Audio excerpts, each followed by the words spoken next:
Okay, that should be good. Alright. 1, 2, 3. 1, 2, 3.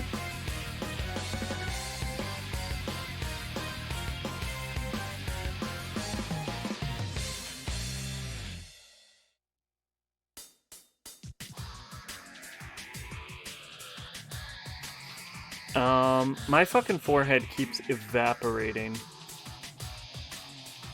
And I don't know why. If I turn down the light, will that get rid of it?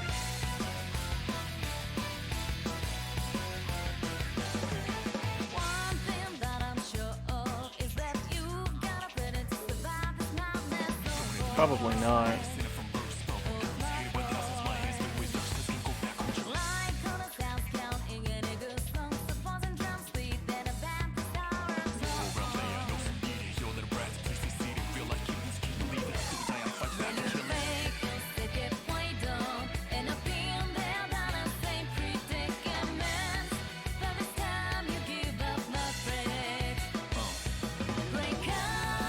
Probably evaporate the Velvet Room, though.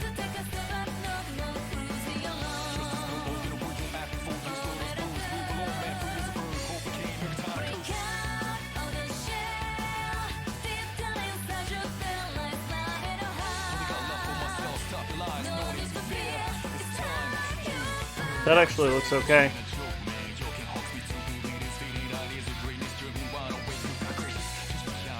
That looks okay. I forgot to turn on my fan, though.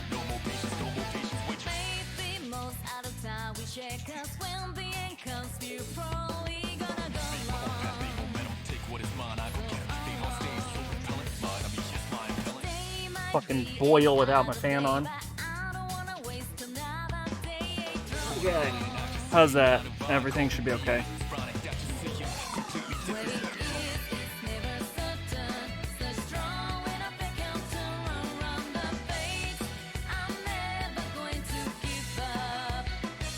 Okay. So, I'm satisfied with that. I'm aware the green screen's still kind of fucking up a little bit, but that's enough. I'm not gonna spend too much time working on it. Alright.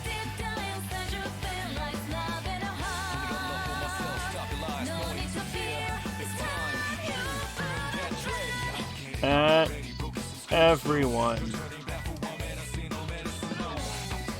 Chie's Rain. Did I spell rain right? No, rain is spelled with an E. Of Terror concludes? Question mark? Oh, hello, Solo Bo. Welcome. We're just now starting. Persona. How are you doing today? Or Arena. Bop. Alright. Sorry about that. I had to post about that on Discord. Okay. How are you doing? Welcome. We are finishing up. Hopefully we're going to actually finish whoops. That was the DLC. The Ultimax story. So we're at 58%. How was the stream? Just started. So going okay so far. Do have a headache. I'm sure I'll be okay though. Let's start with kanji. All right.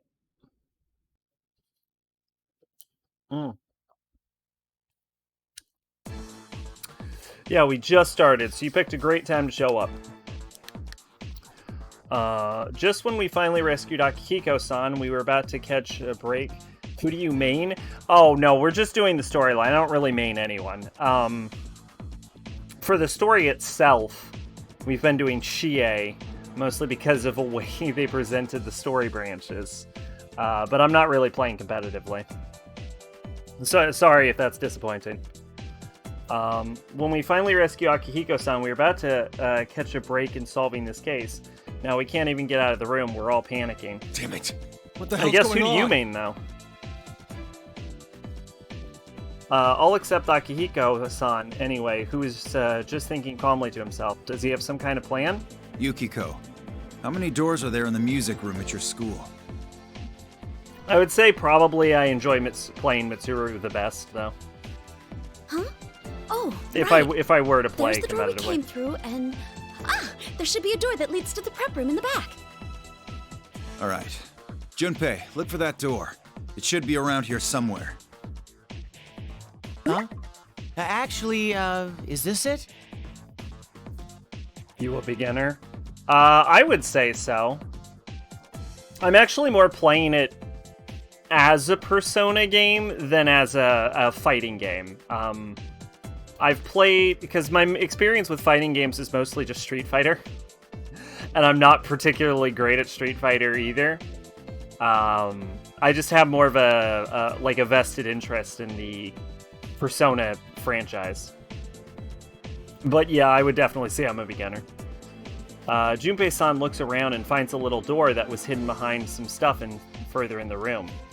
Will you look at that? Man, I guess I should show up at school more often, so I notice stuff like that too.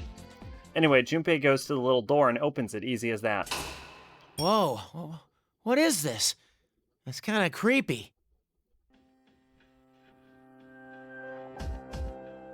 That door turns out to be connected to an eerie room that's stained bloody red. Hey, this is the announcement room from the P1 Grand Prix. Those broken robots hang up there are part of Labrys's past. Shh, what a shitty thing to make us look at again. Labby-chan, are you doing okay right now? I'm really worried about you. Teddy. That reminds me, Ted called himself Labrys's Knight and stuff like that, so maybe he was the first one to make friends with Labrys during the P1 Grand Prix. Guess it's only natural that he'd be worried about how she's doing now, still. Ah! Stupid kanji! What was that for? Toughen up, Ted. What good is it gonna do you to mope like that? But yeah, we do a lot of Persona. I don't want to say we do a lot of Persona games here, but we have done basically all of Persona on the channel. And I always joke that I'm a Persona streamer. So my interest in the game is more of as a Persona player than as a fighting game itself. You're Labrys's buddy. I don't really She tend said to play herself that she was gonna do her competitively, best. like ever. If you don't believe in her, who will? Kanji! God damn it, don't get your runny nose on me! Ugh, you're so gross! Ted comes jumping at me with his face streaked with tears and a running nose. This little... I just watched my damn uniform and he's already getting it dirty. While we're fooling around, Akihiko-san comes towards us and smiles. You guys get along really well, huh? But we're running out of time. Let's get moving. Roger that. All right! I'm totally on fire! We're gonna go and kick this culprit's booty! The blue Daruma doll's pretty pumped up. Oh, hey, there's a door over here, too. It's actually a really good description for Teddy. When Junpei-san opens the door further inside the announcement room, this crazy gust of wind blows into the room, sweeping Junpei-san's entire body out of the door. Junpei! Ah! Junpei flew away! Kanji, hurry up and save him! Shut up, I know, damn it. When Akihiko-san and me rush over, we can't help but see what's going on the other side of the door.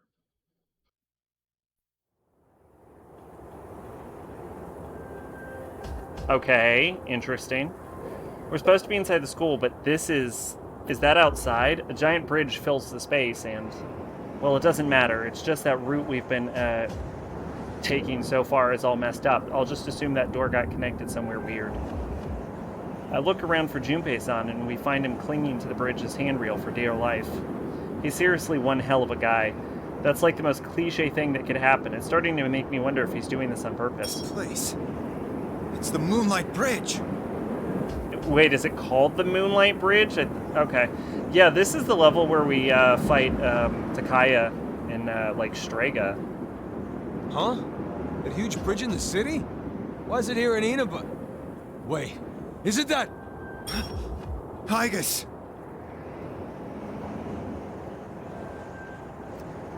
Whoa, there's this totally out of place cross on top of the pillar at the highest spot on the bridge. I can kind of see someone crucified up there.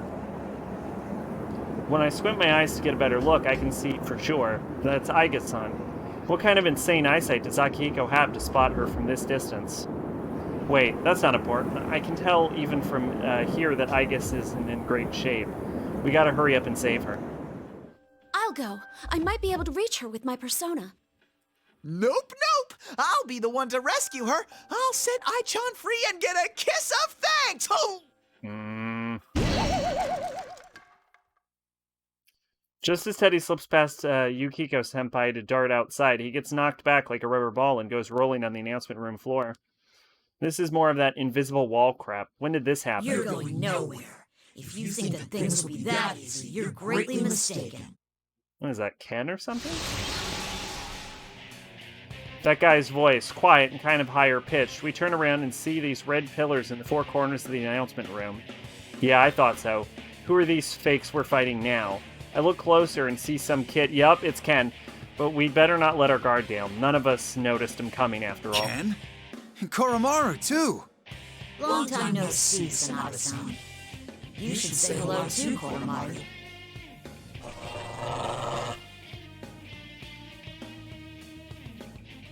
Ugh. This kid knows Akihiko-san. He must be a shadow operative, too. Or a fake one, anyway. Whoa, don't tell me the same goes for that scary-looking dog, too.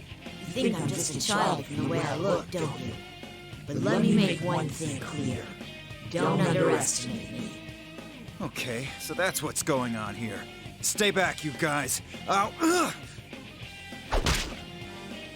Akihiko-san! So I like how they're all about one-on-one fights, but because Ken fights with Kuromaru because they had to fit both characters into the game, we're probably going to have to fight them one-on-two. Akihiko-san steps forward and the kid, moving in closer by a few feet to swing his spear, happened almost the same time. The kid's move might have been a little faster. He's using the spear's flexibility and balance to cover for him being so shrimpy. Akihiko-san's not in pink edition right now, so maybe I shouldn't let him handle this You one. must know the rules by now. Decide who'll be representing you. If possible, I prefer not to fight someone who's injured, like him. Ugh. It's no fun at all for me to beat up on someone who isn't in perfect condition, you know. Wow, he's not cute at all. Oh, but I guess that makes it easier to deal with him? Get fucked, Ken. Yuki-chan, I think your snow black side's showing itself a little. Hey, little punk. What gives bringing the mutt into a one-on-one fight? Yes, thank you. Huh? Oh, this thing? Don't worry about it. I should get a handicap, right? I mean, since I'm just a child. Isn't Ken, like, the same age as Kanji? Yeah, you little... Right? Because Persona 3 takes place in 2009, and this is 2012, and he was like 10. So he's like 13. Okay, so he's only like 2 years younger than them. Not to repeat Yukiko-senpai or nothing, but this brat ain't cute at all. The way he talks kind of reminds me of Naoto, but like, this jerk's milking the I'm just a kid thing for all it's worth. Huh? Wait a sec. The fakes are so far, at least the ones I've seen, act pretty much the way we do. So does that mean the real kid's personality is more or less like this fake's? Bleh, that's not a great train of thought, so I'd better stop for now. I gotta focus instead of beating the crap out of this kid. Okay, so... Technically I'm better at playing Teddy, but fuck Teddy. I'll go with Kanji.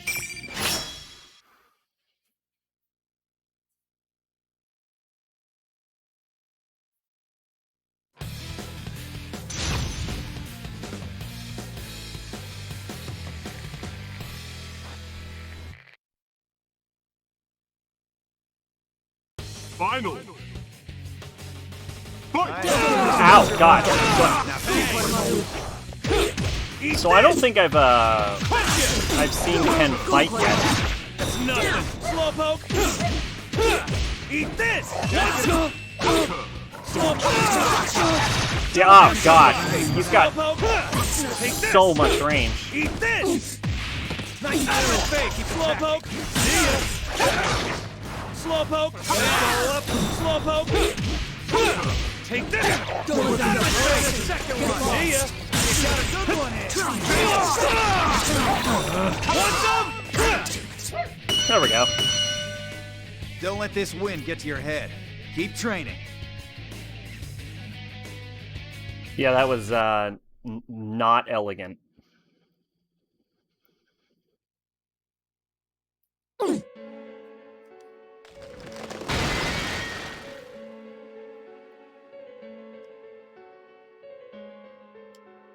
The red pillars in the four corners of the announcement room break. Sweet. The invisible walls are gonna be gone now, so we can rescue Junpei-san and Aiga-san. Or so I thought, but it looks like that last hit wasn't enough to totally take out the kid and the dog. Instead of melting away like the other ones, they just huddle together in the ground so far. I didn't think you were this strong. I didn't fight because I wanted to, you know. He forced me to do this. The hell? This kid was real damn brat until a second ago, but then he got all soft-hearted and started crying. Even his dog is drooping his ears and giving this pitiful whine as he looks at us. Damn it, he's too cute. I can't resist animals when they give me those eyes. Hey, these guys really are fakes, right? There's no chance that they're real? Huh? No, that's not possible. Oh, but the fake ones disappear as soon as they're defeated. That is weird. But all I'm getting with my nose is the smell of a shadow.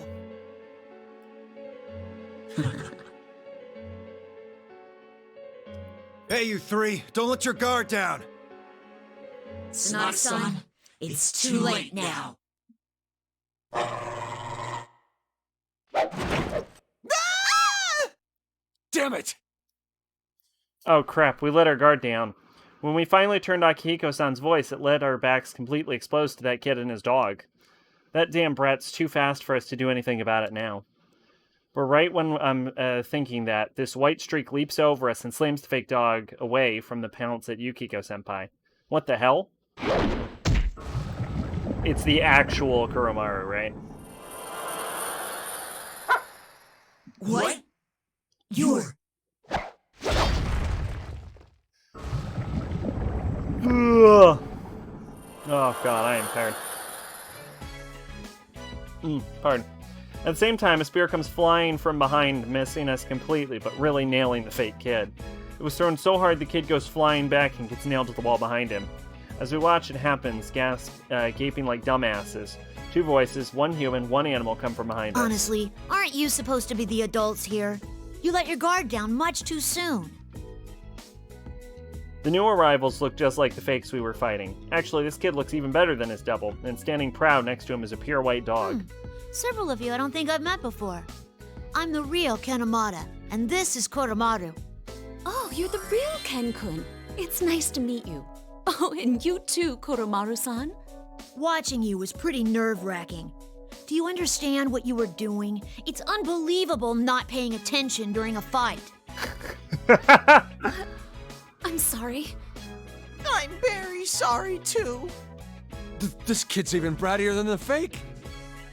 Hello again, Solobo. You've stepped up your game, Ken. We That just was an fought impressive Ken strike. and Kuromaru. It's good to see you again, Sonata-san. As you can see, Koromaru's been well too. I've heard about you all from Labra-san. A real talking costume, huh? I'm not a Now your name is costume. Blue. I'm an all-natural, totally adorable raw bear! What the hell's a raw bear? Look, I'll let you touch it a little bit. Wanna feel my fur? That's all right. I'm not interested. Still, it's amazing to see a dog use a persona. Come here, Chosokabe. Please don't call Koromaru by that weird name. He's not sure how to react. Sorry to cut this short, but we have to move, Ken. How's the situation? We met up with Naoto-san on a rooftop somewhere, and Labra should be on the move with her as we speak. Solo Lobo. I realized I missed a low. Yukari-san and I avoided fighting there and left. We split up to search for Mitsuru-san. There's a I second can't L say in that there. it's going well. So now Tokun and Labras are okay. Thank goodness. Which I guess is a name that makes a lot more sense. Labby-chan's here too? When I see her, I want to give her a big, fluffy bear hug. Fluffy, you say? He really does want to touch the fur. Oh, so this kid's into Teddy's fur too? I guess he does have a childish side to him. Either way, I'm relieved to hear our other friends are safe, but am I forgetting something? Wait, didn't Teddy get submerged in water at the start of this? And all of this is supposed to take place in an hour or the world ends, so shouldn't he be soaked right now? Hey, that reminds me. Where's Junpei? Huh? I can't believe I forgot. I have to rescue Ai-chan. Crap, I only remember now that Junpei got thrown out to the Moonlight Bridge and I go running to look out the door. Huh? They're both gone. Where'd they go? Then I see Aigis coming down from above while holding Junpei-san bridal style. Whoa, she's actually flying? Thank you for rescuing me, everyone. How did they capture you? Ken-san, Koromaru-san, it's been a while. Aigis-san, I'm so glad that you're safe. Yes, Koromaru-san. Junpei-san climbed the bridge and rescued me. I'm a guy who gets things done when it comes down to it. Is that so? Looks to me like Aigis is the one helping you out, Junpei. After Junpei-san destroyed the cross I was bound to, he slipped and fell off the bridge. So I rescued him. I really don't remember Just like I don't remember Kanji being this stupid, I don't remember Junpei being this clumsy. It's really been I mean, he got ahead of himself right at the start of the game, but they're really playing up the dumb part of him. So that's why you're in that position. You haven't changed at all, Junpei-san. Hey, what's that supposed to mean? Junpei-san is the disgraced detective as always. I don't think that's an actual detective. Either way, I'm glad you're safe. Looks like Yukari and Labras are here too. So let's go save Mitsuru and Fuka and get this over with. Aigis-san, Junpei-san, and Ken nod enthusiastically. It's not like we're being shut out, but that kind of thing shows they work together on a level we could never reach. Though, wait a minute, our bond with you, Senpai, is on that level. Actually, that reminds me, didn't Mitsuru tell us not to get involved with this? Are we gonna get yelled at for helping? I really don't think she can complain, considering even though we said we weren't gonna do it and then planned to do it anyway, we just kinda got dragged in here against our will. Hey, you guys. Yeah, what's up? Hurry up and get ready. We're leaving in a few. What he says catches me by surprise so much that I freeze up for a moment. Looks like the same thing happened to Yukiko, because she didn't say anything either. You weren't gonna stay put, right? Then come with us. Roger that. Are you sure? Mitsuru-san told us to... Isn't it a little late for that? And since Mitsuru and Fuka aren't around right now, we need Teddy's help. Come on, you're in it this deep. You might as well see it through. Huh, he had to put it that way. I'm sure he must know what we'd say to that. I'm starting to get fired up.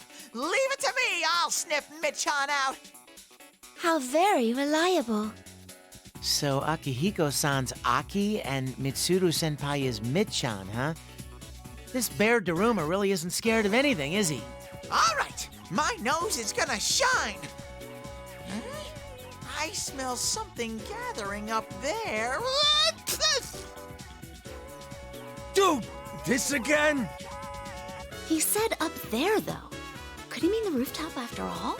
You know, when I rescued Aigis earlier, I saw these giant stairs going up on the other side of the bridge. That's it! Good job, Junpei. I'm gonna rescue Mitchan and get rewarded with a kiss!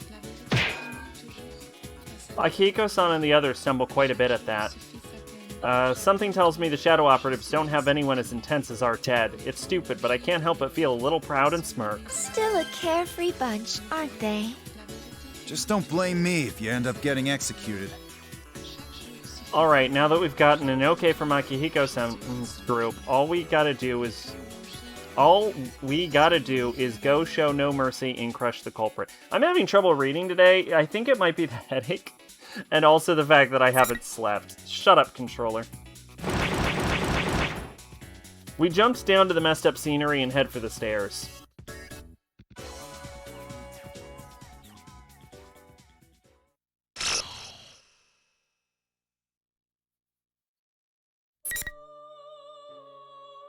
Okay, there we go, 62%. I was worried it would only go to 60.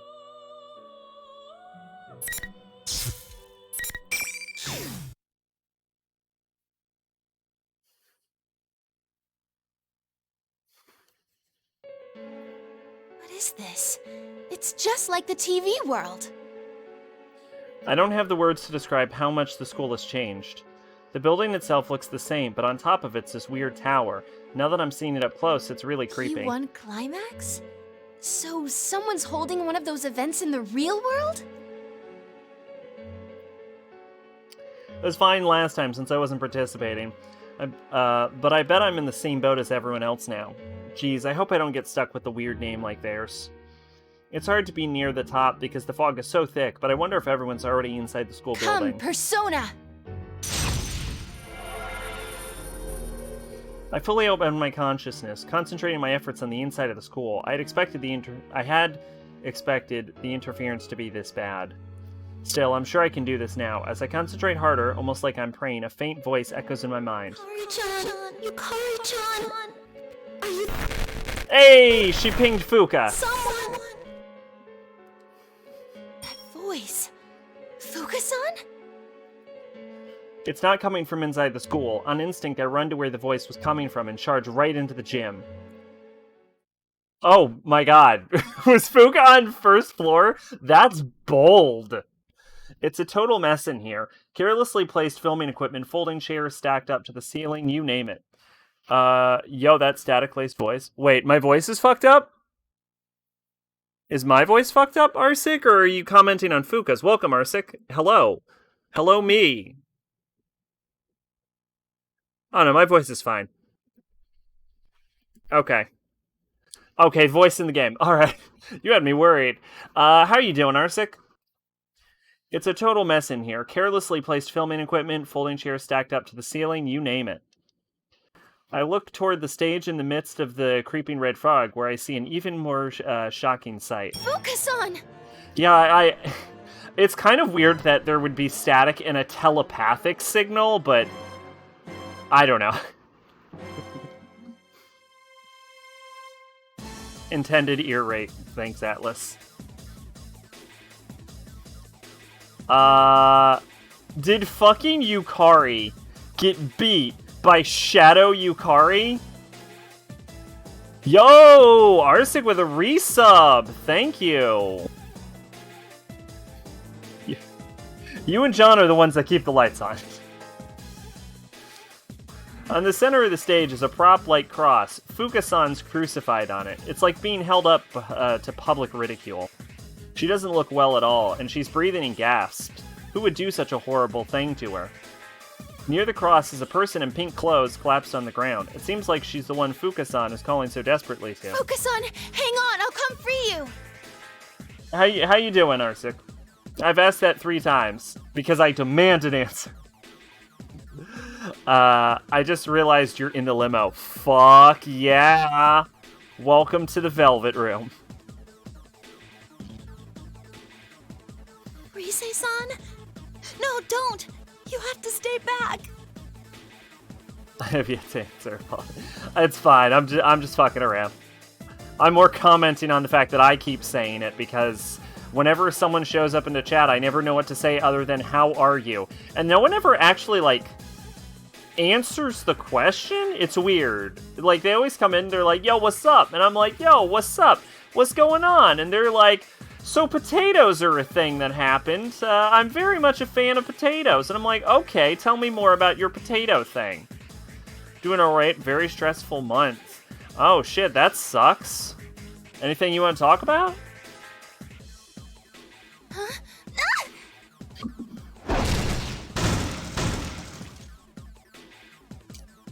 No one ever actually explains what is up.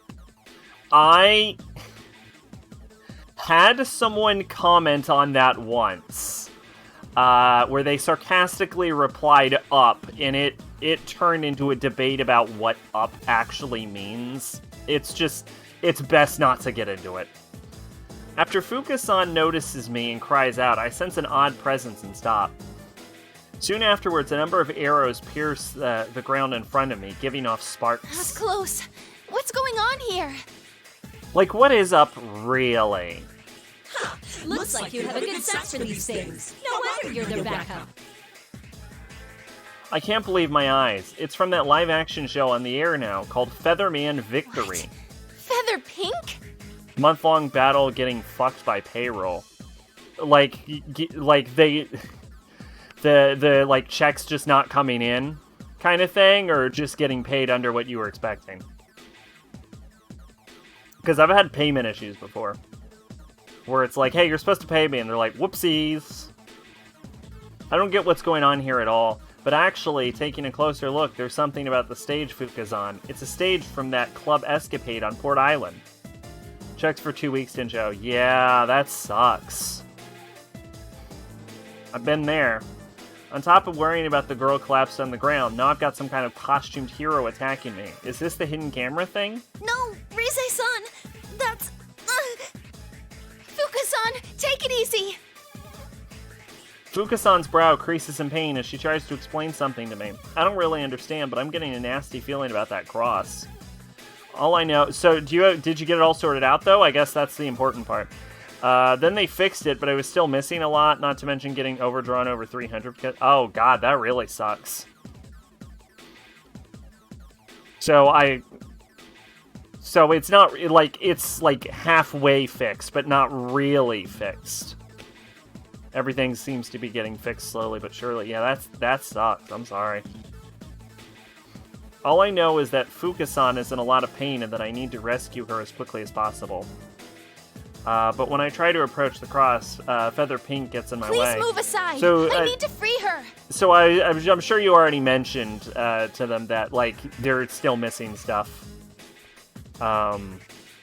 And they're like, yeah, we'll handle it. But, like, handle it really means, like, next check or something. Just in time for Gamer Christmas? The fuck is Gamer Christmas? Then that makes us enemies. I hope you're prepared, showbiz fiend. I, Feather Pink, shall strike you down! Rise-san, please, run! You have to get help! Yeah, I know how that be. No, thanks, Fuka-san, but it's okay, I can fight now. Summer of Gaming, E3, other events. Oh, I see, I didn't realize that was a thing. I just kind of buy games whenever... I haven't bought a game in a while, because, like, nothing's really got my attention, if that makes any sense. Like, I should say I haven't gotten, like, a PC game in a while, because there's nothing really, like, out that I don't have that I can't wait on. Looking forward to watching E3. See, I've never watched E3 ever. No thanks, Fuka-san, but it's okay. I can fight now. That's why I have this power, so I can be useful to everyone. Oh, you're not running away. Then we may as well get started. Bring on the ring! Can I just say the idea that fucking, like, giving an analytical Persona user the ability to fight is the most terrifying concept. Like, could you imagine if Futaba could fight? Everyone would be fucking dead. When Feather Pink raises her right hand like a costume hero's finishing move, glowing red pillars descend to surround us.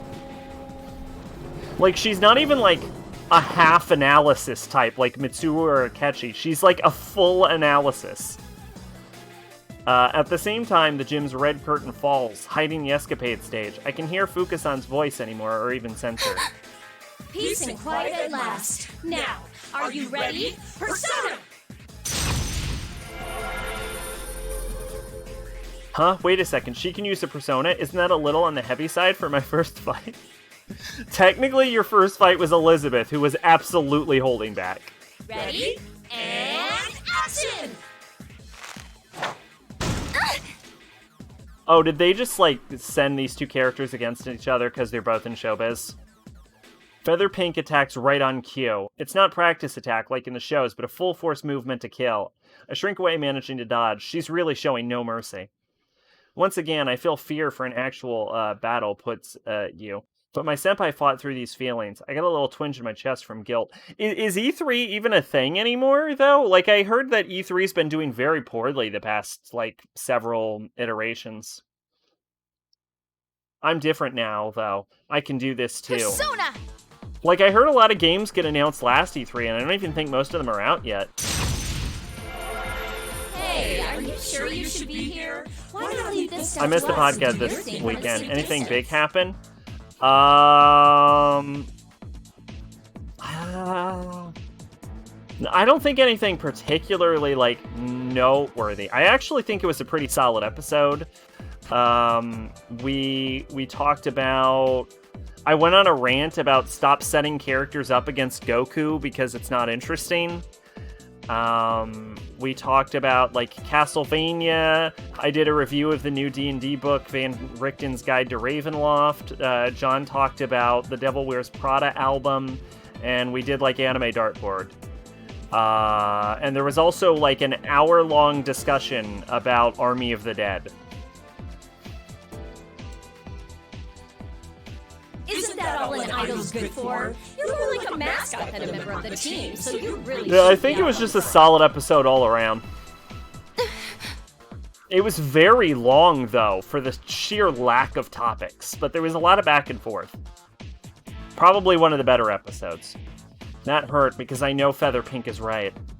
No matter how much I say that's not how it is, and I don't want to be like that anymore. The truth is the truth. My ideals aren't easily understood by others. E3 was canceled last year, I believe. A lot of potential this year. Oh, yeah, because they got a backlog. All the same, I'm past pretending my flaws don't exist. All I can do is accept them without letting them defeat me, and keep trying my I best. won't make any excuses. You're right.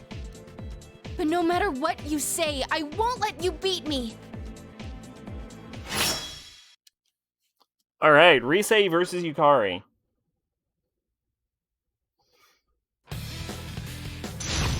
So, like, Yukari's unconscious. So she lost to her own shadow, which is embarrassing. Because as much as the shadows claim to be as strong as the original people, they're clearly not. Except for in this case, we're clearly stronger than Yukari. Here I go! Persona! Here we go! Persona! Here I go! Here I go! Deny! One run after another! Truly a Come on! Here I go! Persona! Go! I'm dead! On! It's my time to wrap this up! Heads up! Looks like we're finally on a roll! That didn't do it! No timeouts! The amount! Still stands! Heard it! I see it! Has the battle been decided? Let's roll! Heads up! Running into a tough situation! Don't touch me! Check it out! Now! Himiko! Now! Himiko! Oh my!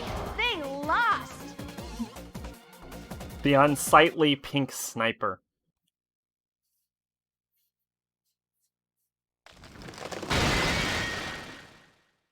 When the battle ends, Feather Pink collapses in the gymnasium floor. The red pillars surrounding us shatter as well.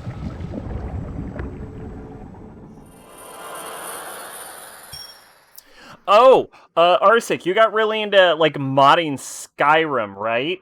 I saw an interesting video. I don't know about you know about this. They remade Daggerfall in Skyrim. Like, even I kind of want to check that shit out. I did indeed. Soon afterwards, what used to be Feather Pink melts and disappears while spitting out some kind of... Obviously not the entire map, because the entire map of Daggerfall is the size of the state of Georgia, but the crux of it. Like, I think they got, like, the main story. Soon afterwards, what used to be Feather Pink melts and disappears while spitting out some kind of shining powder. For the longest time... Daggerfall, it was the, like, largest video game world. I can't wait for Skywind and Skyblivion. Yeah, see, that sounds interesting. If they could, like... If they can do a good version of Skyrim, like, a good I haven't slept. That's my excuse for my brain not working. If they can do a good version of like Oblivion and Skyrim, it might actually be better than the original Oblivion. But that seems so hard to accomplish that I have trouble believing they can actually do it. Played a little bit of Daggerfall since it's abandonware, therefore free now. I played a little bit of Arena with original hardware because Mama Sack actually owns the original hardware for Arena and Daggerfall. Now, it was a bitch to get running on the computer, but then I found out that like they just put it online. Like you can just get it for free off of the Bethesda website. They made a mod that puts Daggerfall in Unity as well. Interesting. Soon afterwards, what used to be feather pink melts and disappears while spitting out some kind of shining powder. I was not a fan of what I experienced in Arena. But like doing Daggerfall inside of Skyrim might actually be interesting. And I hear they even have one for Special Edition, which is what I have. So might be worth checking out for me. I don't know. Arena is the worst. Soon afterwards, what used to be feather pink melts and disappears while spitting out some kind of shining powder. It disappeared. Was she a shadow? As I stand stunned at the sight before me, the curtain rises again without a sound. That's right, Fuka-san. I clamber onto the stage and use my persona to release her from the cross. Fuka-san, are you all right? Mm-hmm. Thank you, Rise-san. So you can fight with your persona now? Arena's rushed to come out like a year before it was supposed to. I hear it was really good at launch, though. At least that's what I was told. I know Mama Sack was like a huge fan of that game. Daggerfall is pretty tight. Oh, that's right, Yukari-chan. Rise-san, she needs your help more than I do. She guarded me and... You mean that lady in pink? Okay, one sec. Fuka-san... You got beat by your own fucking shadow monster, Yukari. Fuka seems really exhausted. Speaking at all is hard for her in this state. I help the person in pink who's collapsed a little ways away, and I'm surprised what I say. Yeah, they've been working on Skywind and Skyblivion for years. Apparently they might announce release soon. Okay, well... some of the screenshots from the Discord look amazing. See, I've seen, like, shots from the website when I first heard about it. I knew about Skywind, but I had only recently... I don't want to say recently. It's like a year. Like, I heard about Skywind a long time ago, but then I heard about Skyblivion much later, like a year or two ago, I think. And, I mean, Oblivion, I think, is a lot easier to get running. Like, if you've ever tried to play PC Morrowind on, like, a modern system, it's a little glitchy. And plus, Skyrim has like a Morrowind DLC. I mean, it's Solstheim, I believe, which is an expansion in Morrowind, which is the Blood Moon expansion. But at least they have like Morrowind assets already in Skyrim, so it seems a lot more doable than Oblivion, where they'd have to like make custom assets for like the fucking Alien ruins and shit. Skywind was originally supposed to be a full overhaul mod for Oblivion, but after the release of Skyrim, they moved on to that instead. Wait a minute, this is Yukari-san? But she's the same as Feather Pink I just defeated. Yeah, it's really fucking embarrassing for her, isn't it? Huh? Where's the fake me? I have to say Fuka! Wait a minute. Huh? I can think of nothing more embarrassing than getting saved by the analysis persona user. Thank goodness, looks like she's come too. So was that fake Yukari-san earlier? I don't really understand what's going on, but if Fuka-san is worried about her, she can't be an enemy, right? Yukari-chan, Rise-san here saved me. I'm sorry for what you went through because of me.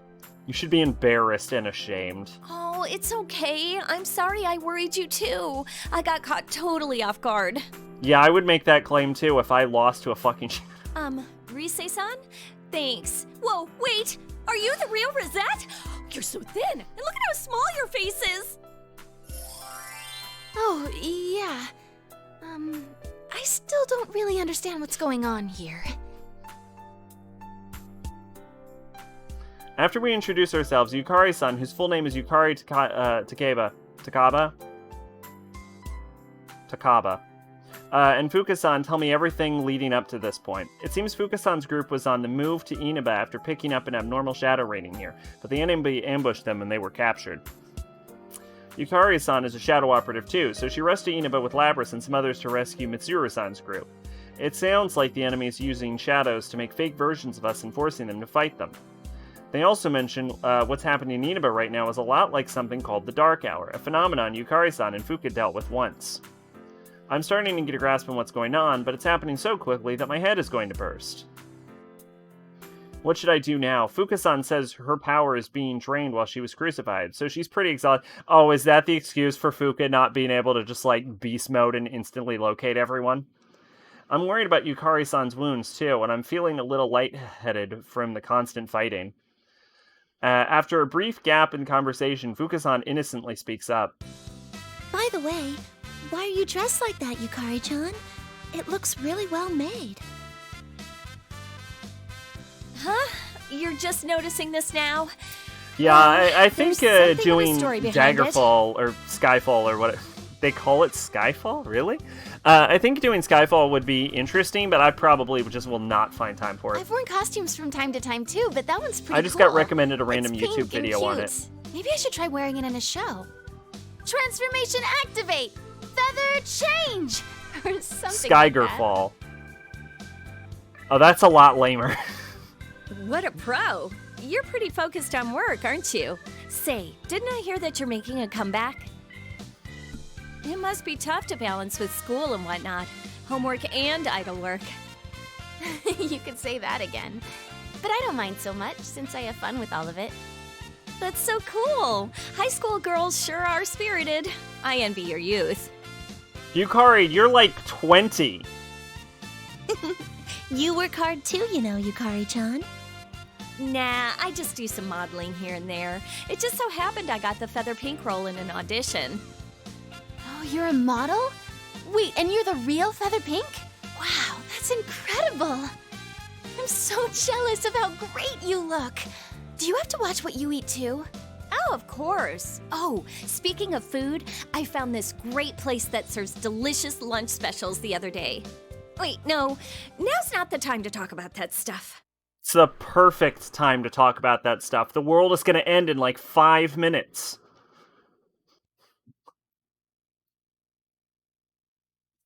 I can't think of a better time to talk about it. I come to my senses and we can't help but laugh. This isn't the place to have fun and indulge in girl talk, but I think it was a good distraction in a way. I can't be indecisive about what to do next. If Fuka-san and I are here, then I need to do is already decided. I'll try searching around here. You know, as Fuka-san, funny will as you the help me fucking, like, Chie on the warpath joke is, I actually think it would be almost more amusing if Rise is the one that beats the final boss. Of course. I'm all right now. Looks like Fuka-san couldn't use her persona at all while on that cross since it kept draining her strength. Yeah, I knew it. They had to have an excuse for Fuka not just to ping everyone. Maybe that cross can rob us of the strength of heart our personas draw on. Once Fuka-san calms her breathing, she begins searching at first. I sensed it last time she did it too, but a powerful yet very kind feeling covers the area. I don't know exactly where, but I sense someone nearby. It seems your friends are here as well, Rise-san. Senpai's here? Great! I knew they'd get here.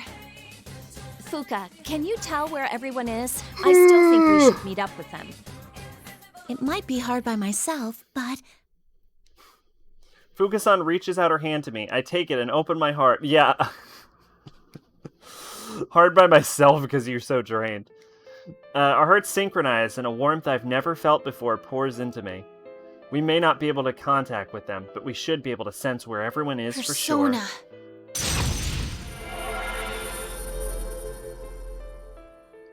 I found you, Senpai! And Yosuke Senpai and... Man, Chie Rise Senpai? sure does love talking about Fuka's warmth. Yikes, who's this? It's not Teddy. I sense a familiar presence near Aigis and Akihiko-senpai. I think they'll be okay. Let's see where Mitsuru-senpai is.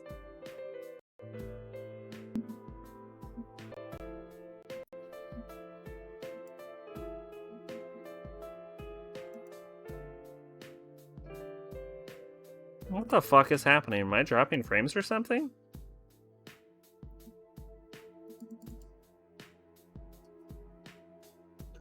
No?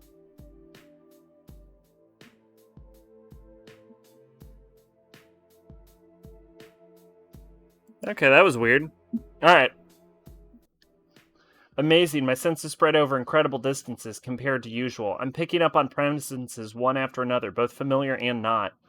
Hey, what's this one? Something big. That didn't seem good. What feels like a sharp blade hits us, and Fuka and I let go at the same time. What was that thing? Something terrible's here. Are you okay? Yes, I'm fine. That startled me, though. It came from further up. From the top? What could it be? Something out of the ordinary is happening above us, this school at the top of the weird tower. We nod to each other and begin running for that place at once. Okay, see how we can't fucking read because Fuka's skin is so pale? This is why you put black outlines around your text.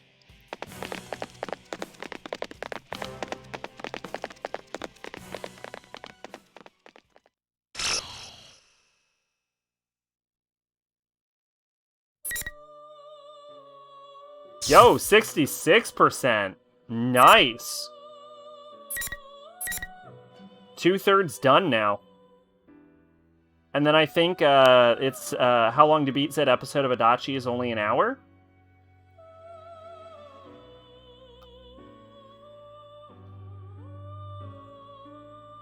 Okay, so it's seemingly just you at this point.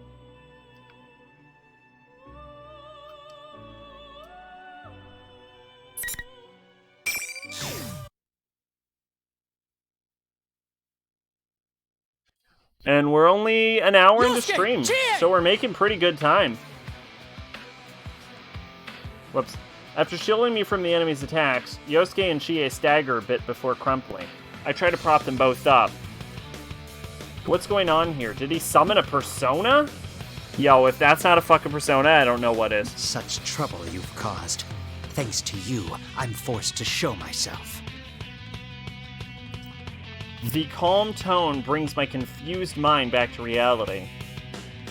The same show we just defeated is standing nonchalantly before me. Or is it really the same show? That naked hostility and horrific madness from earlier is gone. The one standing here now is utterly calm and collected, and has an intensely intimidating aura about him. Who are you? I'm Sho Minazuki. We are Sho Minazuki. Is he taken over by his persona? Immediately recall what Sho said about that guy before. I get it now. So there are two personalities within you. You have a split personality. Oh. Oh. Oh yeah, I guess you could. If you have a split personality, I guess you could have two personas. Interesting. No way! Seriously? That isn't strictly correct. Oh, no, okay, never mind, it's wrong. I mean, it's interesting food for thought, though. I awakened within this child, and I exist to grant his wish. That's why I'm using that thing. Okay, so he is overcome by his persona. That thing? It doesn't seem to be about Adachi-san, but it's hard to believe that we've been through up till now was created by a human acting alone. Most likely some otherworldly being is involved with this, just like in last year's case. This child's heart was warped due to great suffering at the hands of man. I must eradicate all that lives to win back peace for him. Oh my god, are they actually trying to bring the fall? Impossible. He's gonna win back peace by wiping out every living thing? Minazuki is serious about this. He'd go so far as to destroy the world for Sho's sake? What good will it do to make the world that way? Humans can't live on their own. That's your perspective. He's unlike you, though, and requires help from no one. Are you that scared of a world with no allies? No, you're wrong. People grow by living together with others. That's how they're able to better themselves. As I said, that's your perspective. Sadly, you have no more friends to save you. Minazuki casts a gaze behind me, to the hallway back Seeing there. as none of them are rushing in, your other friends must have fallen somewhere along the line. I can't help my voice from trembling. It's true, there's an uneasiness somewhere in my heart. I keep wondering, why wasn't anyone come yet? And is everyone really okay? Damn it! You don't listen to that guy! Yeah, we're fine. Get up, Chie, I know you can do it! You shouldn't try and act tough. You're on the brink of death. What use would you be? Actually, perhaps you were a hindrance to begin with. Isn't that right, Narukami? Since you seem more accomplished than them. I mean, not in this tower, he's not. He hasn't fought in a single fight. Yosuke and Chie are at a loss for words. Yosuke, Chie, don't listen to him, I swear. Only Adachi-san continues to gaze upon us quietly as we struggle to find a retort for Minazuki. Narukami, why not cast them aside? Then you'll be able to fight freely. Or are you unable to fight properly without these bonds you speak of? Oh, shit. Your weakness is propped up by others, as is the rest of yours. Protecting your wounded comrades will result in your death. A shadow-like persona appears behind Minazuki. If I dodge it, Yusuke and Chie will be... You forget about us! You at least gotta... That's right. Don't let us drag you down. What? What are you saying? Just grab them and run! How does it feel? You are about to be slain because of your precious friends. These are indeed bonds, but only in the sense that they restrain you. Don't you think it would be better to remain alone? Or just charge him. Like, you're having this huge dialogue, but if you just, like, straight up charge him right now, he can't exactly attack them. He has to switch focus or he's gonna eat your attack. There's, like, multiple ways to get out of this scenario. I ignore Minazuki and concentrate on his persona. Can I repel his attack while protecting my friends behind me? How? At that moment, Minazuki makes his move. Izanagi!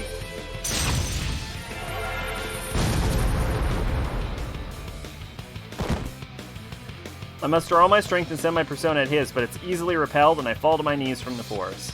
I can't completely block Minazuki's attack so long as I'm unable to move an inch. Seeing me off balance, Minazuki's persona draws back its blade to finish me off. Let's end this. And then he just eats a bullet from Adachi. If I jump back now, I could dodge his blade, but then they'd leave Yosuke and Chie open. Damn it, what do? I will my legs to keep from reflexively dodging. I believe in them. Even if I fall, my friends will protect this town.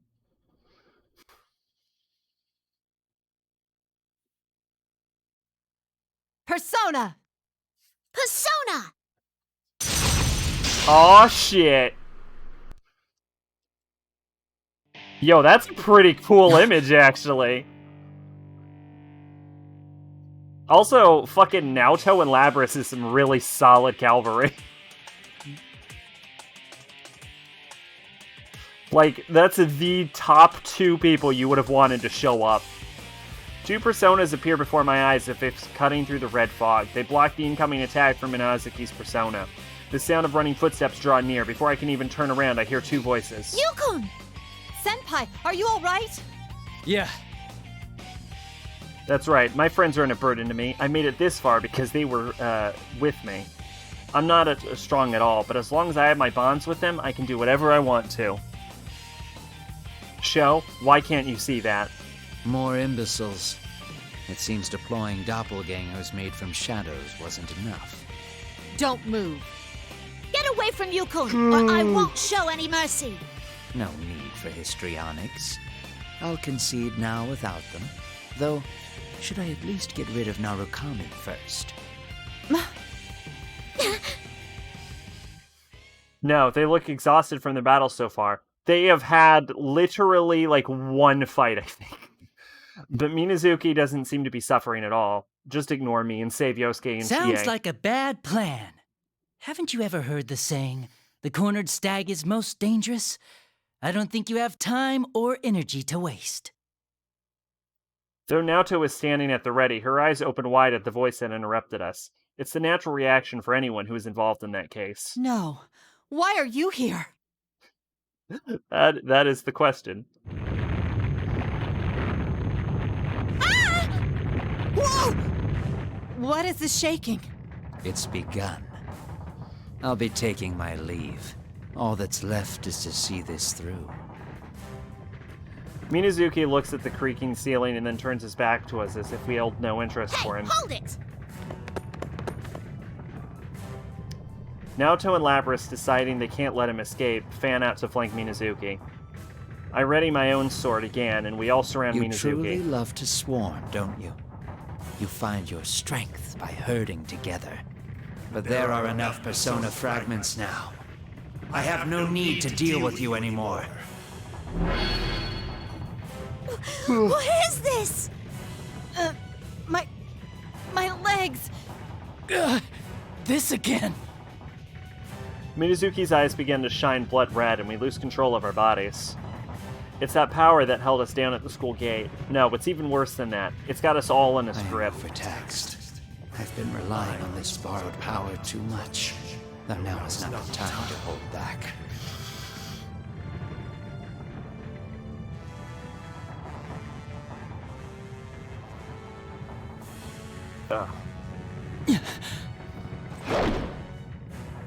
Minazuki's expression seemed to harden for a minute, but in the next instance he takes a great leap, further than humanly possible, and ascends before the giant door.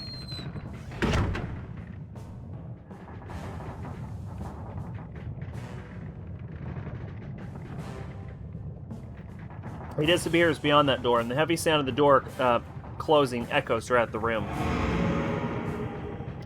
All we could do was watch him go. Fortunately, his exit finally released us from the power that was holding us in place. We have to pursue him at once. However, as if taking his place, we hear the sound of approaching footsteps from the fog. I'll take over from here. Let's begin. Bring on the ring! At the fur-clad woman's command, red pillars fall into the four corners of the room. I know this woman. Mitsuru-san? No, that's a fake. Where's Minazuki? He's gone already. Hey, not to butt in, but don't you think you're in over your heads a little this time? Didn't you see his power? You're up against more than just that brat. Adachi-san, who put some distance between us without us noticing, speaks in his usual carefree tone from outside the invisible walls.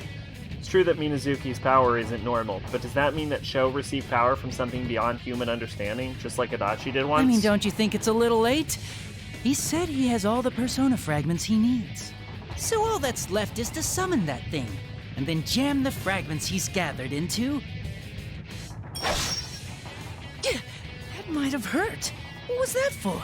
I really don't know why you cut him off. He was about to explain the villain's plan. You speak too much, imbecile. Should Ow. I deal with you instead?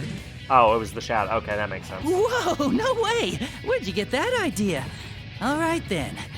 I did try to warn you guys.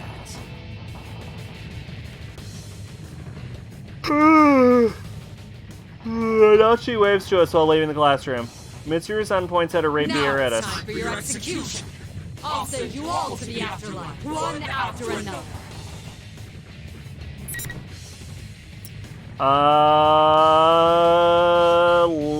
Labras.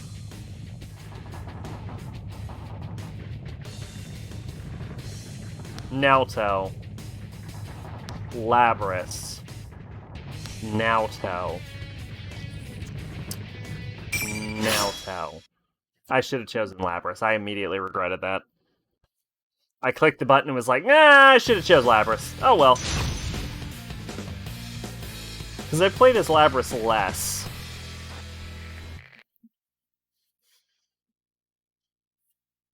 Final. Fight! Okay. Do it! I was hit! Sorry, but I see you. Keep up the glides! On guard! That's enough! There! Obvious! There! Ellie! Assault! Okay. There you are! Okay. I was hit! I was hit!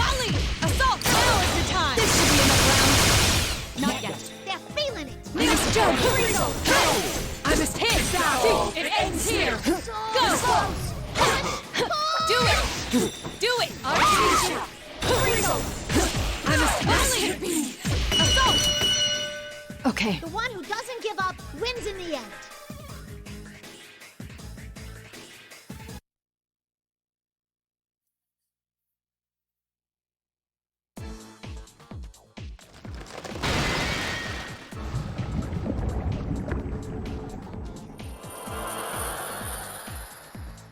Grid pillars shatter and the fake Mitsuru-san melts. The persona fragments the melting fake spits out float up, becoming a ribbon of golden light, flowing to the top of the tower. We were able to escape danger, but the damage we've taken isn't light either. We can't just run off and chase after Minazuki immediately. In any case, let's sort the situation out. To give Yosuke and Chie some time to recover, we agreed to Naoto's suggestion and start sniffing through all the information and speculations we have. Sho was conspiring with the other Minazuki, and they enveloped this town in red fog. They then set things up so that we would fight our fakes here. When persona users fight inside the red fog, their persona is carved off into fragments, which are being harvested at the top of this tower. So the whole time, this P1 climax was just to gather our persona fragments, right? Yeah. Right. And Sho and Minazuki are planning on using the gathered persona fragments on whatever it is they're summoning with this tower. But what's Sho gone through so much fuss to summon? How they intend to use the persona fragments on this summoned entity, and what effects it'll have, remain to be seen. Yeah, but Minazuki said he was gonna eradicate all living things by summoning this being. We can't let that happen. It seems like they're trying to cause the fall, but, like, I don't know what that would have to do with persona fragments. Minazuki's trying Unless to fix he's using so it no to one else break but the Great Sho Seal? exists anymore, right? That's pretty serious. If that's what he's up to, we don't have much time left. We gotta hurry and stop him. Oh, hold on a sec. There's something I was wondering about. Huh? What is it? Yeah, that Minazuki guy told you Although he that didn't have a does split pretty much personality, confirm right, my Yuko? theory of there's no way he can do this in an hour, and it's been clearly over an hour, and he clearly just said that so they would hurry and fall into the trap. Yeah, I definitely heard him Like, say they that. kept being like, you gotta do it or the world's gonna end, it's really gonna end, I swear, I'm not lying, and it's like, nah, he's fucking lying. And, that's what made me think that maybe there's a plume of dusk stuck in him. Huh? What do you mean? Well, I told Naoto-kun this before, but the plume of dusk has to do with creating Igises in my hearts, right? When I met Minazuki, the plume of dusk inside me resonated, like when I first met Igis. So if Sho doesn't have split personality, but that Minazuki was a personality that showed up later, it got me wondering. Huh? But how? Why? No, it's possible. Thinking about it, Mitsuru-san suspected that Labrys's kidnapper had ties to the Kirijo group. I looked into it as well, but during the reign of Koetsu Kirijo, Mitsuru-san's grandfather, as CEO of the Kirijo group, Don't tell me that Sho was possessed by Mitsuru's grandpa. they performed many inhumane experiments, which led to the various shadow-related crises that Mitsuru-san's group continues to deal with. I wouldn't be surprised if Sho was a victim of one of the experiments from that time. I'm okay with that. Please don't tell me he's Mitsuru's grandpa. So, are you saying Sho had one of those plume thingies stuck into him as an experiment? According to my theory, yes. Seriously? A heavy silence falls over us. If Sho's past was that horrible, it's no wonder he hates the world. I'd expect nothing less from the victim of inhuman experimentation, artificially born and then covered up.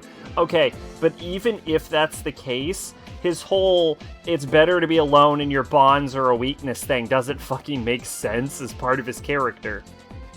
Like, his hatred of the Kirijo group would make sense, but his whole, like, fuck your bonds thing seems very strange. He probably doesn't even know the importance of the bonds that people form. Right, but they're not portrayed as him not knowing. It's like this utter mockery, this, like, animosity towards bonds. Welcome back, Arsik. Either way, we must hurry on. If we can rescue Mitsuru-san, she may be able to tell us more.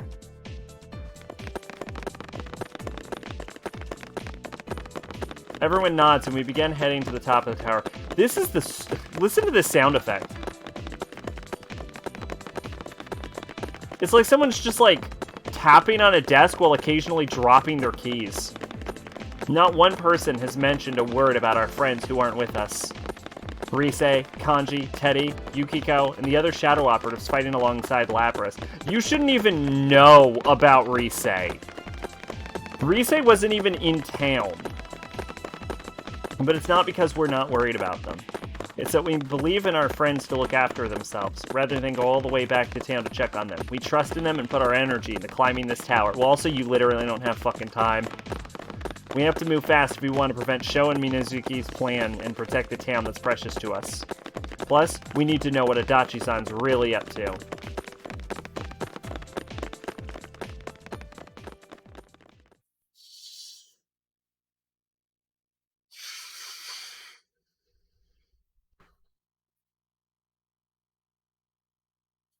Lapras and I lend our respective shoulders to Yosuke and Chie, who are still recovering from the injuries, as we climb stairs to the top of the tower. We thought the distorted stairs would lead to another maze-like hallway, but they only go further up. Hey, we're at the end. There's a door. This is the door to the rooftop, right? That is a perfectly normal, unintimidating door, and I would be happy to go through it personally. I'm going to open it. Everyone nods, and Naoto opens that... Wait a minute. Naoto's voice sounded a lot like Mitsuru's. They don't have the same voice actor, do they?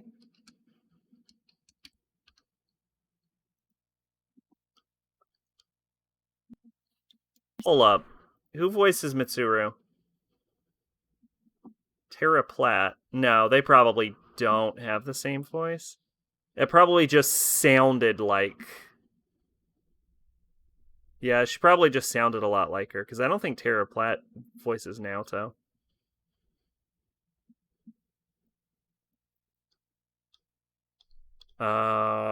Voices Vert. Interesting. Doesn't sound anything like Vert.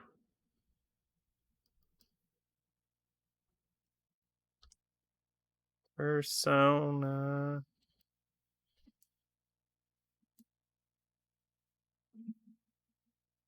Voice is Elizabeth, but not Naoto. Okay, so they just sounded a lot like there. Who voices Naoto, then? I know this is the most boring thing ever, but shut up.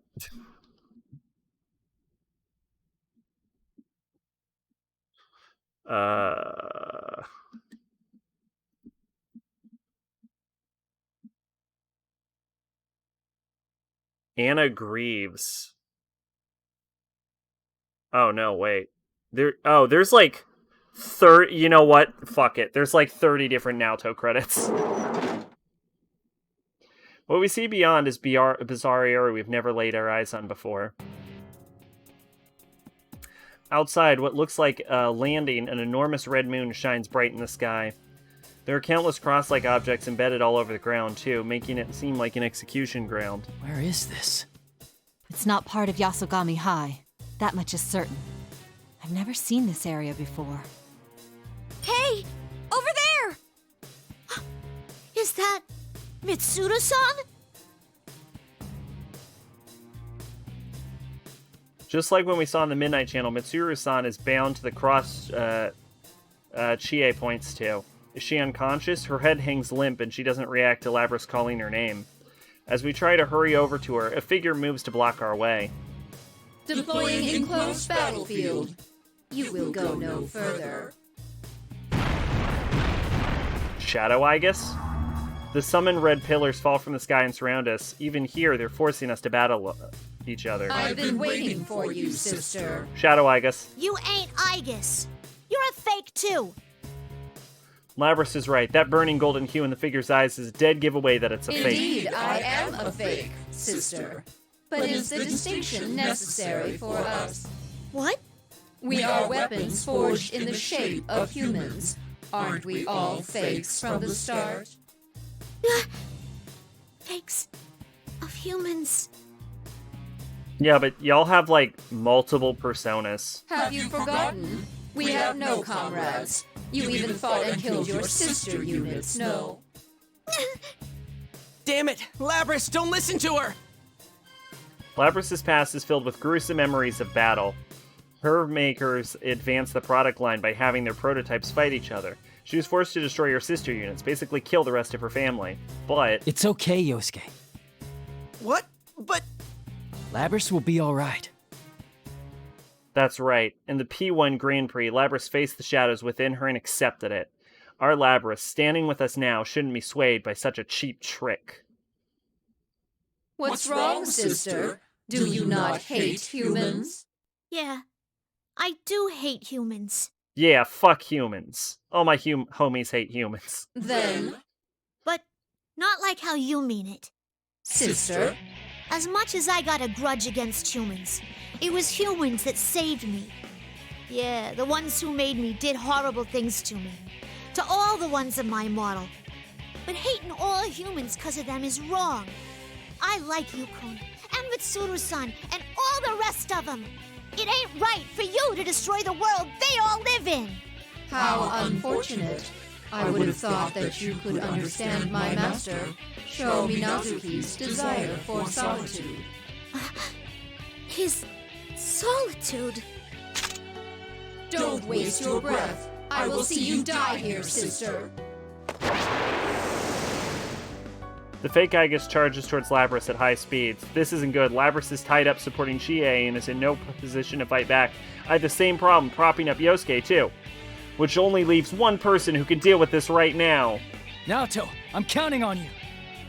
You don't have to tell me.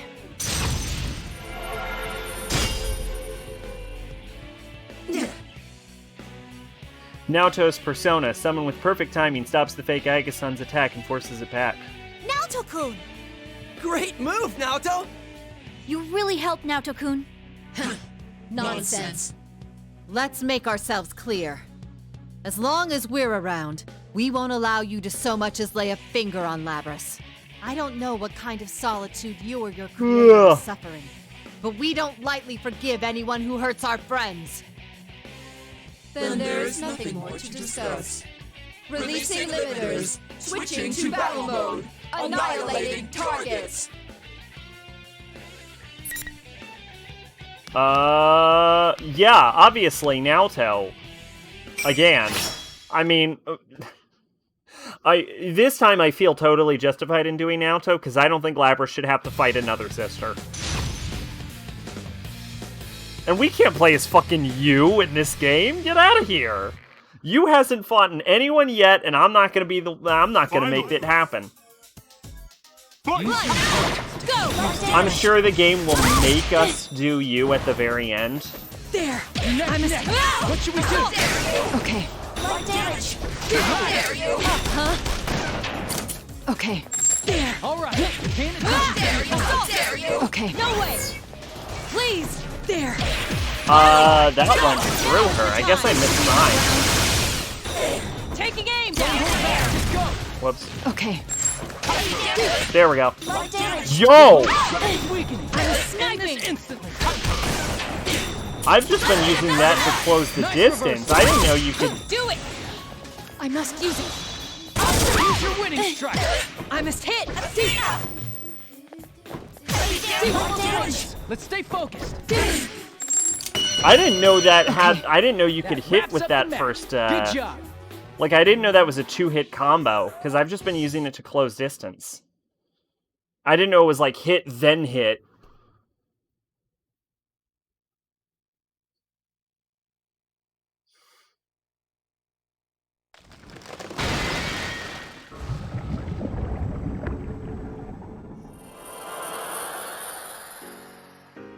The fake Aigis-san begins to melt away. As everyone runs towards Mitsuru-san, I think about what the fake Aigis said. I would have thought you'd understand my master Sho Minazuki's desire for solitude. What I sensed from Sho when I met him was an intense, insane hatred for everything in this world. What could have pushed him so far that he decided to pursue an outrageous goal like destroying the world? Mitsuru-san! Where am I? Labris, you came. Mitsuru-san, are you all right? Yes. But aren't you all a bit too close? Mitsuru seems to come to, and we all look at her face. She seems pretty exhausted, but she does appear to be fully conscious. I'm so glad. I'm sorry I'm late. Jeez, look how beat up you are. Thank you, Labris. Narukami, I thank you and your friends as well. But first, I must apologize. I said I would guarantee your security, but see how that turned out. We had almost identified the culprit, but... What are you saying? You don't have to apologize now. Nobody cares. While we wait for Mitsuru-san to recover, we share what we've learned so far with her. About this town, about Sho and Minazuki, about their plan to call something terrible down, about the fact that literally the timer has already started. Sho Minazuki, huh? How ironic that he would mimic his father's actions. Okay. Oh, right. According to Naoto's account, when she and Labris met Minazuki for the first time, Minazuki called the Shadow Operatives the ones who killed Sho's father. Going by what Mitsuru-san said, just said, I'd say she knows something about who Sho is. Maybe she can give us the missing piece of the puzzle to crack this case. That is part from the mystery of who or what Sho is trying to summon. I see. Shuji Akutsuki was his... Mitsuru-san slowly closes her eyes and nods at Naoto's murmurings. Shuji Akutsuki, is that the name of Sho's father? The Kirijo group once had a branch specializing in shadow research. It was the Kirijo Ergonomics Research Laboratory, Ergo Research for short.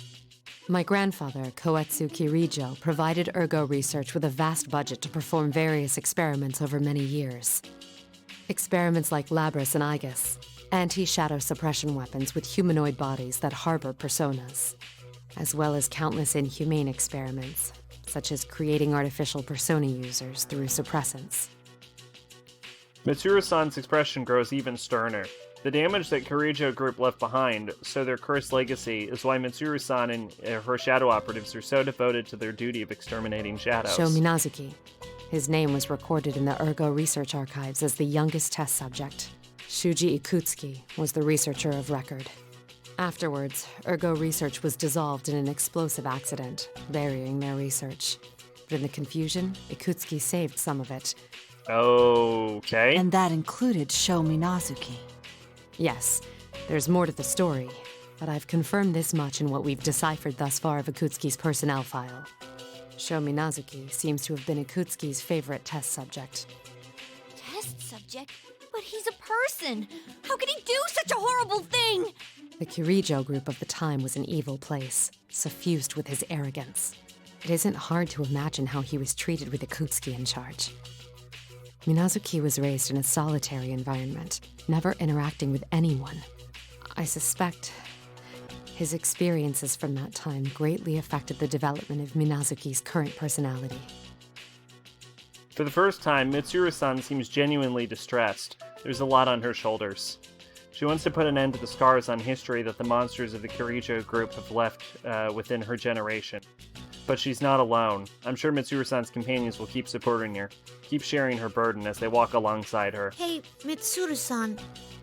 These experiments they did on Sho, were they really related to the Plume of Dusk?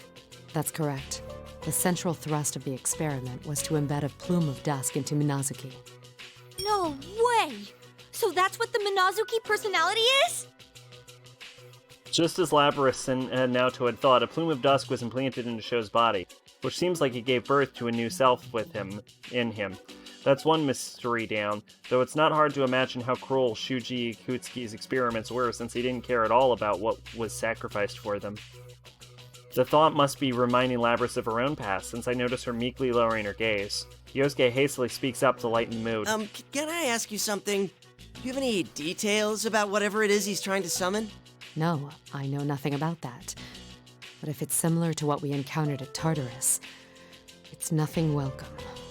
The only issue is that he thinks he's going to live this, but, like, nothing lives the fall, so... I mean, maybe he doesn't know that, but, like, I don't know. He seems pretty confident he'd survive it, so maybe it's not the fall? That was only to be expected, since Sho's desire is to destroy the world. Maybe he's just trying to summon a really, really big-dicked demon. As we all share in our sinking feeling from that ominous prediction, a familiar voice echoes in everyone's minds.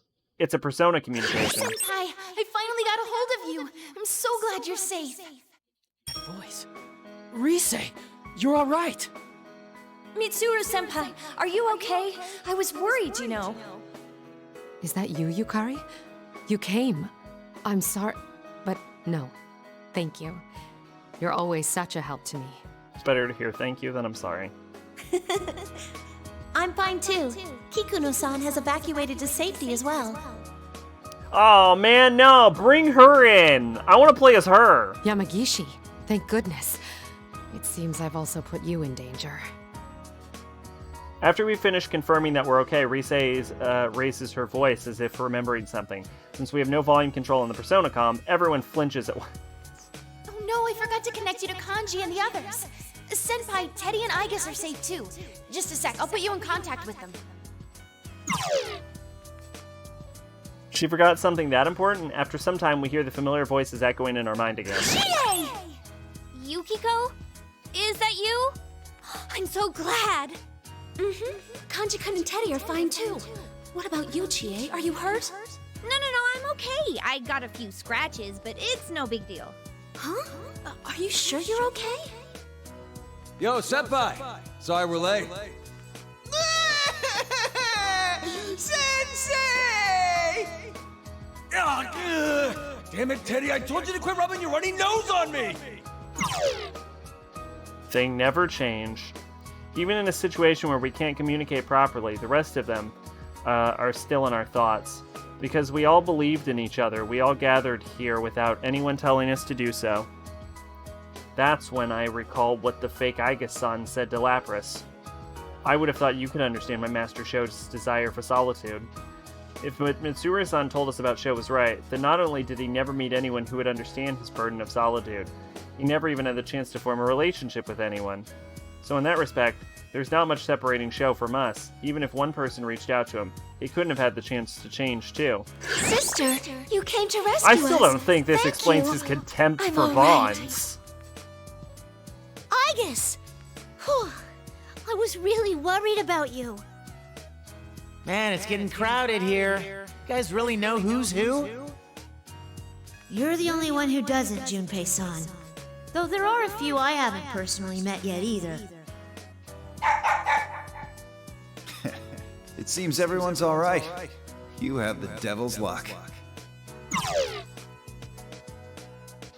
After both our investigation team and Mitsuru-san shadow operatives are done being relieved that the others are safe, we have a big round of introductions. But the more I learn about them, the stranger the group seems. A costumed hero, a baseball coach, a middle school student, and a dog? Is he still in middle? Oh, I guess he'd be like, what, 13? Yeah, I guess he is a middle school student. It's already surprising to see so many other Persona users, but these ones are, well, unique.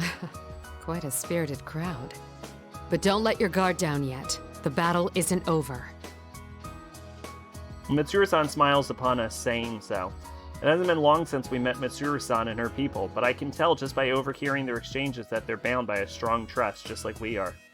With the battles behind us for now, everyone naturally starts having a friendly chat.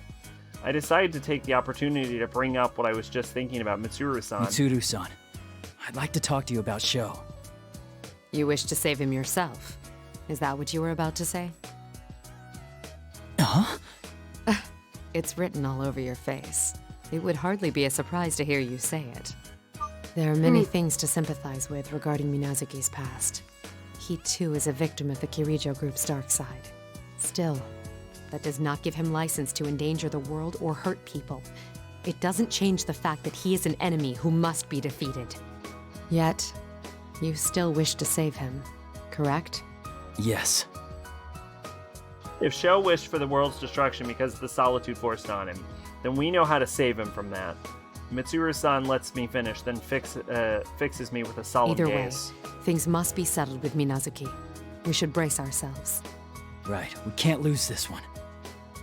Indeed, it's true that our enemy is powerful, but no matter how far apart we are, if we keep believing in each other, we'll always come back together.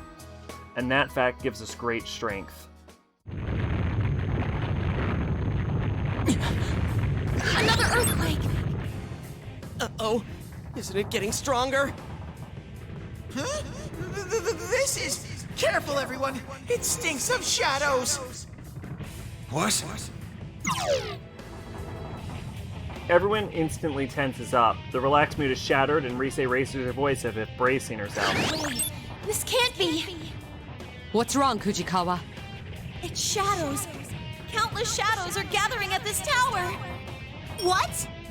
I'm picking up shadow readings. 20, 30, they keep coming. No, we can't stop them. The shadows are passing through here. It looks like they're heading to the top of the tower. Wait, What's wrong, Rise? is this? The shadows that were already at the top are merging together.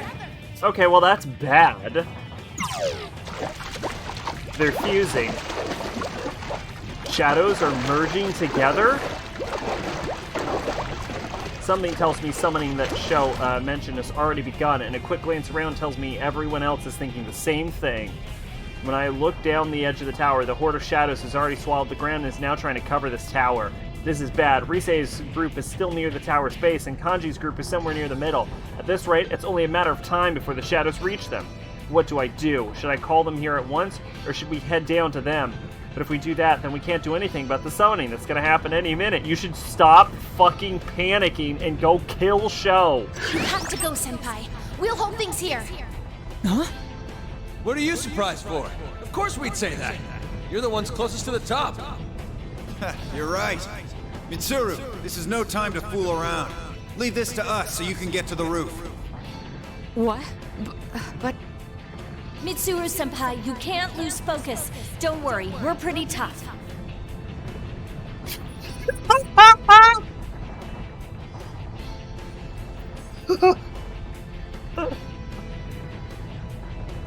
Fucking flashback to half an hour ago where you lost to one shadow. Yukari.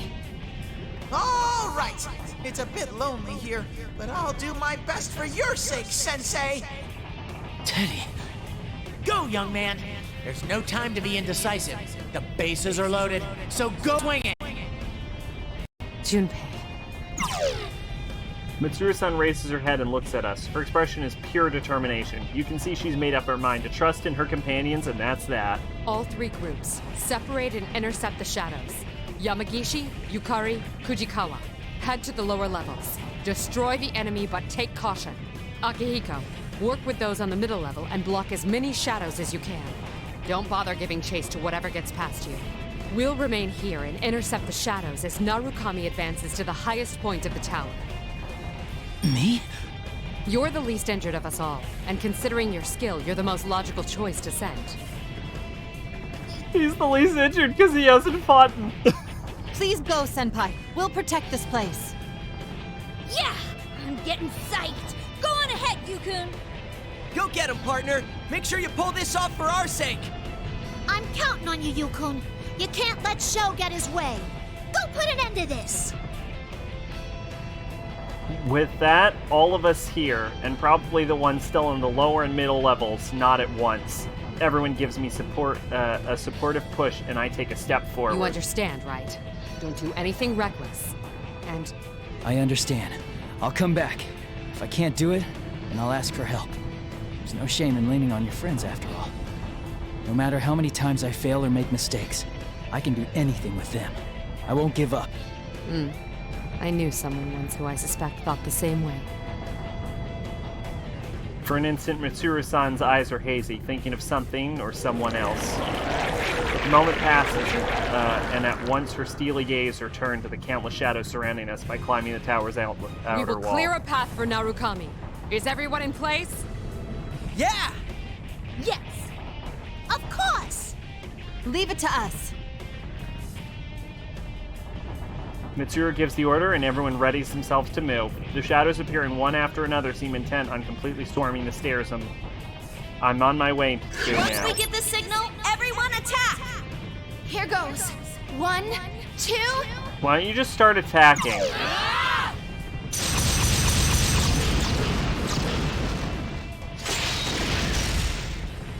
On Fuka and Rise's signal, everyone dashes towards the whirling torrent of shadows. They form a powerful shockwaves that come together, pushing back the limitless mass of shadows, mowing them down. Oh, that's actually a really cool image. Just like this, like, parting of the shadows in the middle as they're just getting blown apart in this cone. A path clears in the center of the black wave, and I run towards it as fast as my legs will carry me. We're all counting on you! It's not just everyone in the investigation team. Right now, the hopes of Mitsuru-san shadow operatives are pinned on me too. I can't waste the opportunity they gave me. There's no time to hesitate. Wait for me, everyone.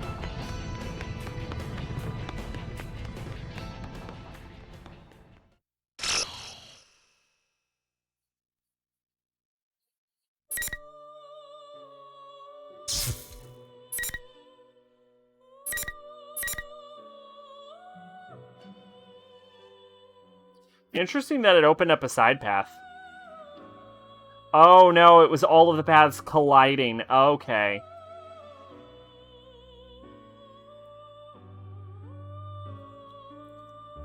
Alright, so it's probably just a straight ride to the end now, huh? Alright, well in that case, I'm gonna go to the bathroom, and then 75%, so I can't believe it's only 75%. That's hard to believe. I think that percentage might be wrong. Because there's all of these, like, routes and shit. This is probably, like, 2-3 more fights left. Like, cutscene, fight, cutscene, fight, cutscene, cutscene, cutscene, fight, cutscene, something like that. I'm thinking, like, 3 more fights max, and all of the rest of this is just cutscene. This has to be wrapping. There's no way we're only 3/4 done. Anyway, I'm gonna take a bathroom break.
Forgot to unmute. Oh, right. I guess my... whatever. I'm fucking fading in the Velvet Room again. I don't give a shit. I'm cold. I don't want to turn off my fan, because then I'll be hot. So this is a good in-between.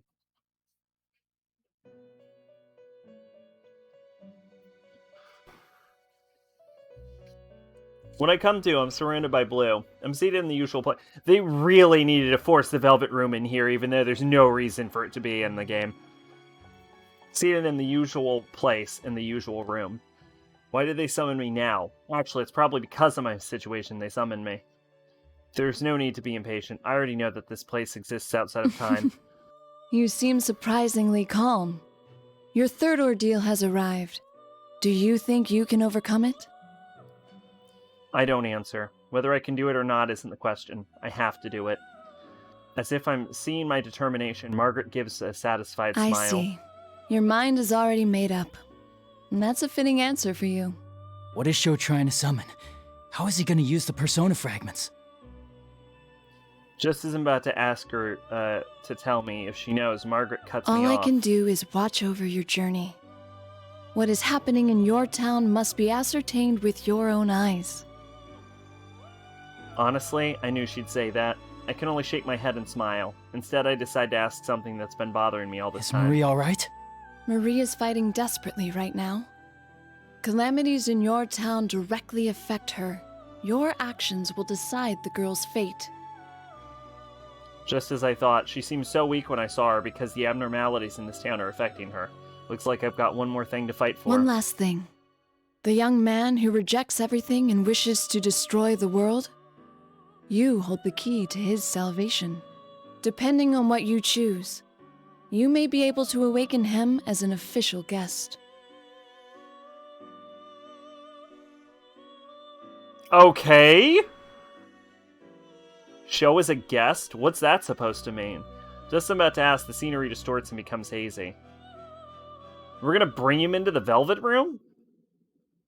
When I come to again, I'm by myself, standing about the hallway, halfway up the stairs to the top of the tower.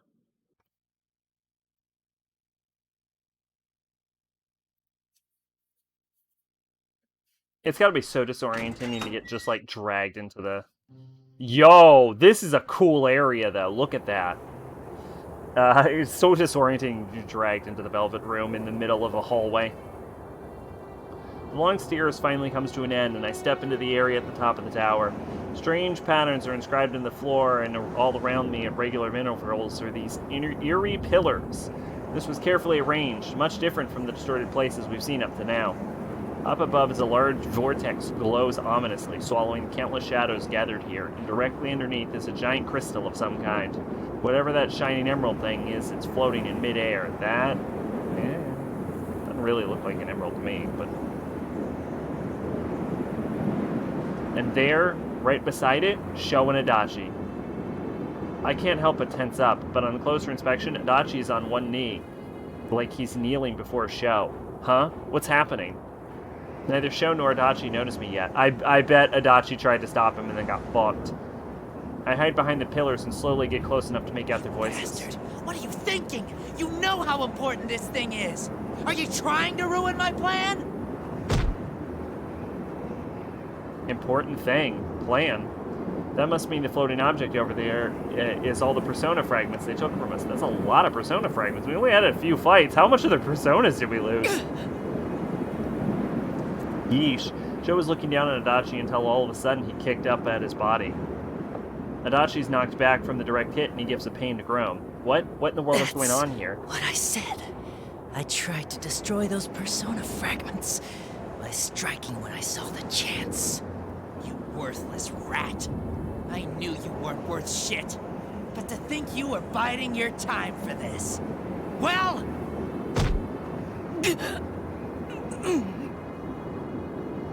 Did I hear that right? Adachi-san wasn't Sho's accomplice? He tried to catch Sho off guard to destroy the crystal? Then Adachi-san was trying to prevent Sho's plan from the very beginning. You asked me before. You said, don't you hate this world too? Huh? That's right. Well, you were just trash I was gonna use from the start. Once everything was ready and I cut up the rest of them, I was gonna kill you slow. Still, I at least gave you the chance to have some fun, you piece of shit. I was gonna let your crap slide until I showed you the end of the world you never got to achieve.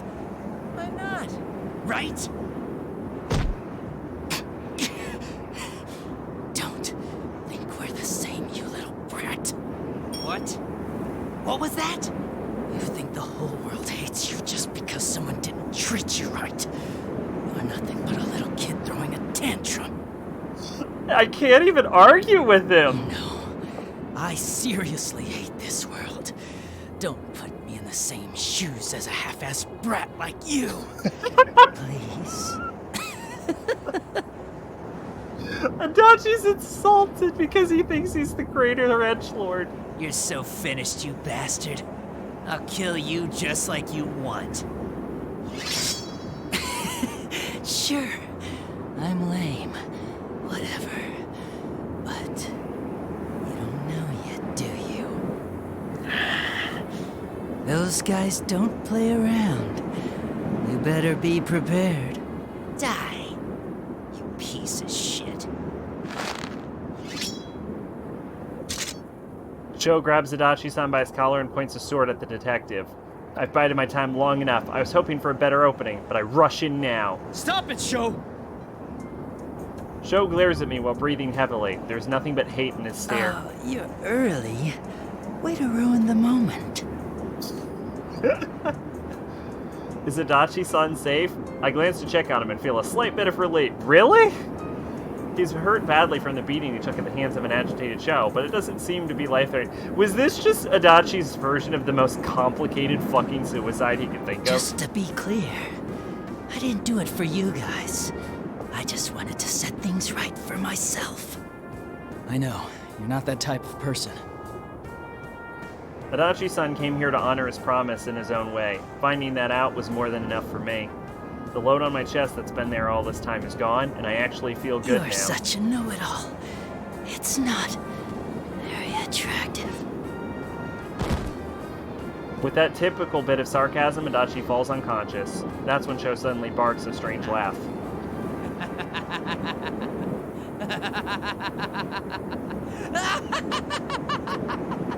He was actually saying ha. That is in fact a strange laugh. What's so funny? What are you guys getting all desperate for? It's disgusting. It makes me sick. I hate it when people get all goody-goody. I'll destroy everything! I actually don't think I've ever seen a red frame like that. I'll destroy every...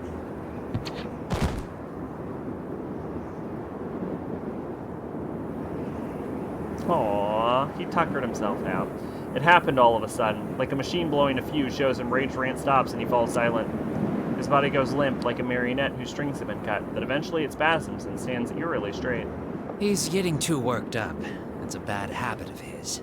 You must be the other one, Minazuki.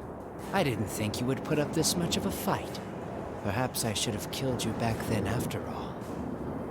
Minazuki, you said then that you did all this to grant Sho's wish, but this isn't the way to save him. And I said that's your perspective on the matter. All I'm here for is to grant this boy's wish. Do you still not get it? That's not Sho's wish! Are you delusional? I know the boy. I know of his hatred and his suffering. His father, Shuji Yakutsuki, abandoned this boy. He used the child for his own desires and then discarded him when he was as good as dead. Shuji Yakutsuki. This is the world that abandoned him. That's why this boy came to detest everything about this world and wished for it all to disappear. No, Sho just doesn't know yet.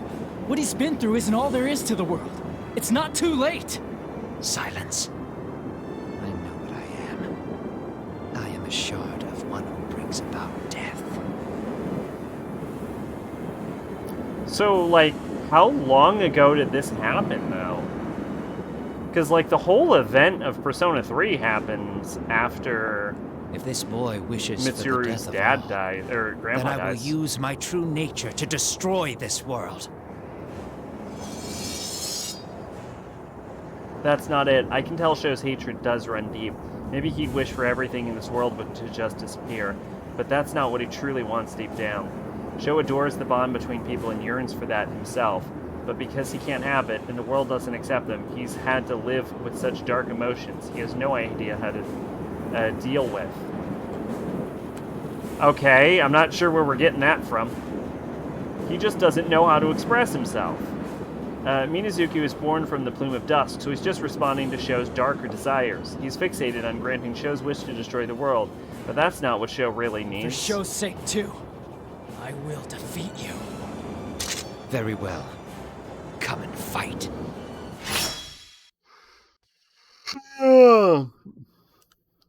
Really seems like Yu's projecting here.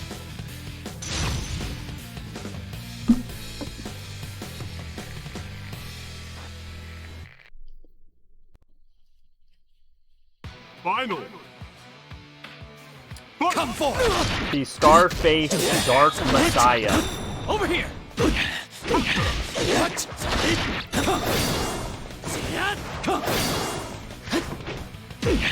What? What? Go! Nice try. He's not danger. What?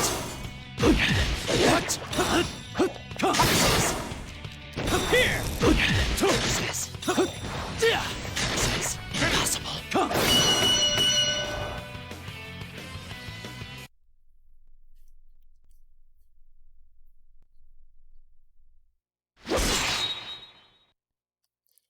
The strike with my strength behind it hits Minazuki and he hunches over.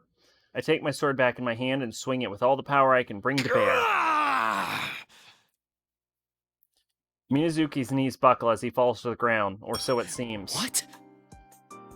Minazuki won't fall. He supports his trembling legs with his own arms and keeps glaring at me as he tries to ready his sword again. Not done yet. Minazuki, why are you trying to grant Sho's wish? We have to have one more fight to pad out the runtime. Foolish question.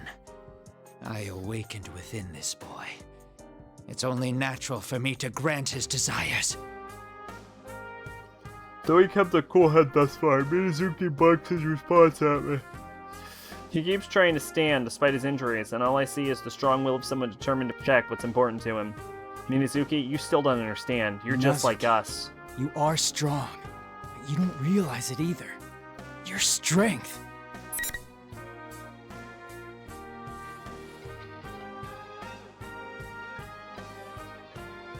This is... Okay, hold up. Is there a good ending and a bad ending? I mean, this is the correct answer. But...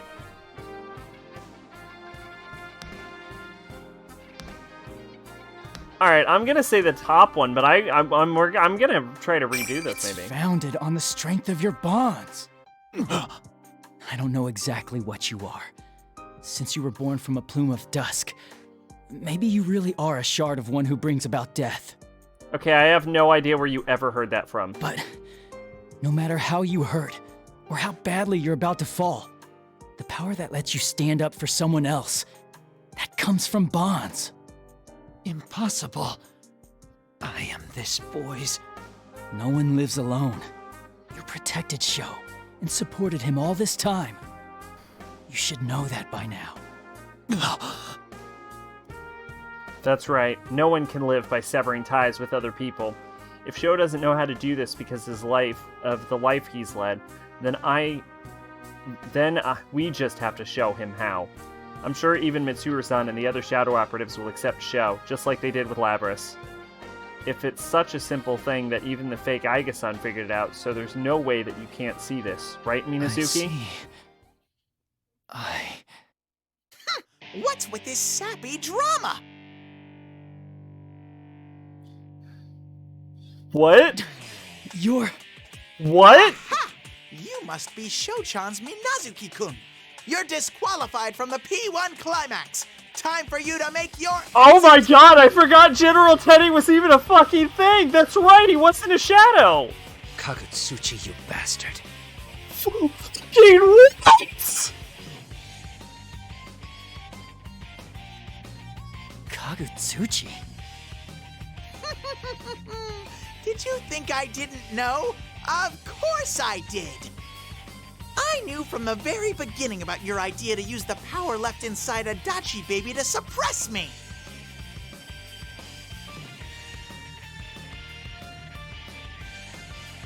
Oh my god!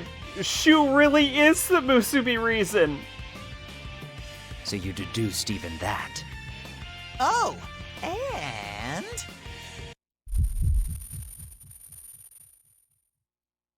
The General Teddy before us. No, this thing that Minazuki called Kagutsuchi gives me a look that makes some unexplainable fear rise in the pit of my stomach. You, Narukami! You defeated this fool, so you're the champion of the P1 Climax! Congratulations! Your prize is your execution. What the fuck is happening?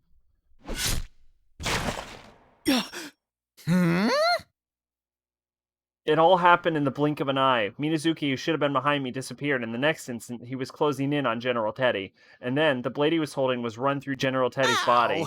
What do you think you're doing? What do you intend to do with this boy, Kagutsuchi? What the fuck? What am I going to do? Isn't it obvious? I'm going to kill him. I'll grant that brat you're so fond of what he wants. A world of solitude. What the fuck? But I'll be the only one there. It will be a world all for myself, where only I exist. What the fuck?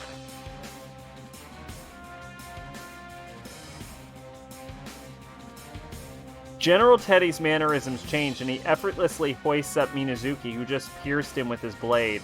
This ominous, hate-drenched voice sounds like it's coming from the depths of hell.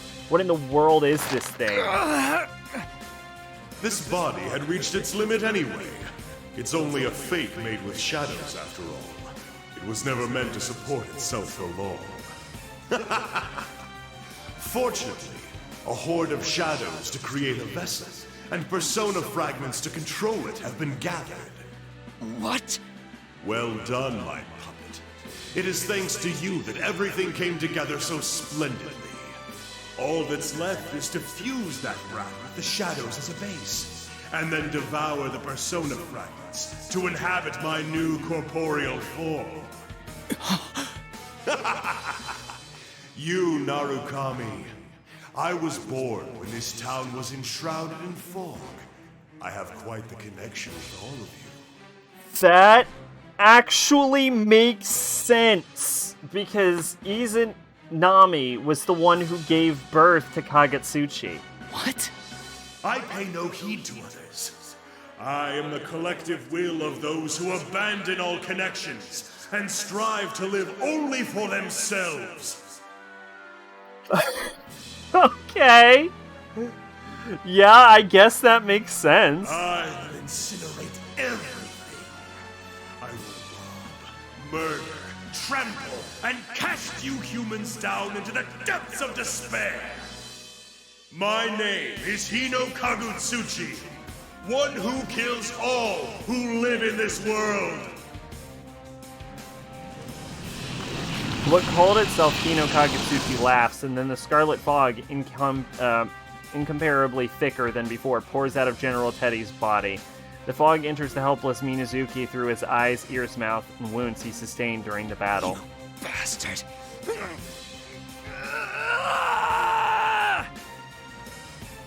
Show! As I try to rush over, General Teddy's body, which is now empty husk, turns into a black chunk of shadow and starts to bubble as it disintegrates. At the same time, what used to be Minazuki turns its evil red gaze towards me.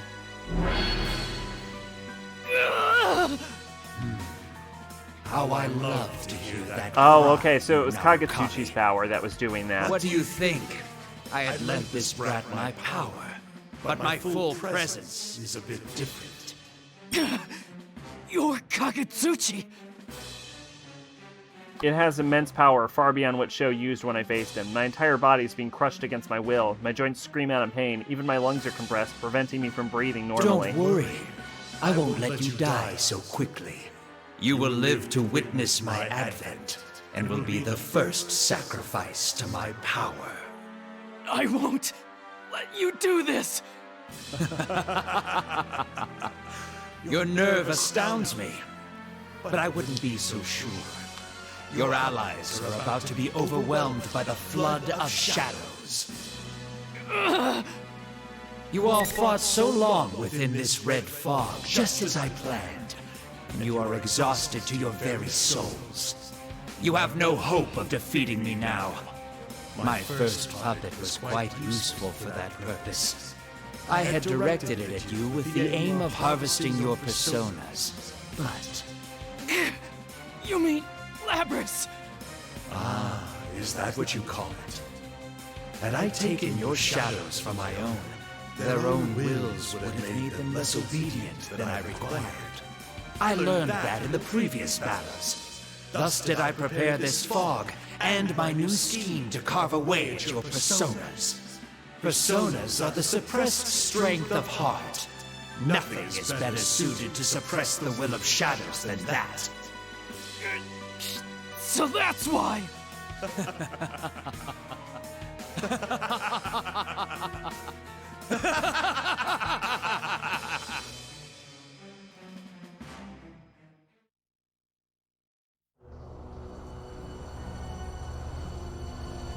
Okay, well, it could be worse. It could be Now is Nyx. the time for despair. This new form that you have given me. Behold it!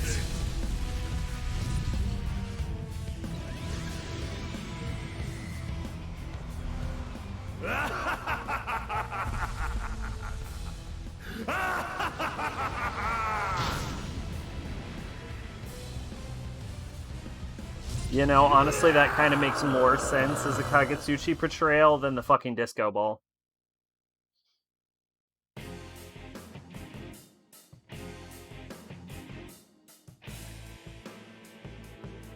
The giant shadow that shows itself through the severe quaking and gusts of wind slowly approached, all while spewing out fluids that look red and stagnant blood.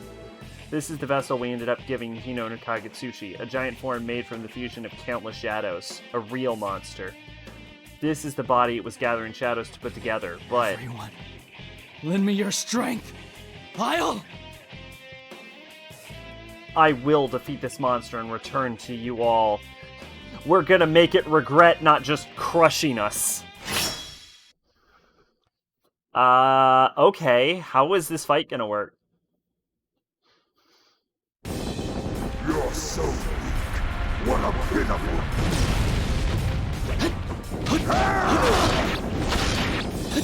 Oh, poorly. Izunagi. Persona. Over here! Over here! Over here! Over here! Over here! Nice try. I'll show you man's potential. I'm actually not hurting it. Over here! Over here! Over here! Over here! Over here! So I'm pretty sure we're supposed to die. Because its health bar is not moving at all. Over here! Over here! But also this, like, controls way worse than it looks. Persona! No, wait, he moved. God, yeah, you can't even hit him with a basic combo. I'm pretty sure I'm supposed to lose. Rematch? No, I'm supposed to win? His health bar is not even moving. Over here! Over here! Over here! Not enough! Over here! He hits over the. Here, oh, over this here, is gonna over be here, bad. Over here! I will destroy you! Enough! Game. Over here! Over here! You know you're not made to do this, right?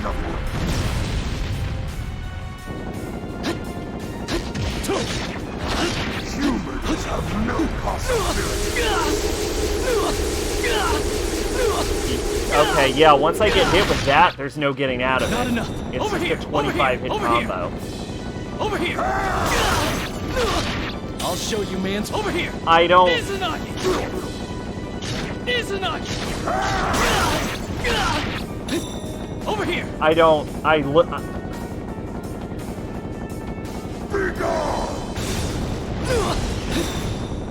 Okay, that's unblockable. Over here! Over here! Izanagi! Over here! Over here! Over here! Over here! This is the power that surpasses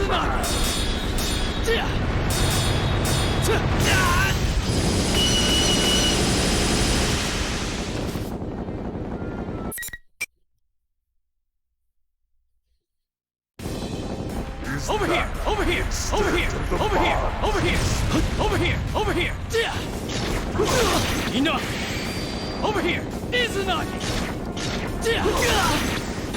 Over here! Over here!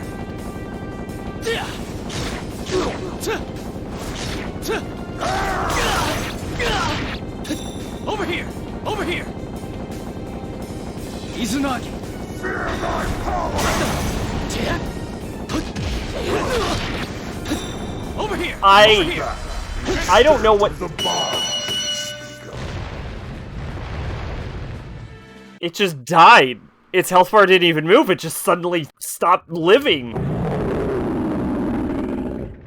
Okay, well that was the shittiest thing I've ever seen. Impossible! What power is this? How can one human's power alone be enough to best me? Hinokagutsuchi. That's what holds you back. However bad that looked like that felt, it felt worse. We'll never succumb to someone like you!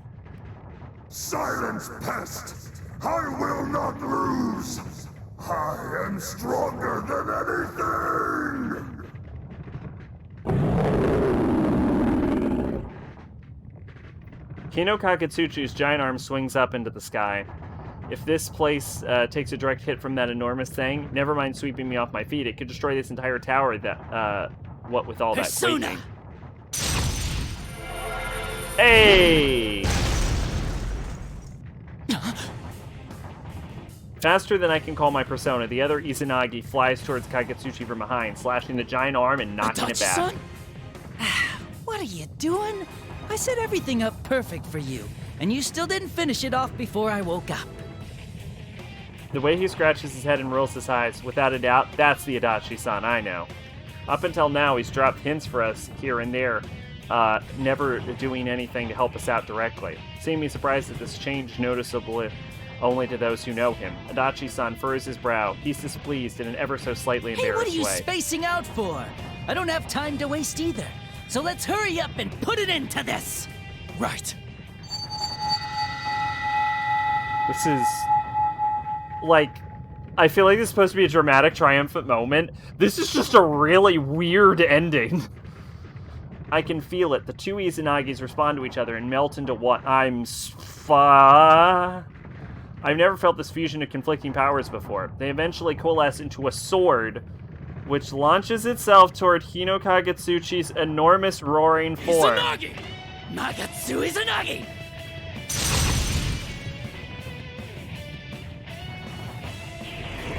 The fuck is happening in this game right now? The giant sword, formed with the torrent of power, pierces Hino Kagetsuchi and disperses its body into Hino fragments. Kagetsuchi! It's over! They didn't even bother to animate this giant sword. So I'm having a lot of trouble visually. Why did it turn into a sword? Oh, they did animate it. No, no, they didn't. They just animated the crumbling out the fucking dumb sword thing. How could I fall? Why did it turn into a sword?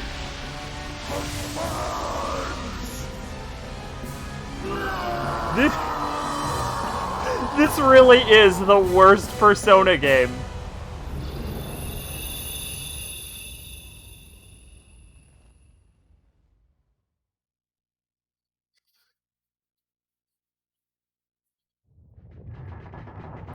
After Hino Kagetsuchi's body crumbles away, the red fog disappears little by little from our sight. The area is covered in silence. The night sky turns back to its usual color, with the beautiful My moon sincere shining in the sky. congratulations on winning the P1 Grand Prix. Hi, Elizabeth. The sudden voice surprises me, and I turn around. Standing right there is a woman in deep azure-colored clothes. Adachi-san's nowhere to be seen. What are you doing here? Though what you just defeated now was different in form, it appeared to be another embodiment of man's consciousness that wishes for death. Okay. Okay. So, alright. Okay, so, okay.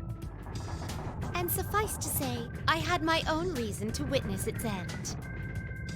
So Elizabeth was gonna beat the shit out of it if Adachi and you Your had own it. reason, huh? That is correct.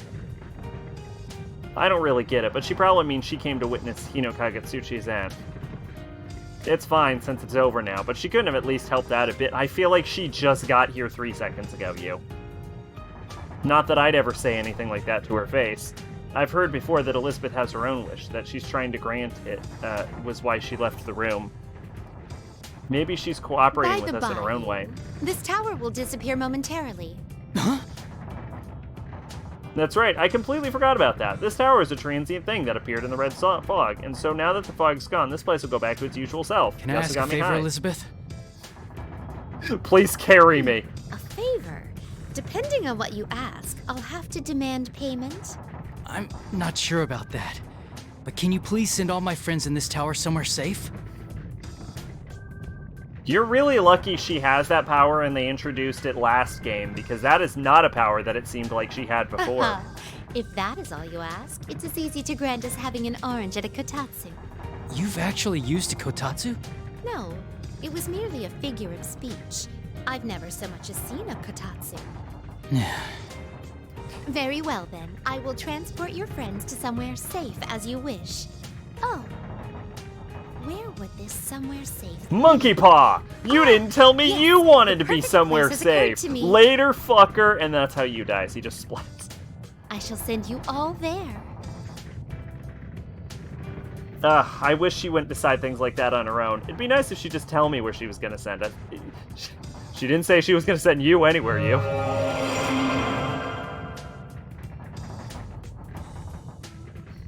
Before I can ask her, she raises her hand and my vision fills with such brightness I forget to argue.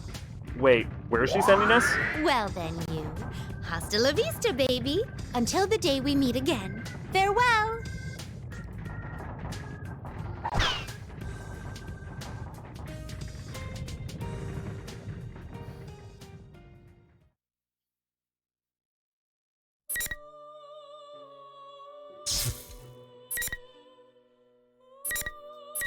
%. Investigation complete. How is it only 82%? How is that? It has to be including an episode of Adachi or something, right?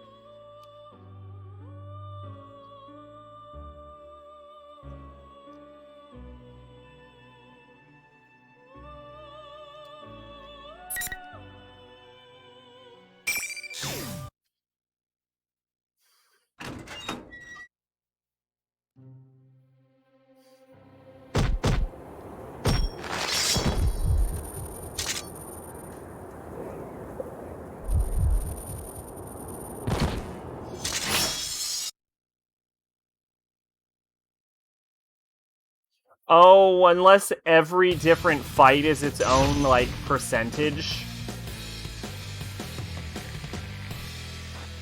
That would make sense. Oh god, then you'd have to go through all of them all over again. What?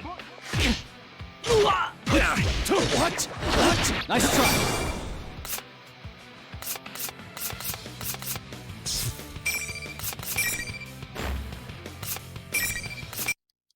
It didn't seem to acknowledge... Maybe the choice is... No, it should be...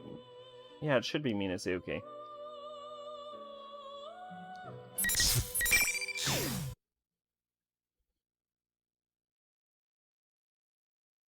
Okay, we'll wait until after the red frames. Because that's when the choice comes in. Yeah, it might be that every single choice is its own... Final! is its own percent. What the fuck? Oh.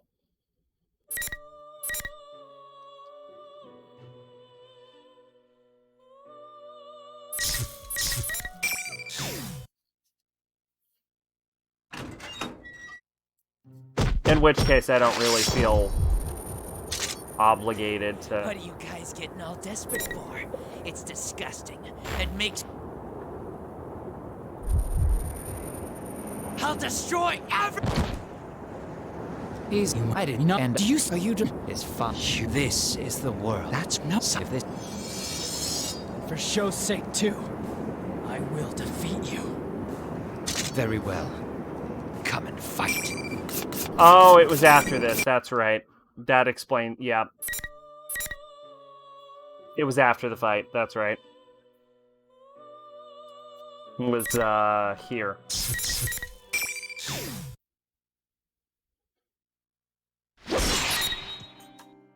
It was founded on your burden of solitude. This really could have been some shitty novel. It was founded on your burden of solitude. Welcome, maid. That's right. You made it to the You end. must understand as well. I am no one. I am merely a strong consciousness which only exists here. In truth, it is you who have come here alone. That's not it. No one can live by severing ties with other people. The reason I'm standing here now is because everyone supported me along the way. Why can't you see that? Do our words just not reach you at all, Repeat it as Minazuki? often as necessary. I will do anything to grant this boy's wish. Barely, because my internet sucks. Oh, that's... I'm sorry. What's with this sappy drama? You're... Aha! Oh, is it? Oh, it's just the same thing, but... But I'll be the only one there. Oh, yeah, it's yeah, it's nothing. I don't think it's anything.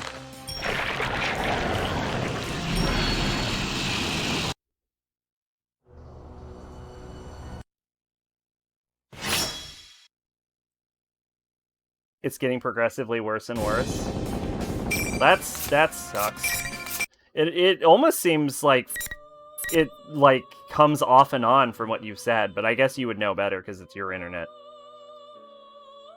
Yeah, alright, that fucking had nothing.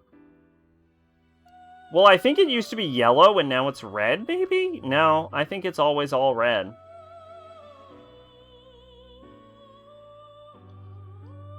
Yeah, I don't know.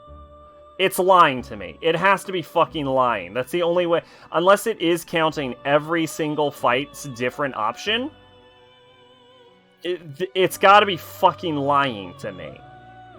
Or if it's counting the DLC. Because that 82% is a fucking lie. When I was writing that blog post, it took me even longer than it should have because of the internet. It made me realize I could never get a job using the internet. What I do for long text documents, and this isn't to do with an internet thing, it has to do with like an editing thing, is I'll write it on like a Word document and then I'll just copy paste the Word document. And you could use that for longer form text documents. But no, I mean, if you're to get an internet job, yeah, obviously you would need like actual, you know, internet for sure, Zaze.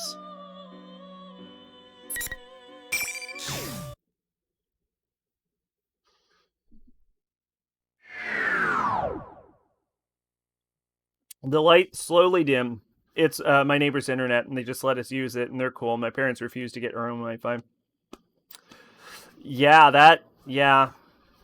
Well, I mean, that's what I mean, but what I mean is, like, when I say it's your internet, I mean it's like you're the one that has to use the internet, not necessarily that it's your specific internet. The light slowly dims and my vision returns. I am indeed standing in a safe place, the studio and the TV world. It's a relief to look around to see everyone else here too. They all look so confused as what happened, but when I approach them, they break into a smile and congratulate me on the victory. You know, seeing everyone in one place like this, we got quite the crowd together. Well done, Narukami. I'm sorry for the trouble we caused. No, we owe you too. Thank you for stopping the shadows. Akihiko comes up from behind me and nudges my shoulder. When I look towards him, he smirks in a dauntless Wish way. I could have gone to the top myself, but I'll let you take the glory this time. Right now it disconnected, now it won't even show up as an option. Oh, shit. Thank you, Akihiko-san. Yeah, that's really bad. I hear a fuss then and look towards the exit from this world at the center of the studio. Everyone is gathered around stacked up TVs. Wondering what this is all about, we head over. Like I keep saying, this is my world. You have to go through this TV to get out to your world, Junpei. Huh? We go through a TV to get out of the TV? Come on, Blue Daruma, quit kidding around. I swear they made Junpei and Kanji dumber. Like, I never liked Junpei, but it was because Junpei's an asshole, not because he's completely fucking retarded. It's for real. But, now that you mention it, that is kind of weird, isn't it? Going into TV leads you out of the TV? No, it makes perfect sense. It's a portal. Jeez, what are you making it all complicated for? It's fine. The TVs are connected.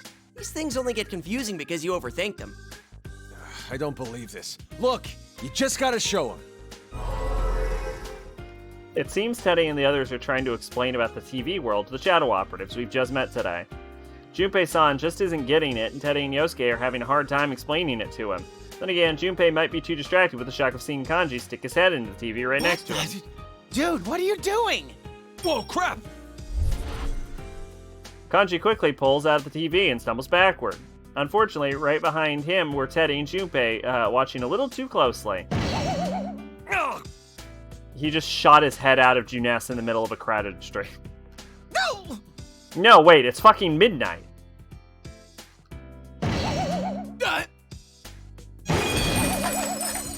The back of Kanji's head hits Teddy's face, and the back of Teddy's head hits Junpei's face. The force of the hit causes Junpei to go rolling all the way to the edge of the studio. I wonder if he's okay. Man, slapstick certainly works better when you can fucking see it. Stupid Kanji, that hurt! Don't you know the saying, a head in motion tends to stay in motion?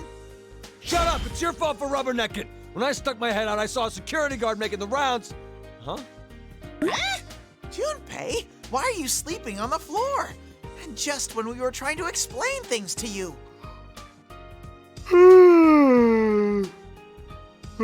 Teddy, that's not right. If I had to pick sides, I'd say Junpei-san was clearly the victim right now. Wait a sec. Kanji-kun, did you just say there was a guard out there?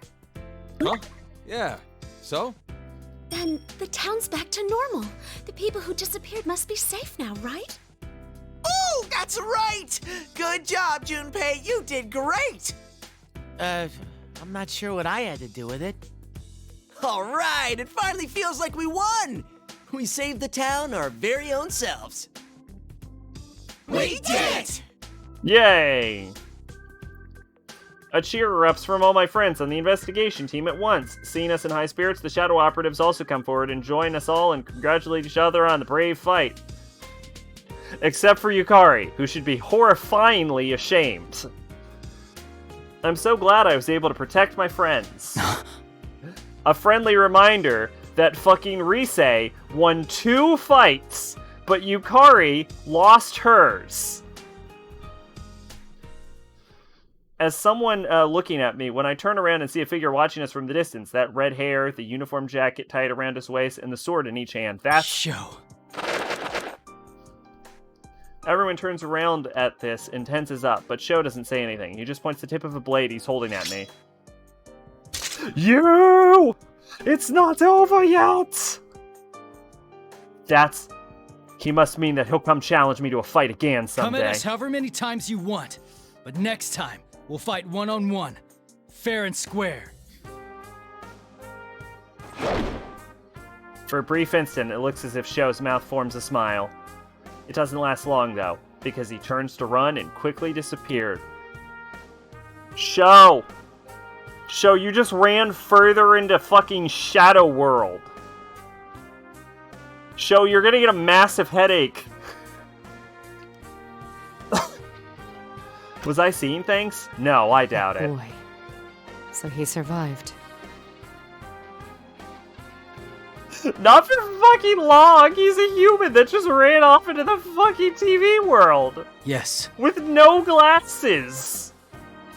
Or whetstone to sharpen his swords that will dull on the many, many shadows. Regrettably, he is a serious criminal who tried to destroy the world. We cannot leave him be. You probably can. He's gonna fucking die if you don't get him. I understand. But I won't be so stubborn this time. I ask that you all cooperate with us in capturing Minazuki. I'm honestly surprised at this. Aw, Mitsuru had a character arc. After the P1 Grand Prix came to a close, Mitsuru-san clearly told it... Is Mitsuru the only character with a character arc that isn't Lapras? Or Adachi? Or Sho? These are the weirdest characters to have gotten an arc. Mitsuru told us to not get involved any further, in Elizabeth, I guess, and rejected all our efforts to help. I understand that she did it so as not to drag us into anything dangerous. But we decided to save Sho. Mitsuru must have come to understand our feelings and included us in the search for him.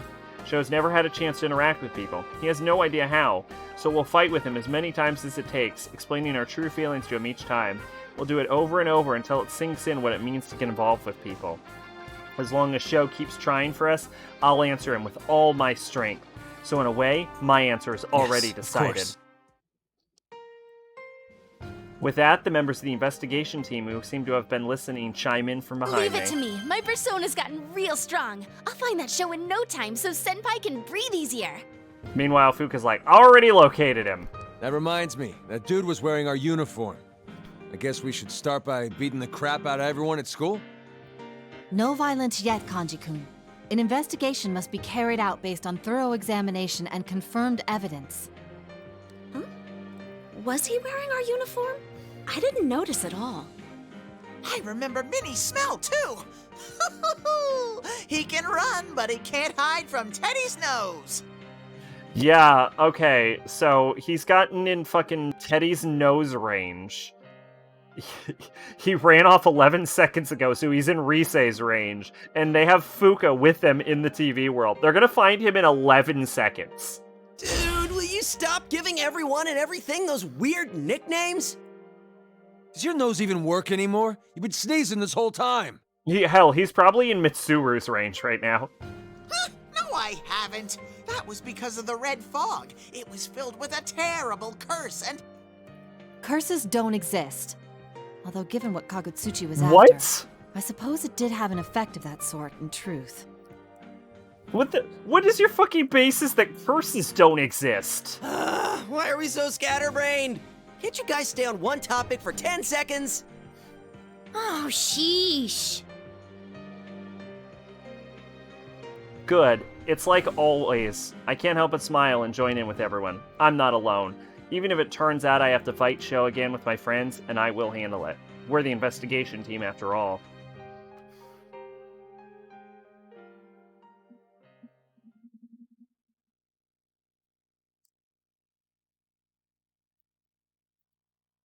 When we return from the TV world, an utterly mundane world is waiting for us. Did you get Sho? Because he will die in there. As we stand around the quiet dawn at Junes before it opens, Yosuke looks around at everyone's eyebrow-raising outfits of the Shadow Operatives. I think I'll tell anyone about him sighing, thank goodness we came out at this hour. And then again, I'm at a loss what to do when we go to Yasugami High, closed for the holiday, to see Mitsuru off, and a pitch-black military copter lands on the grounds.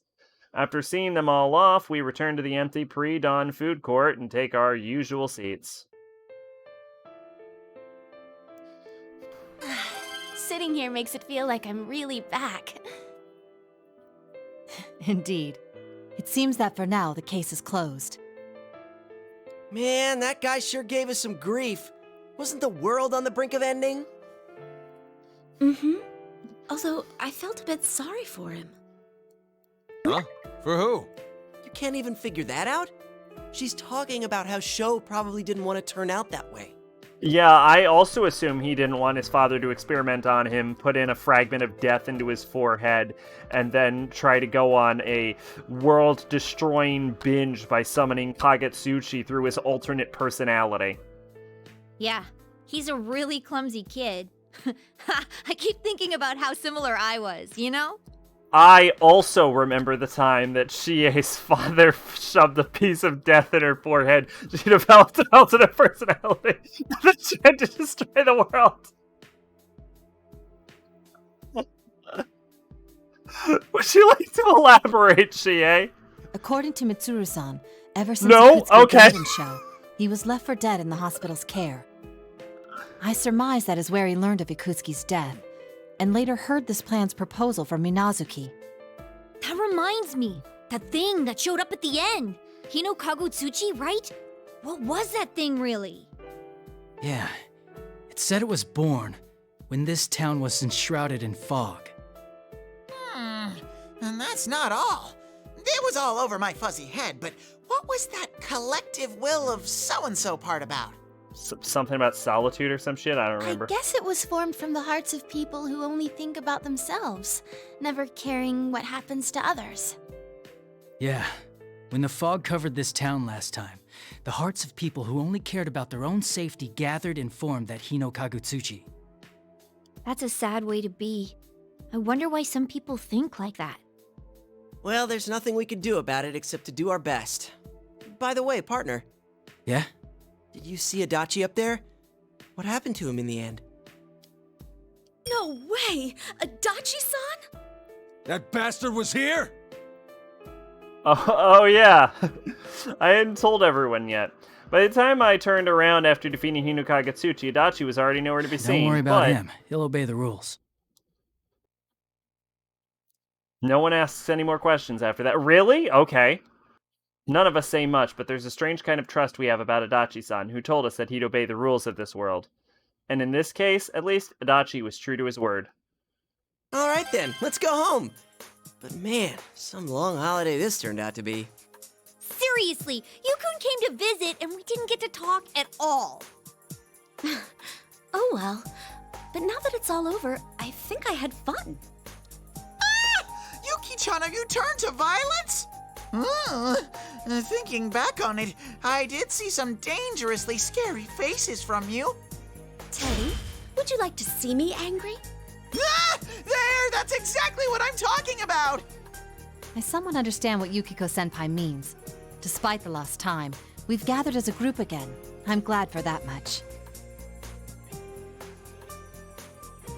We all silently nod in agreement to this. Once today is over, we'll return to our normal lives and walk our own paths. Even then, someday, no matter when it may be... Yosuke-senpai, I'm hungry. Can't we go grab a bite yet? Oh, meat sounds great right now. You'll scale treat, of course. I'm not treating anyone. The store's not even open. Stop trying to make me treat you guys every time. Things really haven't changed at all.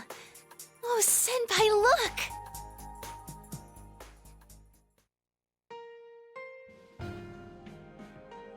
Is it the fucking sky? It's the fucking sky! Yukiko Haru getting turned on by violence. I looked at where Rise is pointing and see the sun starting to rise from far beyond the town. Those thick thunderclouds that had covered Inaba yesterday seem to have disappeared along with the fog. Let's go, everyone. It's going to be some nice weather in Inaba today.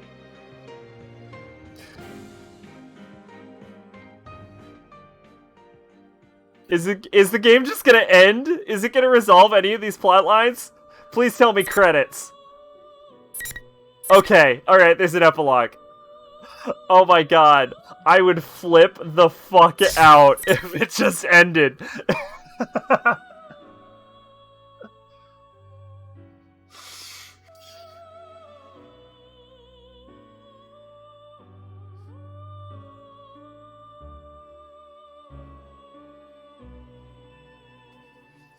Oh my god. Alright, here it is. Epilogue. It's been a long road. I still don't know how it says we're only 85% through the game. It's got to be including the DLC. It's the only thing that makes sense.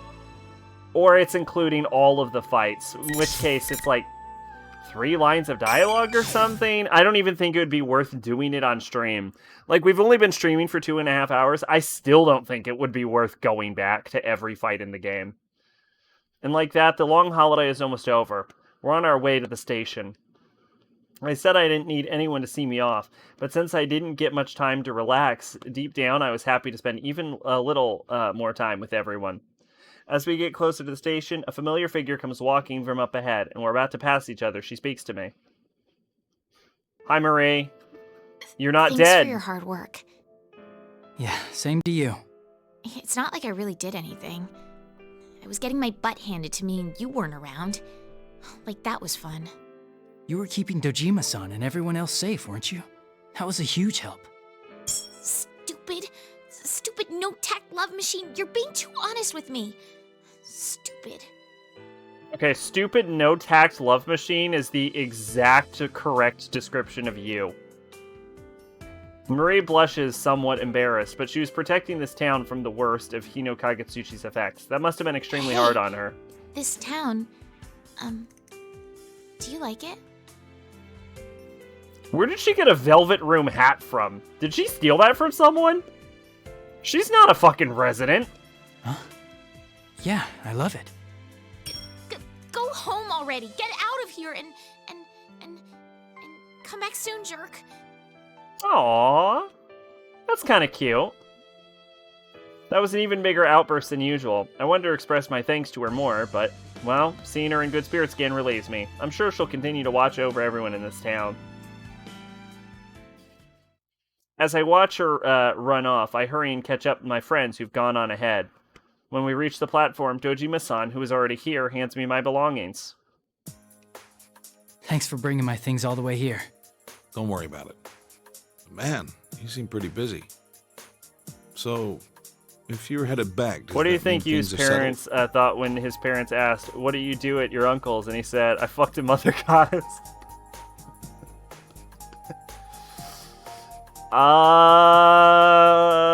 Medication.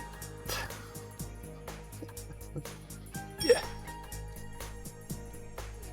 There's a hint of reproach in Dojima's eyes. A detective's intuition is an impressive thing. I can tell he still trusts me since he's stopping short of grilling me for details. I just wish he'd stop that drill-like stare. Take some more time off the next time you come. She seemed pretty lonely. Nanako looks away sadly as Dojima pushes her forward.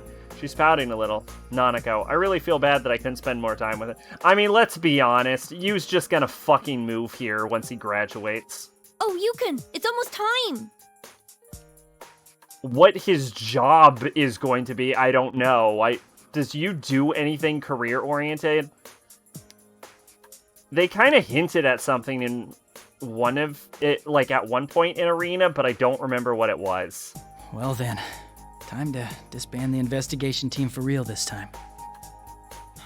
I feel a little down when you actually come out and say it like that. Yes, but disbanding means that the case has been solved. We should take pride in that, at least. Investigation team? Oh, crap! Chie's dog went missing, so... Oh my god, that's right! Where the fuck is Chie's dog? Huh? Really? If you had told me, I would have rushed to help in a jiffy. No, that's actually true, wait! Where are you falling for that? Just stay quiet. That's not fair. I wanted to help too. I'm sorry, Nanako. I'll be back in the summer. Really? Whoa, for reals? You're gonna stay the whole summer, right? Oh, Yay! That's more than a month! We could do anything then! Let's see, the summer festival? Going swimming in the ocean? Ooh, and the fireworks show! Resolving the Chie's dog plotline, which has now become the most important thing this game has brought up.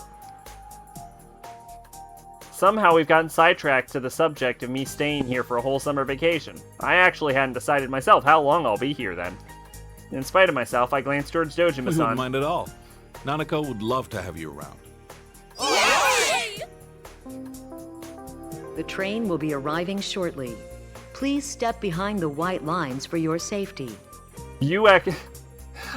Considering Yu spends all of his time here, I like to imagine that he kind of reinvented himself when he came to Inaba in the first place, and that's why you have to get up all of your social stats. And the Yu from like his hometown in the big city, he's just like, he's a fucking nothing burger and no one pays any attention to him, and that's why he spends all of the time in like Inaba, where he's like a local celebrity. Big bro!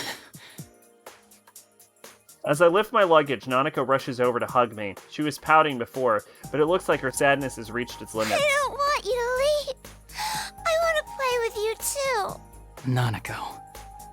You really didn't get to spend much time with her. Nana-chan, I'll play with you. I know, Nanako-chan, come over to my place. We have a dog. That you lost. Where is your dog? No, I want Big Bro. Nanako, if you keep saying such selfish things, I'll tell you a scary story before bed. Oh my god, that is a brutal fucking threat. Nanako freezes for a moment with a sudden jolt before reluctantly letting me go. Dojima-san, I'm not sure that's a good way to keep her in line.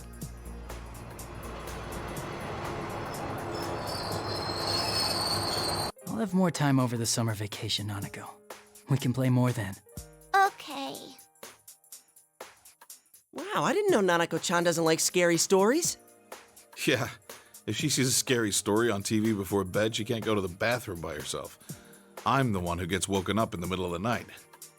Dad! Sorry. Jeez, we're through, Dad. Never speak to me again! Nanako, tired of being teased, rushes into the train, even though the departure bell is already ringing. That was not good timing. Nanako! I chase after Nanako and rush into the train. Just as the door closes behind me, Dojima-san and my friends are left behind the platform with dumbfounded expressions. Oh! We've kidnapped our cousin. Sister Complex Kingpin of Steel. As the scenery begins to slowly move, they start chasing after the train. Nanako looks back and forth between me and the others outside and seems a bit panicked. I grin and then look around inside the train for a seat. We can both sit down until the next station.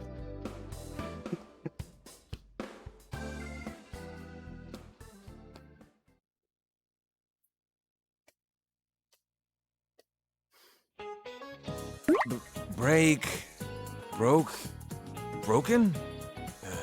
Eaten? Etten. Why the hell does it keep changing like that? Break? What is it, a car? I don't even have any brothers named Ken! Oh my! Are you studying English? It must be a cold day in hell. Kanji's mother just became the best character in all of Persona. You old hag! I'm trying to study here, so quit making fun of me! My. He's embarrassed. Damn, my mom looks so happy I ain't doing this because I want to. I ignore her and turn back to this study aid thing. Oh, that's right. There's something I wanted to ask you. Well, what is it? Quit bothering me. I just hurry up and ask already. Well, our dyes seem to be running out much faster lately. Do you know anything about that? Her voice sounds very familiar. I get all flustered at her sudden question. How should I know? Maybe we had a burglar or something. Oh my. A burglar who only steals dyes? Like I said, how should I know? You're probably just imagining it anyway. Is that so? How odd. Man, she's weirdly sharp about this stuff. I can't let her figure it out yet. She can't know that I'm, like, thinking about the family business and all. My senpai are third years now, so it's only natural they talk now and then about our plans for the future. And I've been giving it some thought myself, so I decided to start training in secret about stuff like dyeing. Huh? What's the studying for? That's, well, that's part of my plan, too. I just remembered. That navy blue handkerchief I washed yesterday had an odd unevenness to its coloring. What? Like how? That handkerchief was my best work lately, and Wait, the one I washed was a white handkerchief. Ah, the ravages of age. I keep misremembering things. You old hag! Ma leaves chuckling all the while. That old hag, she knew. Feeling embarrassed about my secret training getting found out, I take a break from studying and pick up one of the dyed goods out in the store. The color just isn't the same. I compare it to the fabric I dyed for a mascot plushie. I didn't notice I had actually worked with the dyes on my own, but Ma's dyed goods are something else. How does she get the dyes to do that? I catch myself sighing and shake the cobwebs out of my head. Yu Senpai's gone back to the city, and my other senpai are probably leaving town next year too, according to their post-grad plans. Rise and Naoto too. Even now, they're away from Inaba more than they are here. Her VA plays Nanako, Igus, Nozumi, and also apparently an anti-vaxxer, so yeah. I thought it sounded like Igus. I did not know that Nanako and Igus shared a voice actress, though.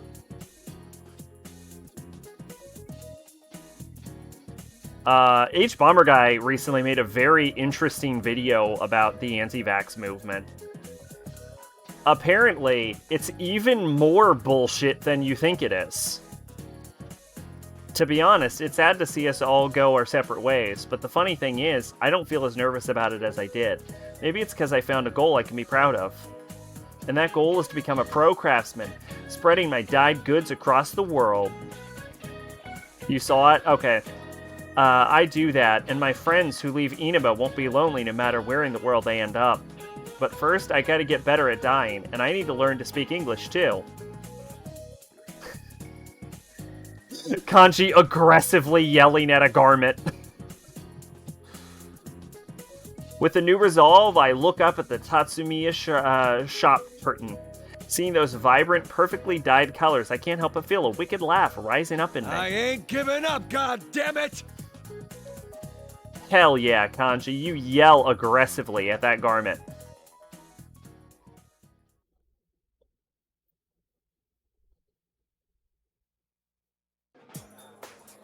Excuse me.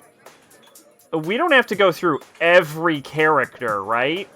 Because that was 85%. The remaining 15% of this game isn't the epilogue, right? After I saw his video on it, I saw his video on the very weird reviews of Force Awakens. Oh, I've been watching a lot of weird fucking videos lately. Because I've been playing Stellaris. And like Cyberpunk, and I've been like weirdly reluctant. Like, for whatever reason, I find it very hard to focus on shit while playing Cyberpunk and Stellaris right now. I don't know. It's weird. It might just be because I'm really tired and I'm having an off day. For the past several days. But no, Force Awakens is a fucking shitty movie. The whole, like, new trilogy is just all terrible. Like, I know a lot of people were really hyped about, I think Force Awakens, right? Wait, was it the first one or the... No, it was Force Awakens... Rise of Skywalker... And then the middle one, right? Whatever. All of the fucking Disney Star Wars films, all of them fucking suck. Apparently there's a weird conspiracy that Star Wars is using coded messages to tell white women to marry black men or something.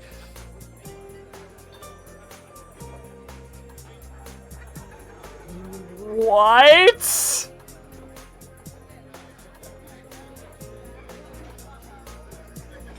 As I'm picking up the empty plates from the parlor, which is as lively as usual, as guests beckon me over. Oh, you're a high school girl and a manager? That's awesome. That's the craziest thing I've heard today. And I played this game.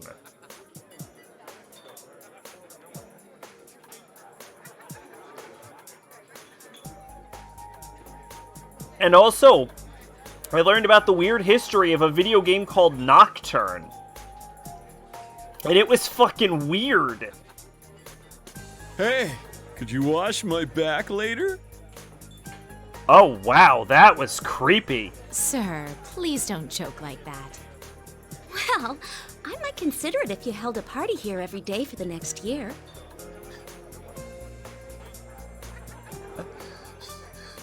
Really?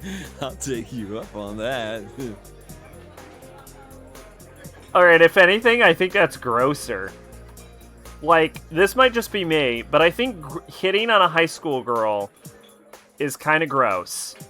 But I think agreeing to host a party at her hotel every day for a year to then hit on a high school girl is even grosser. Because it involves such a higher level of commitment that it becomes extra gross.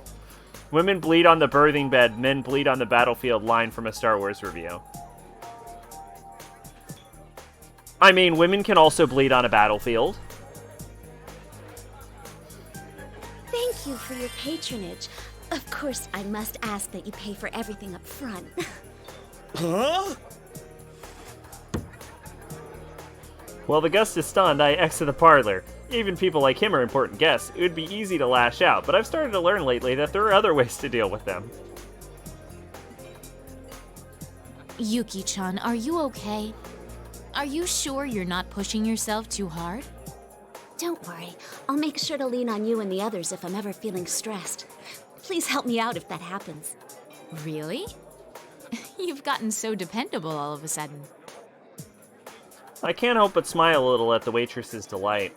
The reason I'm able to try my best like this isn't because of my strength alone. It's more that I want to keep pushing myself further because I have people who depend on me. And I think it's because of that case that I'm thinking this way right now. I made my decision to take over the inn and everyone is cheering me on.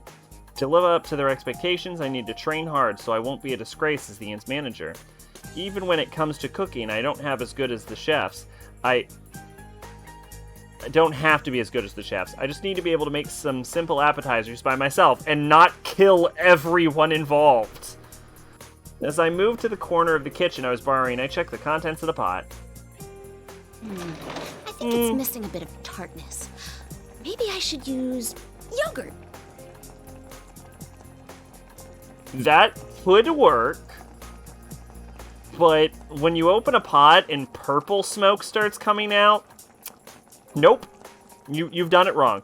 The guy who wrote that review made a video about 2016 Ghostbusters and started with the problem with new Ghostbusters film is that it stars women. Love H-Bomber Guy's response to, well, gotta respect his honesty.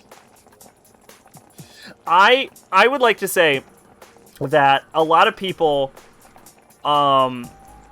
used the hatred, like the vitriolic hatred of the 2016 Ghostbusters movie as a way to say that the people who didn't like the movie were sexist. Now, I have not seen this movie, so you cannot throw me in this camp. But what I will say is I feel like the claim that you didn't like 2016 Ghostbusters movie because women is like disingenuous and like completely dishonest and just like actively malicious. It's a whole bunch of issues because most people who didn't like the 2016 Ghostbusters movie just don't like the 2016 Ghostbusters movie, and that doesn't make them sexist. And I think that like part of equality is saying that women can make a good movie, but they can also make a right shit movie, and people should be allowed to dislike a movie, you know, made with women, by women, starring women, and saying that they can't because it stars women is just as sexist as saying they would dislike it because of that they're women. On the other hand, if the person's literal claim is, I don't like it because women, that's not really a defensible position. That sounds pretty sexist right off the bat. But mostly I just want to say that, like, the argument about it is that people who don't like the movie is sexist, and it's like, no, it really sounds like it's just not a good movie. It is disingenuous, however, I would say there's a lot of sexist vitriol thrown in that movie. Sure, like that one guy who said it's bad because women. That guy just sounds sexist.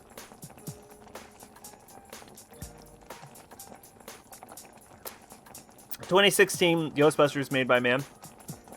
As someone who has never seen a single Ghostbusters movie, I do know that when they were advertising 2016 Ghostbusters, the largely female cast and production was a major, like, advertisement point. Like, they had a whole, like, staff picture about, like, all of the women working on set and all of the actors. It was just, like, this whole lineup of, like, major, like, production assistant. Like, not production assistants, because that's an actual... people in the higher echelons of the film production who are women. And it was just like, look at all these fucking ladies. Huh? It burned? That's odd. I was sure this was how the chefs did it. Ugh, excuse me. Yuki-chan? I smell something burning. Are you It was directed okay? by Paul Feig. I'm okay. For me. now. See, I didn't know who directed it. Like I said, I haven't actually seen it. Maybe it's the best film I've ever seen in my life. You're improving as a manager. Nothing I But have heard think your makes it sound progress like it as a would be. cook is still bumpy. I can't help but sigh at the waitress's gentle rejection as I stare at the burnt pot. Maybe I should get more people to help taste my food. Yeah, I'm not alone, so I'm sure my friends will be eager to help me out.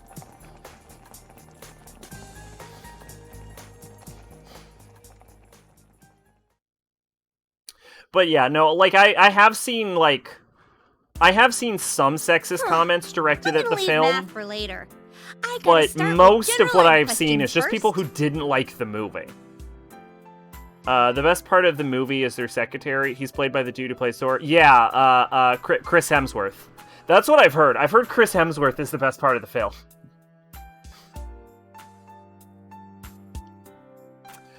I wave the white flag at the incomprehensible row of numbers and I open a different book. Sheesh, it's... I've also heard that some people laughed up to 3 times. But for a comedy movie, that's...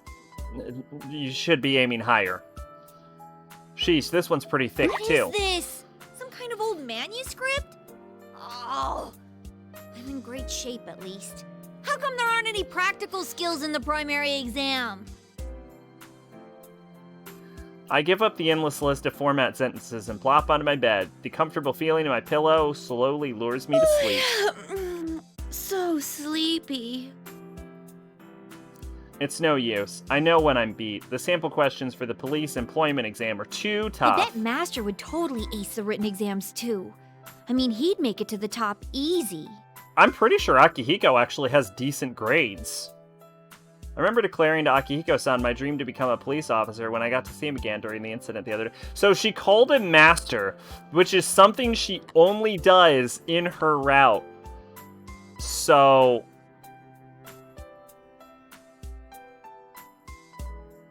now we know, confirmed, that Chie route is the canon route of Persona. Of Persona 4 Arena. Sak, I now know how you feel. Unplugging and plugging in shit every time is really fucking annoying. Yeah, it's not great. I assume this is relating to your P2 playthrough. Why a police officer? It's simple, really. So I can protect everything I care about. Things like my family and friends in this town itself, where I have so many good memories of growing up. Yukun's gone back far away to the city, and since Yosuke's decided to go to college, he'll eventually leave Inaba too. How was your playthrough going, by the way? Rise-chan and Naoto-kun will probably... Naoto-kun? I guess you can call a girl-kun. Will probably have a lot of traveling to do in their work, and even Yukiko said she might go to do some innkeeper training elsewhere. Kanji-kun's supposedly up in the mountains in search of dyes and cooking wood, I think. Wait, that part about cooking wood seems off. But even if we end up separated, it won't change the fact that we can always come back here to Inaba. That's why I'll protect this town. That, I think, is the real strength everyone gave me. I have to unplug my PS2 component cables and plug in the PSP, and when I'm done, unplug the PSP component cables and plug the PS2 back in. Why not just leave the PSP plugged in?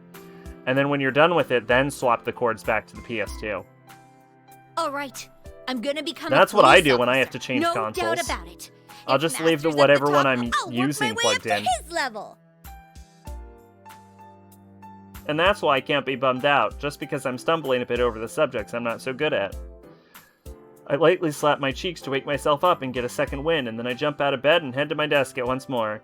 These sample questions are tough enemy right now, but the stronger the enemy, the more a true fighter welcomes a challenge. Once I become a police officer, I'll bust up bad guys at crime scenes one after another. Because the cord will be on the floor. Master, I need to be on the streets, not behind a TV. Okay. Akiko-san, a government official with the police, will be my strict but kind boss. I don't think that's true. I mean, I know Akihiko said he wanted to get into the... whatever, it's your fucking fantasy, Chie. When I bet if a case comes up, our ace detective Naoto-kun will help us out on the investigation. You-kun and the others will be amazed at how I take care of business. It's kind of embarrassing to think about, though. Hee hee hee hee hee. Doesn't she end up working for, do my best. Katsuya? I'm gonna do my best.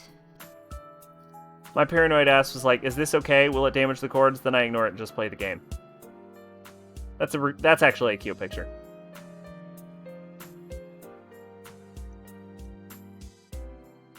I'm about to do the whole Lisa arc. Okay.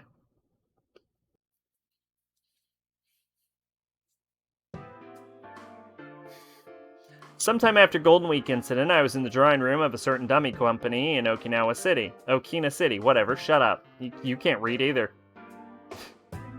To the public, it's merely a small publishing company, but in truth, it's been rented out by PubSec to serve as a base of operations for administrative police activities carried out in secret. Though at times I cooperate with them on investigations, I'm still an ordinary high school student, and since I'm only an outsider from the police's perspective, it would cause too much of a stir for me to come in contact with PubSec at regular police stations. I've only fused two personas, Pixie and Harpy. Alright.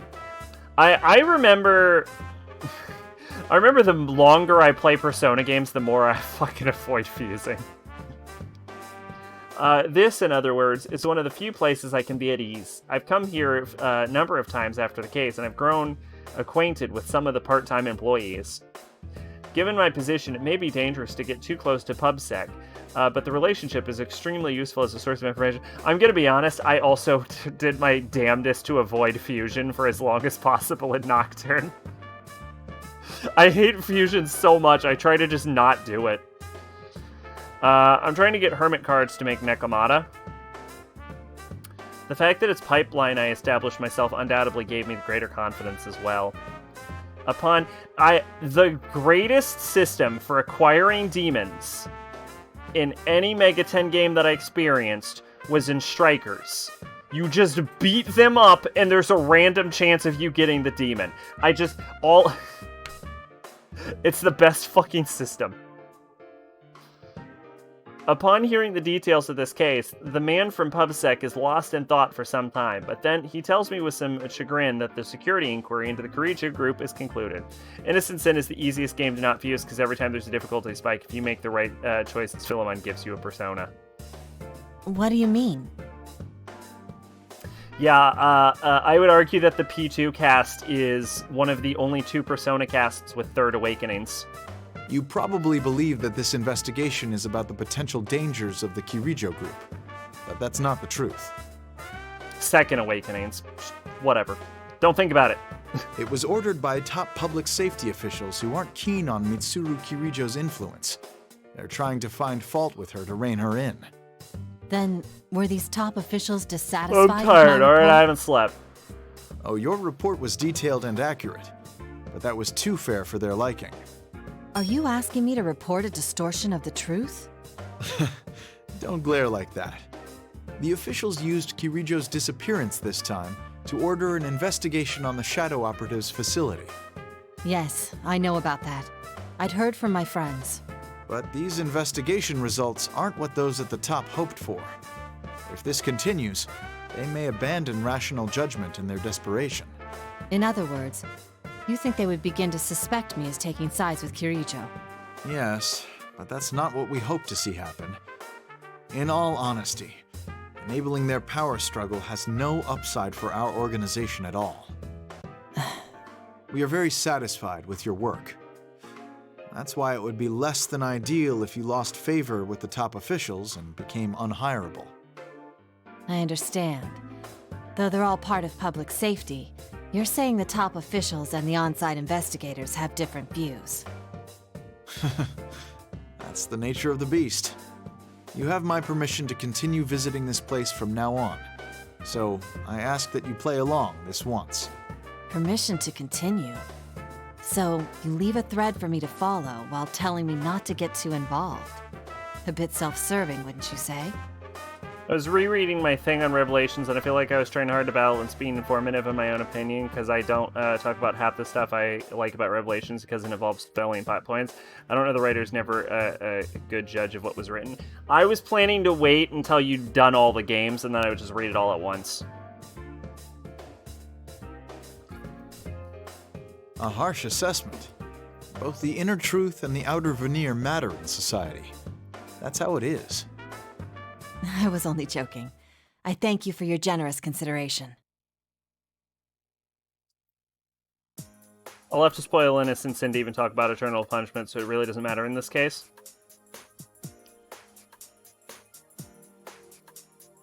Well, if you're going down, like, a sequence of games, I'll get back to it in September. Fair enough.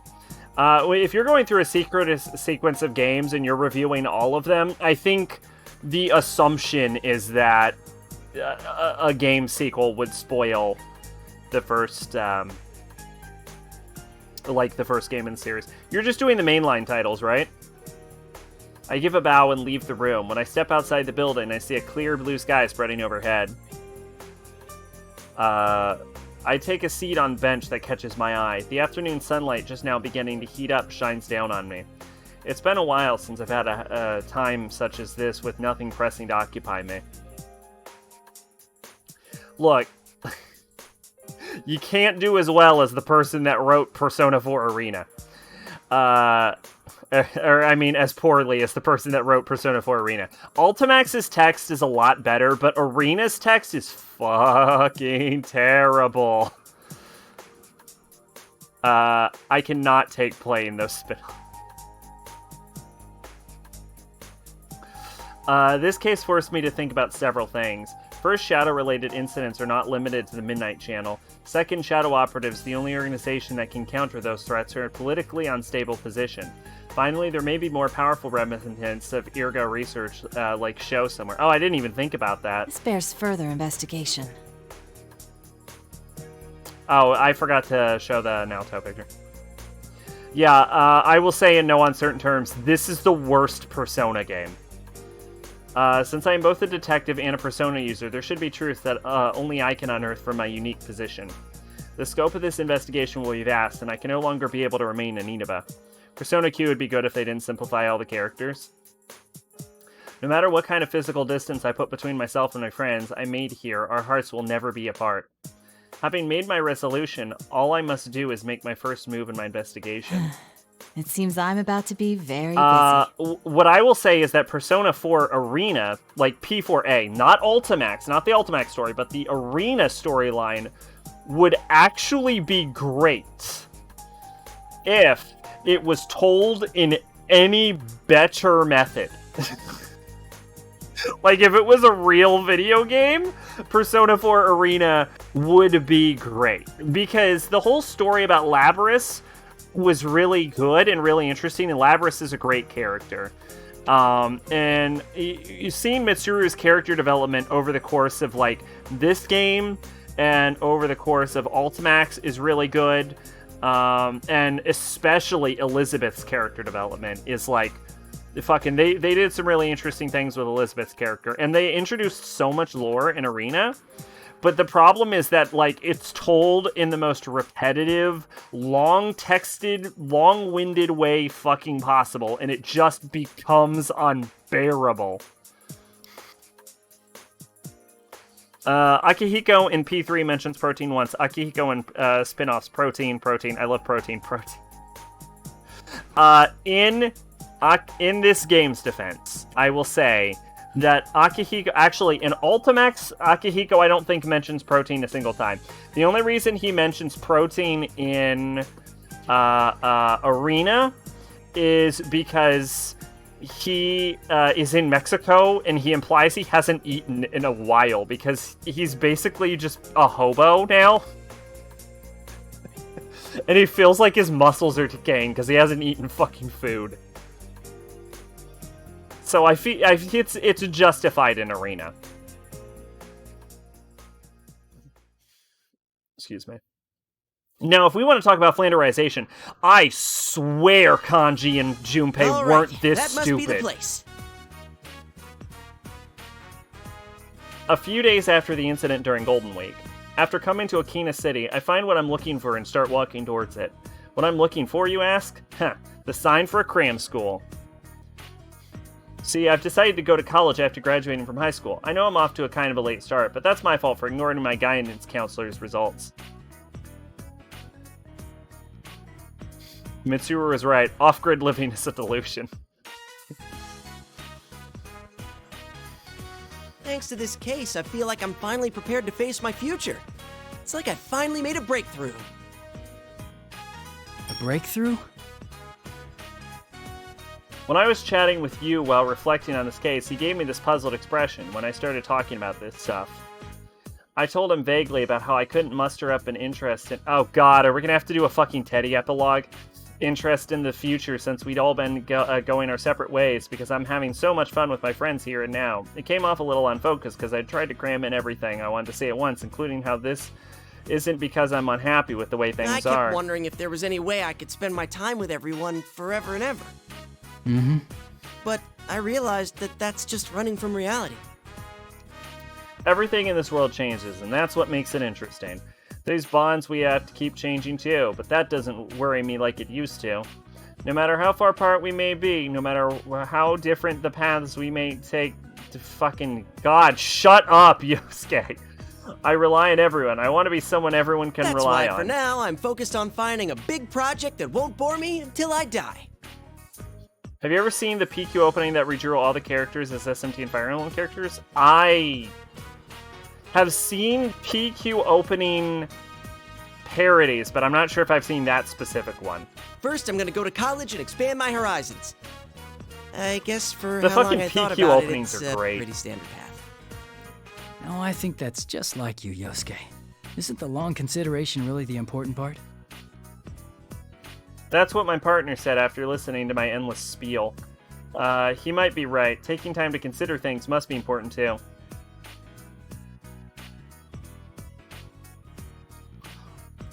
Shout out to that dog poster. And so after picking up the application for cram school and coming back home to Inaba, I'm now taking drastic measures at Yomenaido bookstore. In front of me is a shelf of study book aids, and all around me are serious-looking guys I'm hesitant to talk I to. have no idea which ones are any good. Huh? What are you doing, Yosuke? Oh, thank The God, shelf they with the merged nurses Yosuke is and over Teddy, there. so I don't have to see two epilogues. The guy picking out study book aids immediately stare at me as Teddy's voice pierces the quiet of the store. Come on, give me a break. Why did I have to run into Teddy here? I'll stay over here for SMT today, Fire Emblem was such thanks. a weird choice for crossover, and apparently it was a terrible idea because they claimed the team couldn't agree on what the game should be. As I've said before, Idle Game is not... Idle Game is the...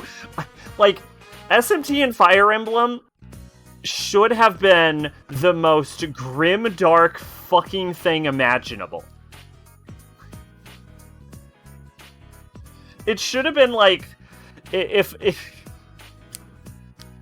It should have been like the main character of Hatred fucking took a nap in a bed of razor blades.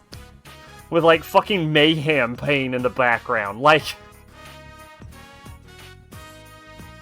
idle game makes no fucking sense.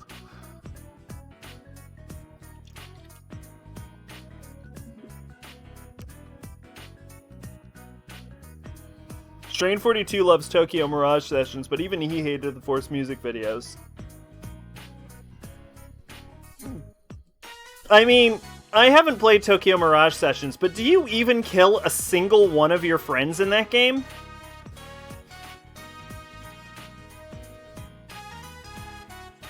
Because it's literally not Fire Emblem or SMT if you don't murder a single friend. Hmm? Oh, you're looking for camouflage. Something to hide your nurses with? No, see, it's not a real SMT Fire Emblem crossover if there's not at least one dead friend. What? Hell no!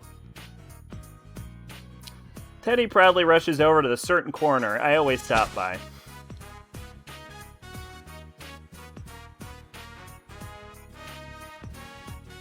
Feeling everyone's heated stares at me, I grab Teddy by his collar and make a dash out of the store. Ugh, damn it. I wonder if maybe Junes will get some study books in stock.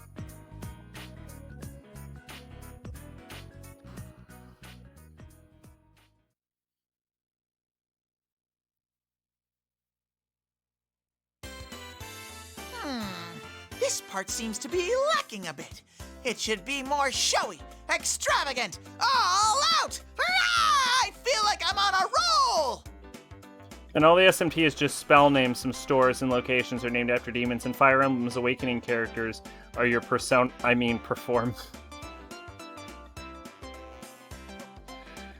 They didn't really want an SMT and Fire Emblem game. They just wanted to bank off the brand recognition. And you kill a dragon by singing the Fire Emblem theme. I mean...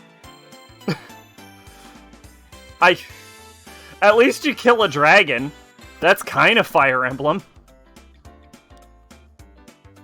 I go on decorating with splendid watercolor signs, which give the impression of the blue summer sky, and shining star decorations, too. On top of that, I made the mannequin sexy, too, to better fit the summery theme. As I'm nodding at my awesome display, Herm? Yosuke's making a beeline right toward me. I bet he's surprised at my utterly perfect display skills. Yosuke, Wait. what was that for? Kill a dragon by singing a Fire Emblem theme. That's like a reverse Drakengard. Shut up! What about this is perfect to you? It looks like a midsummer swimsuit sale. Oh, now that you mention it. Oh, that's all you can say? Listen, this is supposed to be a section for elegant summer clothes for the early season. So why set up a swimsuit sale, huh? Stop changing things on your own. The guy who made Junes theme would later go on to compose this. Oh yeah, the guy who did the Junes theme did like 1,000 things. Yeah. Oh, but Sensei will come back once summer comes, right? My mind is already in full summer mode. You're jumping the gun way too much. Don't drag our store into your shenanigans. You say that, but aren't you curious too? Don't you want Yuki-chan, Chie-chan, Rise-chan, and Now-chan to wear these new swimsuits as soon as possible? Well, sure. But wait, we weren't talking about me. Oh, I know. When Sensei comes back, let's invite Michan and her friends to the beach.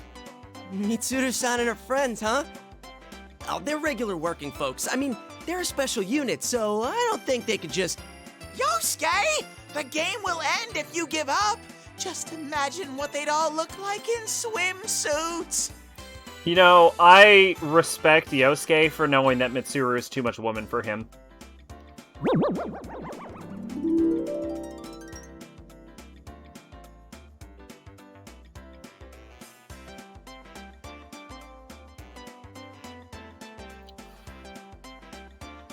Alright.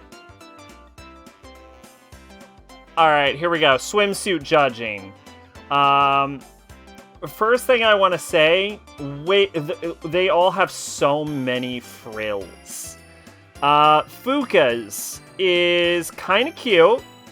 The frills on the top and bottom complement it. I can't see the bottom of the two-piece. Not super happy about that. But it's a cute design. Really complements her color scheme. I think they're actually all color scheme based, for the record. Yukari's cute, kind of simple. I think the frills on the top are actually a little too much, though. They're a little distracting. I would like to see the bottom. There appears to be some sort of, like, blue gem-like thing on it. I can't really see the details in it, so I can't go into detail. I'm not sure how they complement each other. Let's see. Mitsuru appears to be wearing a two-piece with a sort of, like, hangover, like, skirt, like a cloth skirt. I don't know what they're called. If anything, I think the design might be a little too elaborate. What with the sort of, like, brass design and the it almost looks like a sort of jewel hanging down, like a combination necklace bikini top. And I know that they're trying to keep the, like, color schemes consistent for the characters, but they really desaturated Mitsuru's hair in this game, so they went with, like, a sort of darker brown, and it's just not a flattering color for anyone. I really appreciate that Chie has, as sort of the tomboy of the group, she has sort of a sleeker design for hers. She doesn't have the frills of the others, the sort of white contrasting with the, like, lime greens and the yellows. I don't swim and haven't been in a pool in years, but Zach would have loved my swimsuit black, which is black. That's how you do it. It's very sporty. It's very sleek. It almost looks like a sort of racing queen outfit. I have to say, Chie is so far winning the swimsuit contest. Yukiko's wearing a bright reds, but with a sort of it appears almost a lightish pink. Very well matched together. The frills actually complement it. Large bow, heavy red coloration. Very good, very solid, very covering, I have to say. Complements her personality, good color scheme, just a solid all-around design. Very satisfied with the Yukiko design. Risei's is about what you would expect from an idol. Very simple, but has its frills, got its little bit of cuteness, but also, it's sort of also the skimpiest one. So it has that sort of mature seductiveness that one would expect from an idol. Very solid choice from her as well. And it looks like Naoto is just wearing a school swimsuit. I thought she might have been wearing a two-piece with a sort of lace, one piece with sort of a lace center, but nope, that is in fact one of Teddy's imagination bubbles covering her. She is just wearing a school swimsuit, which is very in character, but she gets disqualified for not having a unique swimsuit. So I will say that the winner of the swimsuit contest is Chie, actually, surprisingly. Which is hilarious, because I'm pretty sure Chie is my least favorite character on screen that isn't Teddy.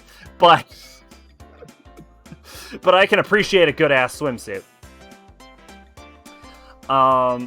Of course, there will be Chie-chan, Yuki-chan, Nao-chan, and Risei-chan on top of that. The beauties of the Shadow Operatives led by the glamorous Mit-chan in a grand gathering. Even I can't help but get excited about the thought. After this game, Lucifer thought, maybe I'll go different for next time than my usual. You know, Lady Lucifer's a really strong design, though. Even I can't help but get excited about the thought. Ooh, that look on Yosuke's face means I bet he's got a nosebleed. He's gonna get a nosebleed soon. Yosuke sure is easy to read. Look, that doesn't change the fact that it's way too early for this. Hurry up and get the display how it's supposed to be. No! I will staunchly protect my paradise! Your weird paradise has no place in our store! If you don't hurry and fix this, I'm docking your pay! This is tyranny! Utter totalitarianism!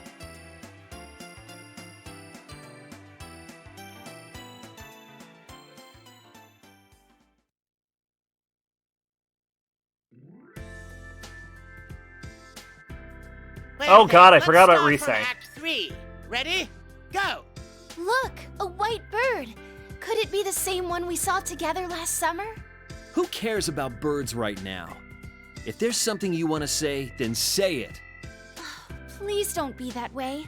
I trusted in you. I believed in our promise that we'd come here on this day. His first lady was just his normal form in a dress. Yeah, that one's a lot less strong. So why did you bring her? I feel like an utter fool. Yeah, this is some real grade C acting from these two. Risei-chan!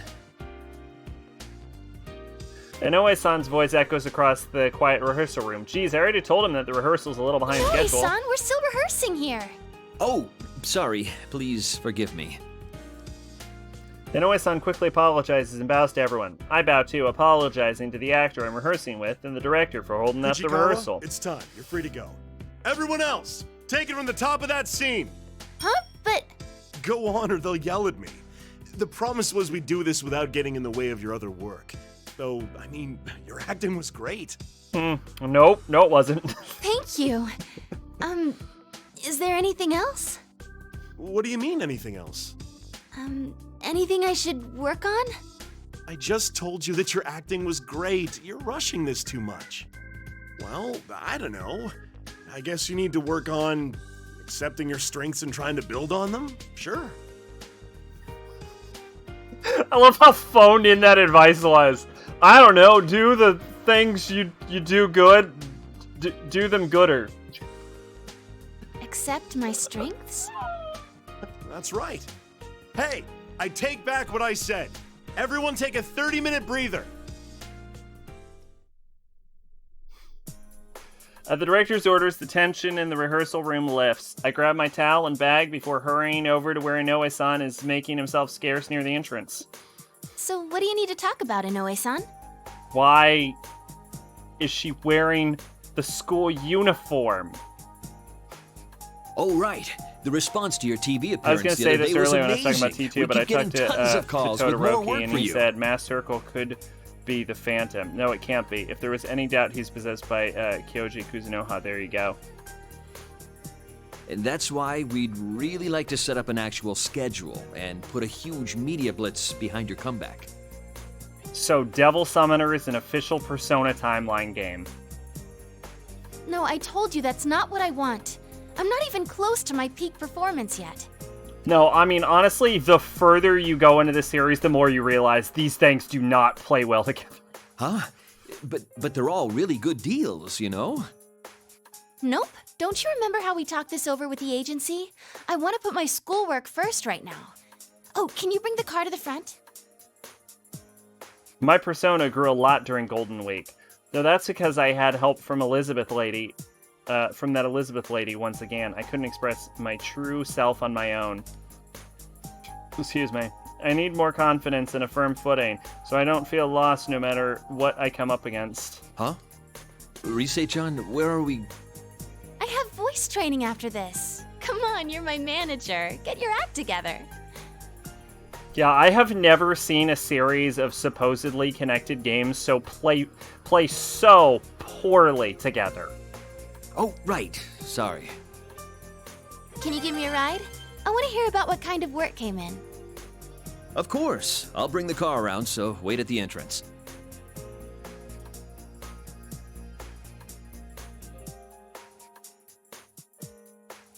After seeing off Inoue-san, I jog towards the parking lot and open my cell phone. The main wallpaper is a picture of everyone we took at the food court. To make my ideal self a reality, I'll surely keep facing up to my weaknesses.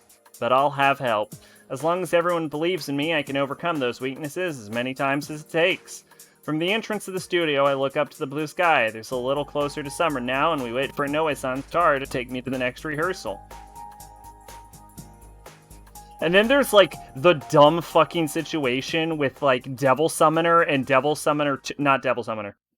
Devil Survivor and Devil Survivor 2. Which both... I believe they both take place in Tokyo. And they're both called Devil Summoner. But they don't take place in the same Tokyo. The P1 climax is over. I guess I'll do my review before we go to the DLC. This is the worst Persona game I have ever played. And I have played most of them. I have played the original Persona 4, and that game sucks. I played Persona 1, and that game is aged like fucking milk. I have played at least 2 of the dancing games. And those games are fine, but they're dancing games. This is, without a doubt, the worst Persona game I have ever experienced. What the fuck were they thinking?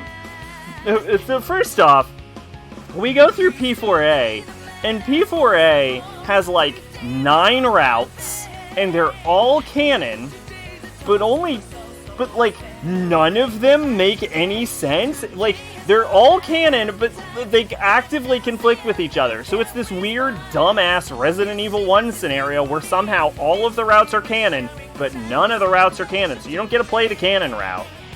They have a lot of interesting ideas. They add a lot to the lore.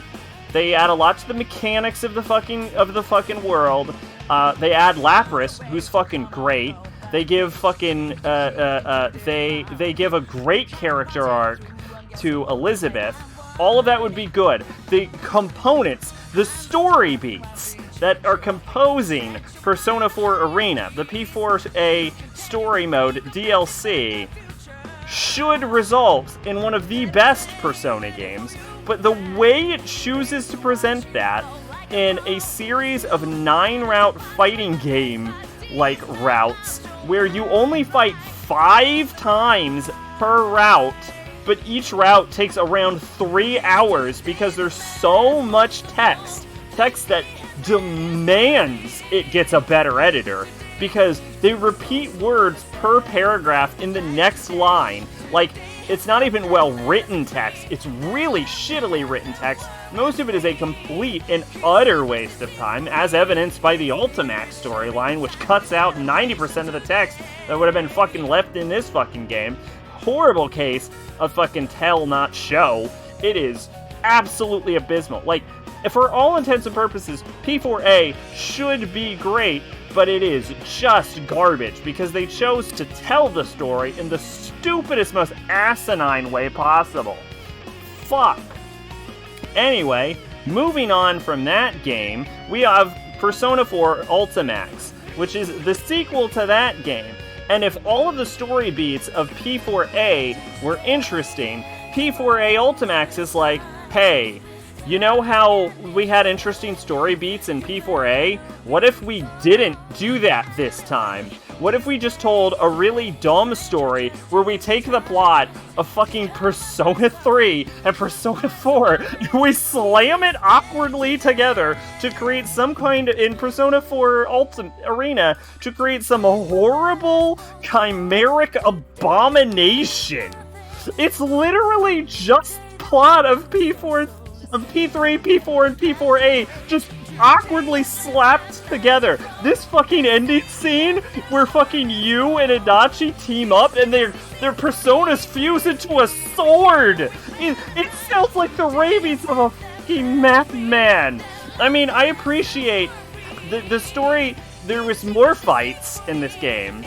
The Kagetsuchi fight, on the other hand, is the worst thing I've experienced in a fighting game ever. It is unbelievable how poorly that played. The game is not designed for giant enemies. It feels like fucking garbage. And of all of the characters I would have wanted to fight Kagetsuchi with, you would be at the literal bottom of my list. Mitsuru would probably be number 1 because she has the largest range. It feels fucking terrible.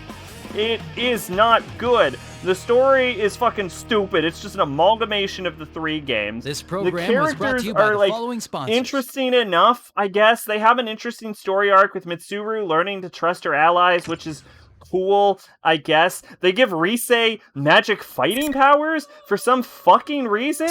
I don't understand why. It's a weird choice. What does episode P3 mean? It's a fucking weird choice, fucking, because if analytical personas can fight, there's no reason for anyone else's personas. Yukari loses to one shadow, so fucking they nerf the shit out of Yukari, I guess. It's very inconsistent with the portrayal of characters. I think they forgot Aigis was awesome or something. I don't fucking understand it. Sho is a fucking poorly developed, barely there character. Where it's like, he hates bonds because he was mistreated as a child. Like, fucking Section A, Section B doesn't fucking connect. It's stupid. Fucking Kagetsuchi is a fucking nothing villain. It's literally the joke about, surprise, here's a god at the end of the game, that I make about Persona, except they, like, did it for real. Actually, again, they, like, actually just did it. Surprise, here's a god. And, like, it's implied it emerged from Izanami, which makes sense, because Izanami gave birth to Kagetsuchi.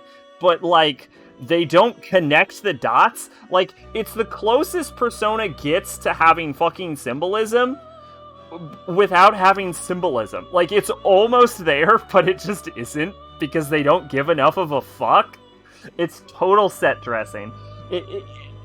It's so fucking frustrating, because narratively, like, the execution of fucking P4AU is so much better than the execution of P4A, but the story is terrible, and the story of P4A is interesting, but the execution is terrible, and if they just mixed them, you'd have a good game, but they don't, and it's so fucking frustrating. And the fighting game mechanics, I don't want to speak too much about it because I'm not a fighting game expert. I hear it's middle of the row. I hear it's not great. I hear it's not terrible. I hear it's solidly developed. I'm not a fan. It kind of feels awkward, and I feel like I can't do I feel like the way the combos are designed prevents me from doing the things I want to be able to do with the combos. I don't know. The art style is fine enough, I guess. It's just like, it's almost a good game, but it's not. The pieces are just, they don't come together. It's like it's a jigsaw puzzle, and when you start to assemble the puzzle, you realize that there's a pretty picture underneath, but you realize that you have what is essentially just two different jigsaw puzzles. And the pieces got mixed together, and you have half of the pieces of one puzzle and half the pieces of the other puzzle. But you're never gonna make a good puzzle with them, because they don't belong to the same fucking puzzle.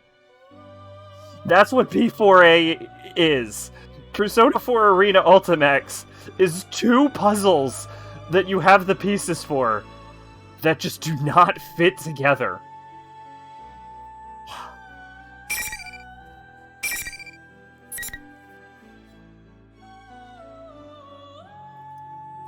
Anyway, Revelations Persona, Mark Sherd is the protagonist from the original Devil Summoner. In P3 at the festival, one of the prizes is Devil Summoner Reizu Kuzunoha vs. Soulless Army, and P4 calendar use room is Persona 3. I always assume that's more like referential stuff. I don't think that's intended to be taken seriously.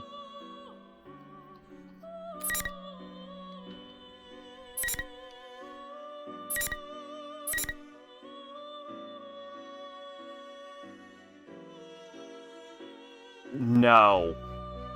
No! No! Fuck!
I'm going to go to how long to beat one more time.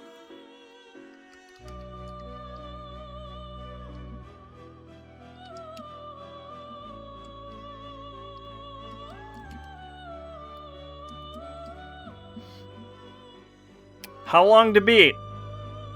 Persona 4 Arena, Ultimax. Main story, 9 hours and 59 minutes. You fucking liars. You fucking liars. No, you did not beat this game in 10 hours.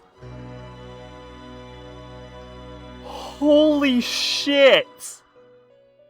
Okay, here's an aside for a second. What was the last game we played that cracked 10 hours? Because this is going to be... I'm going to take these off because my ears hurt. When was the last game we played that cracked 10 hours? Or 10 streams, I mean, not 10 hours. I can't fucking believe this. I can't fucking believe there's another route.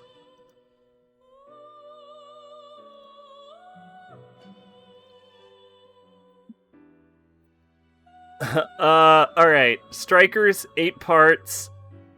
DDS 2, 4 parts. Drakengard 3, 6 parts. Echo Knight 1. Metal Gear Solid 4, 2. DDS 1, 8. Kingdom Hearts... Was it Final Mix? No, Final Mix only had 7 streams.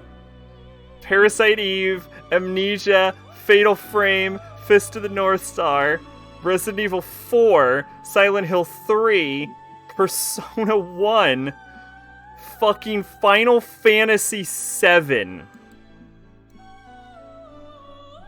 The last stream to crack 10 streams was Final Fantasy 7. 1, 2, 3, 4, 5, 6, 7, 8, 9, 10, 11, 12, 13, 14, 15... 16 games ago. This is the first game in 16 games that's gonna crack 10 streams. Because this is fucking stream 7. So even if I play half of this route, we'll still have to do at least one more stream of this fucking game, an episode of Adachi, and my fucking voice is already going, so I'm not gonna make it halfway through this. So we're gonna have to do at least 2 more streams, which might get us to stream 9, might get us to stream 10. I can't fucking believe it. Why is this game so long? Fucking hell. Well, I'm not gonna get... Alright, well, I'm going to the bathroom. Fuck. I can't believe this nonsense.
Okay, I'm back.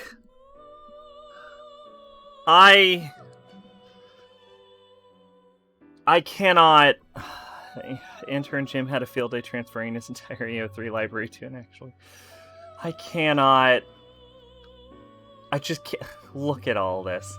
It's a legitimate route. It's like a whole thing. Like, they didn't phone it in. It's like the same length as the Persona 4 route. It might actually be longer.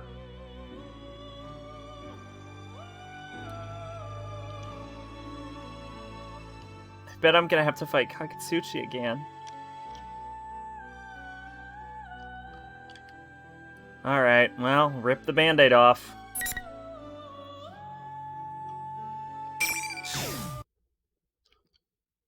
They could have made an entire third game. The death of everything, but also the beginning. It's this fucking dude. People have filled the world, yet turned it into a void. The only hope of salvation lies in ruin. This looks like a new portrait for him. Did you work in a zoo? Because that's one huge pile of shit you're pushing around. So, how'd that turn out for you, Dad? It doesn't matter now that you're dead as a doornail, does it? Dad?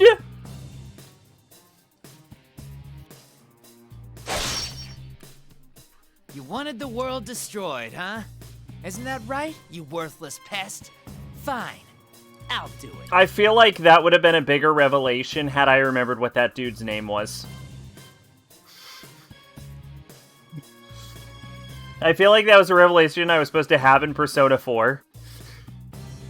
In the Persona 4 route, but I literally forgot what that dude's name was.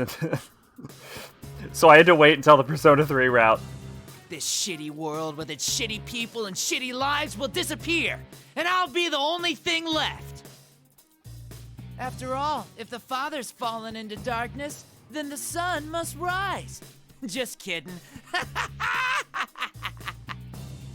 What nonsense. What? These constructs can only remain active within my Shuji red fog. Ikutsuki. Yeah. Even then, they can only do so. So for a they limited mentioned amount that of time. Shuji Ikutsuki is Sho's dad, but like I didn't remember who that was. If you have time to waste with worthless sentiment, hurry up and complete your preparations. Ha! You've got no sense of humor.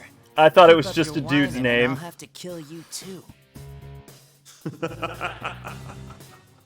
Such impudence. Take them. They are your pawns.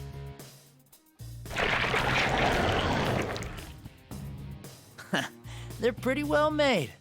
Fine, I've got the power I borrowed from you too. So now there's no way I could lose. Well then, time to make like a tree and turn over a new leaf or whatever.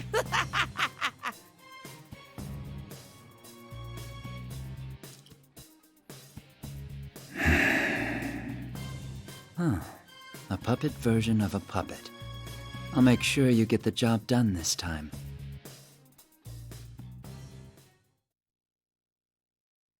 Now let's begin.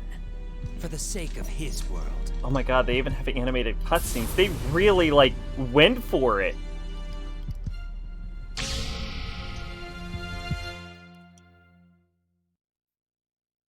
If you remembered it, it would have been like me playing Fatal Frame 2. May 5th afternoon. I'm at the Shadow Operatives I lab. finished going through Labrys's personality module and control links. You had a moment like that too? Fukasan's voice echoes through the machinery-lined room where she works as the operator.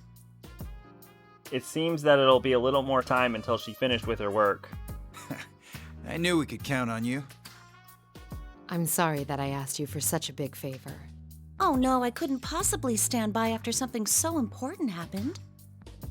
But, is it really all right for me to be doing this? Aren't you all part of some kind of police organization now? There's no need to be concerned. Even now that we've become One of the shadow twins' names operatives, is Yae, this and lab I was belongs always like, solely to the why'd they Kirijo reuse that group. name from the 1st game? Oh. The Shadow Operatives, a special unit under the direct supervision of the National Police Agency, organized to deal with the supernatural... Who is that in the first game? With supernatural cases that the normal police would be unable to respond to. In other words, cases dealing with shadows. This is one of the laboratories under the management of the Shadow Operatives. The main purpose of this place is mainly to analyze evidence gathered in shadow-related cases, analysis of shadow matters for scientific understanding and planning operations. Another objective is the maintenance, inspection, and service for anti-shadow weapons such as myself, since I'm a member of the Shadow Operatives. When I'm classified as a weapon due to my mechanical nature, I Wait, who the fuck is talking right now? Periodically undergo maintenance of the facility. Is this Aegis or fucking Labrys? Because no robot has been shown on screen yet. Folklorist wife who hung herself after her daughter went missing. Directly after the inauguration of the Shadow Operatives, Mitsuru-san had a state-of-the-art packing case prepared to transport me. Labrys. However, the one slumbering within this case... Nope, Aegis. This case is my sister Labrys, the 5th-generation anti-suppression shadow weapon, and our new comrade. I finished investigating Labrys's mobility Yeah, systems. you fight her ghost at one point, All I have right? to do now is reboot her OS and perform some final checks. Thank you. How is she?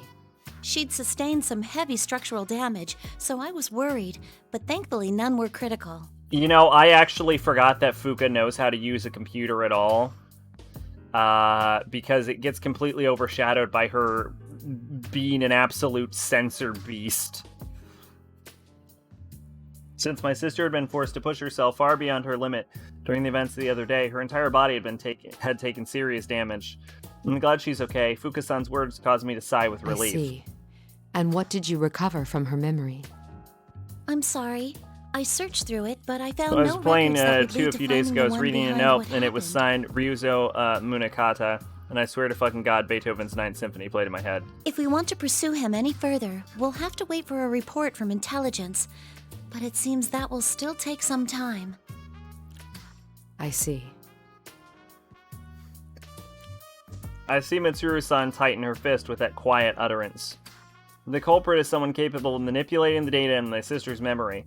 The possibility that they'd make the mistake of leaving a trace leading to themselves is extremely low. Ryuzo Munakata was the folklorist. Yes, that I did know.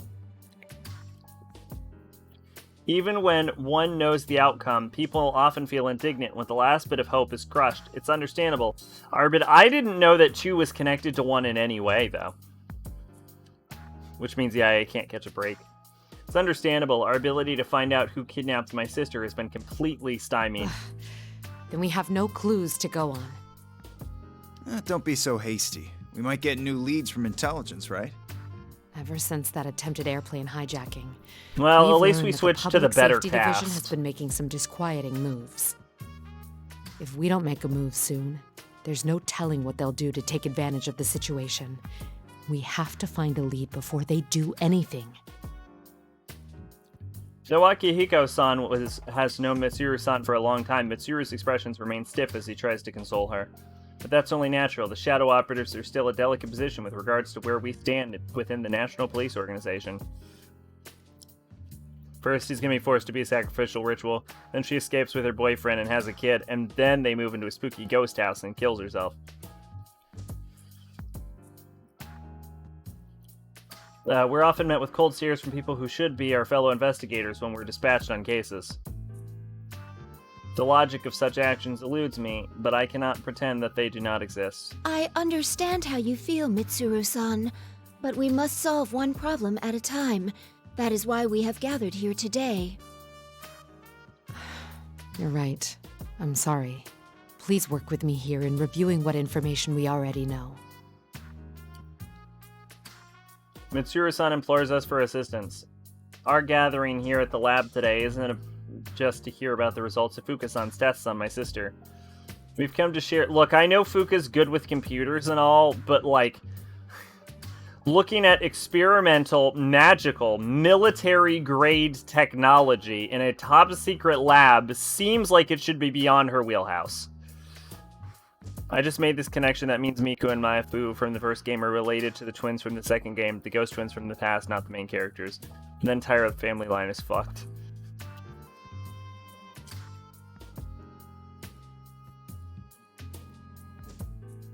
The person behind this case first stole Labris, the 5th-generation anti-shadow suppression weapon, while she was in transport. We know, we were there. Yes. The hijacking of the airplane you were on was a diversion used to conceal the theft of my sister. We needed after which she was to transported beat to Inaba. the Persona 4 route to get to the Persona 3 route. We already had this information. Correct. The hijackers were subdued and captured, but we have reason to believe that their minds were under some kind of control. Fuka is on a laptop all the time in P3. I don't think that qualifies her to work on magical robots. Rip her ovaries. Laptops, ironically, shouldn't be on your lap. Those who hijacked the airplane and transported the case had no memory of taking part in the crime. They did not recognize one another. Excuse me. Had nothing in common and were all ordinary citizens with no prior criminal records. Oh yeah, they never explain how the mind control happens. Because Sho was never demonstrated to have mind control powers. He has the ability to crush you with his mind, not the ability to control minds. And he can order shadows to take on human forms and shit. But that's not mind control powers. And we covered that Lapras didn't do it, because she also doesn't have mind control powers. So that's a fucking plot hole.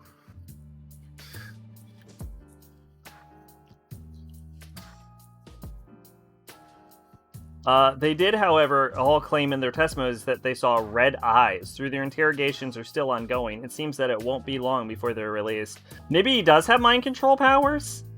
But I think every time the red eyes glow, they just started crushing them. With all these points taken into consideration, it becomes apparent that this is no ordinary crime. The culprit waited until he arrived in Inaba to turn Labras on and fiddle with her memory. Remember when Mitsuru tells threw her Fuka to into hack the into TV Kirijo world, database, right? and Fuka's like, but that's illegal.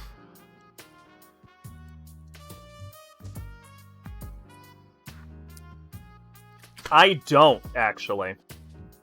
Where one's heart and memories manifest themselves. As a machine, Labras was able to control these memories in great detail.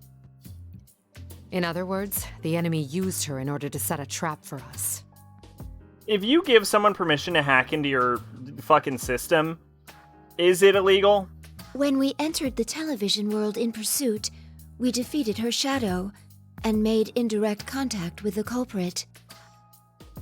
That person revealed that his goal was to steal our personas by making us fight each other, which would weaken our hearts and turn our personas to shadows. Fucking why? I don't think the game intends for you to play this right after the P4 route.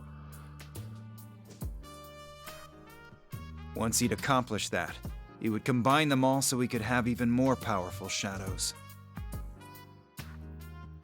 Everyone falls silent. The mysterious person's motive was to gather and unify shadows. I don't know where we got this information from. This is all too similar to something that those of us gathered here will never forget. Ikutsuki. The culprit's speech pattern is consistent with Ikutsuki-san's mannerisms. His inability to use a persona matches him as well. But that's not possible. That's right. We've confirmed Ikutsuki's death. Or maybe there's someone out there besides Ikutsuki who still thinks the same way he did. If so, then the world we strive for is still far away. Mitsuru-san sounds as if she's in agony. Shuji Ikutsuki. 3 years ago, he became fascinated with The Fall and tried to bring about the end of the world using shadows. To Mitsuru-san, he is also the adversary that robbed her of her precious father. Yamagishi, when Labras awakens, can you give her a summary of the case from 3 years ago? I'd like her to know what went on while she was sealed. I understand. Can't you just stick that data into her memory? That sounds very unsafe. If we did that, it would just become a piece of data to her. She needs to be told about it in order for her mind to understand what happened.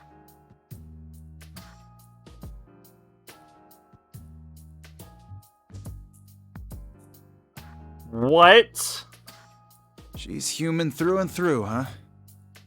Also, I noticed something when I was checking her memories. The makeup of Labras's memory field is slightly different from Igas's. Besides the memory area that she normally accesses, there seems to be a sub-network of some sort. She has 2 memory networks? I think it was probably used to incorporate the feedback from her sibling units, but I still don't know for sure. That's why I believe it's safer to tell her in person. All right, I'll let you tell her however you see fit. Regarding Yakutski, I'm pressuring staff to hurry and review the information, including the newly discovered quarantined server at Ergo Research. We never knew about the server in question before now, because it had been cut off from the group's network. It most likely has information that normally would have never left Ergo Research, such as data on top-secret experiments. I was gonna remember why there was so much hidden bullshit from the Ergo Research, but then I forgot there was a massive fucking explosion. Yakutski could be involved in this case. Mitsuru-san's worry and irritation may be because she senses that possibility. We can all understand the pain she must be in. By the way, what was the logic behind that whole midnight channel thing? I actually don't remember. It's still unknown, but we'll have to send people to Inaba again. We're going to hold a meeting at headquarters tomorrow to discuss countermeasures. I actually don't remember what causes the Midnight Channel.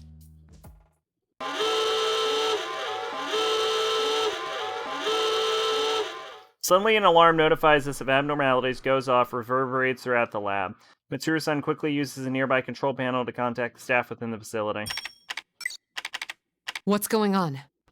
The surveillance system detected a rise. Hey! There's the maid. It's currently stabilizing around a level 3 alert, located in that town of Inaba.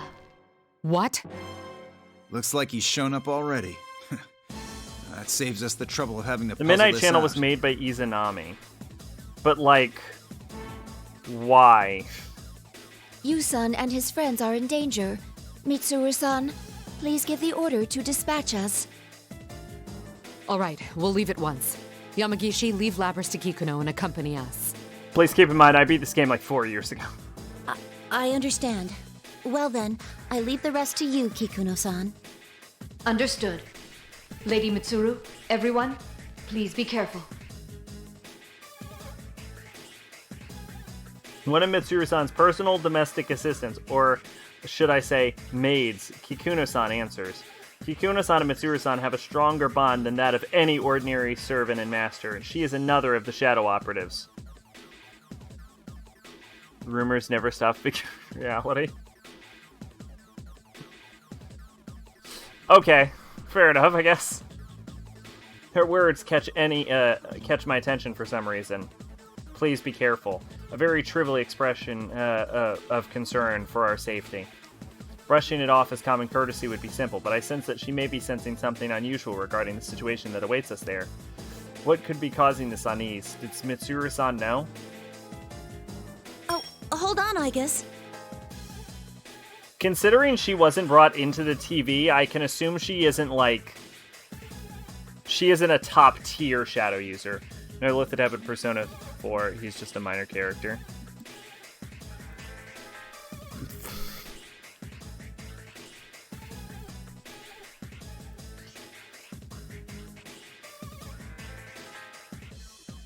As I'm trying to decide whether or not to look deeper into Mitsuru-san's state of mind, Fuka gets up from her operator seat and beckons me over. What is it?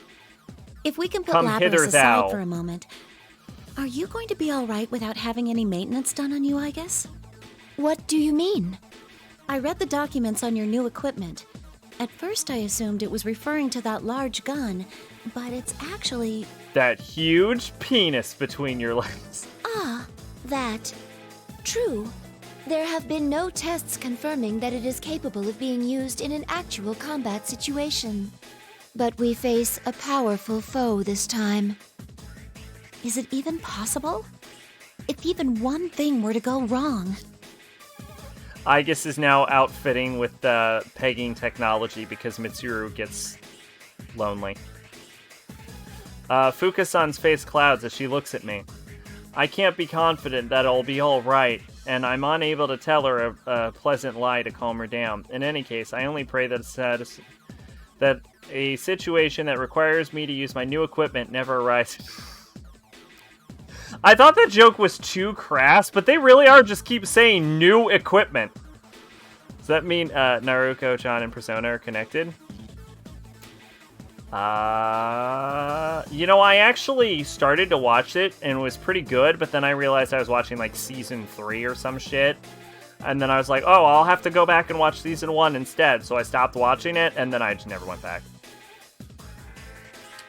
Both of us are tense as we prepare to depart. Milady, a change of clothes has been laid out in your car. I see. Thank you. I've also prepared Akihiko-san's favorite protein drink, and Fuka-san has been preparing a playlist suitable for a road trip in her room. Huh? That will be all, Kikuno. Very well. Pardon me. As expected from Kikuno-san, she is amazingly considerate as a personal assistant should be, but she can be too thoughtful at times. We learned this for ourselves when she came to accept us as people who are precious to Mitsuru-san. Let's start this over, shall we? Shadow operatives, let's mobilize. Does not have a good ring to it.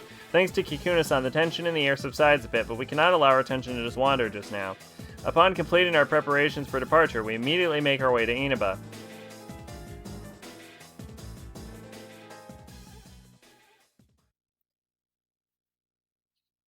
Speaking of which, there's a Crawling Chaos remix that makes the song Why are we taking generic. this car again, Mitsuru? Akihiko-san grumbles from the back seat of the Shadow Operative's personal limousine. I'm not sure how to put this, but I find his feelings Don't justified. question it, Akihiko. There was no time to prepare a vehicle with the same equipment. Speaking of appearances, are you gonna wear that again? Sure. There's a chance that we'll have to fight after all. These clothes give me the flexibility I need. Impressive, Akihiko-san. You never change. You're still wearing the same clothes from Mexico. Still, to think that the culprit would make a move so soon. We've completely lost the initiative. Indeed. We need to begin taking measures right now. I only hope no danger comes to Narukami and his friends. The Always Sunny credits theme shows up. Mitsuru-san seems deeply agitated. During the car ride, she seemed distracted. At times, she would flip through the thick file in her lap, only to suddenly give an order to a subordinate, and the other time, she would stare intently at her watch as if lost in thought, her usual regal composure gone. Hey, you remember how I complimented Ultimax on having less text than fucking P4A?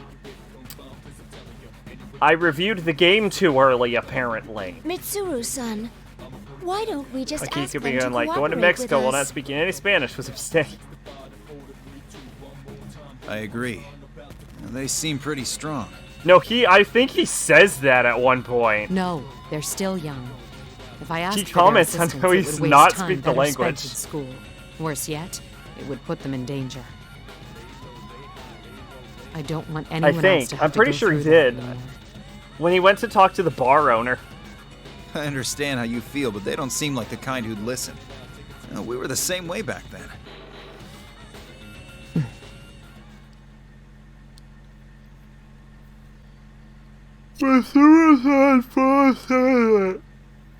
Likely not a mistake to think that the sun spikes and shadow activity this time is related to the events a few days ago. It's become apparent to everyone that another dangerous battle is about to begin. Akiko speaks Japanese and English or French in the English version. We have new information. Kikuno sent me a message. He also speaks English in the English version.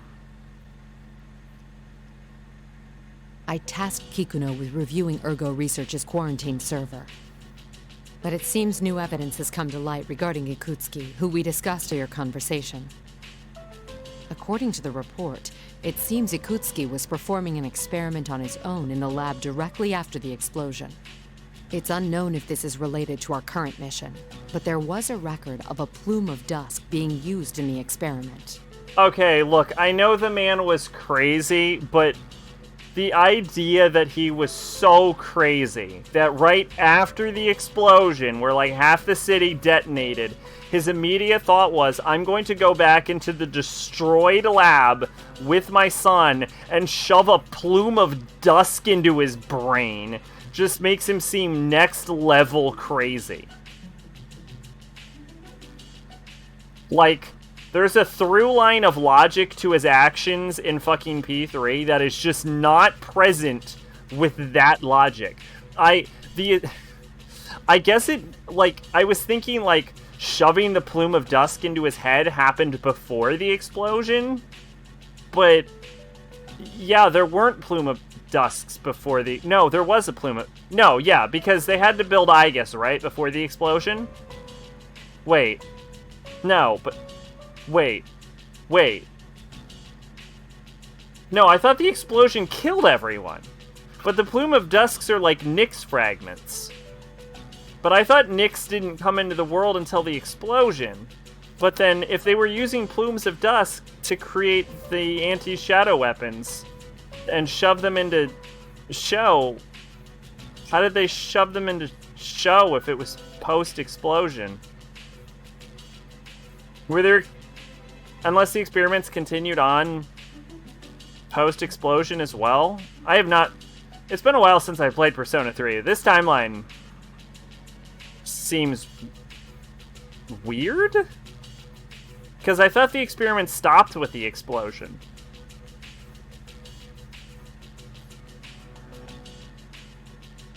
This is what happens when you base your lore off that P3 book instead of the actual game. Yeah, wait, no, wait. Does this make any sense at all?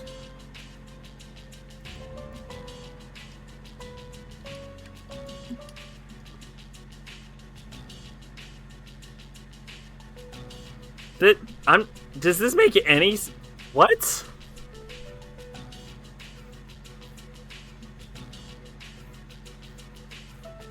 God, there's no fucking notes on the lore in the fucking wiki. Why do I even go to the wiki?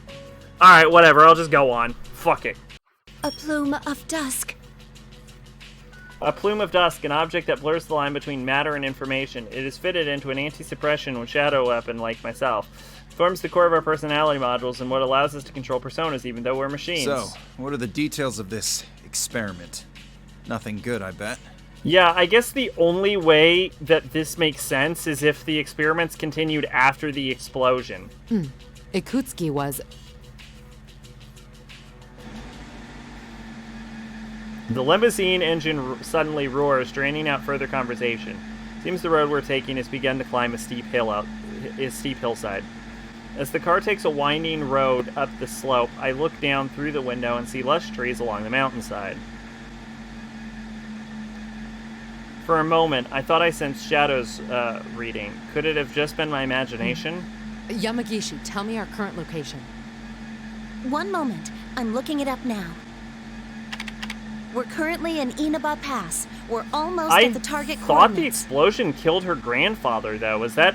Did I misremember that?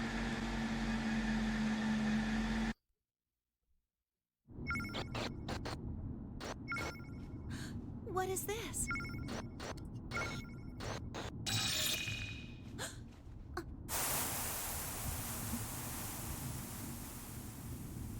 Was that?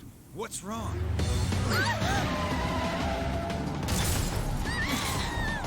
An ambush? What's happening? Driver, what's going on? Answer me! It's just like during the hijacking. It did kill him. So why the fuck were they experimenting with, like, shadow bullshit after that? Are we trapped?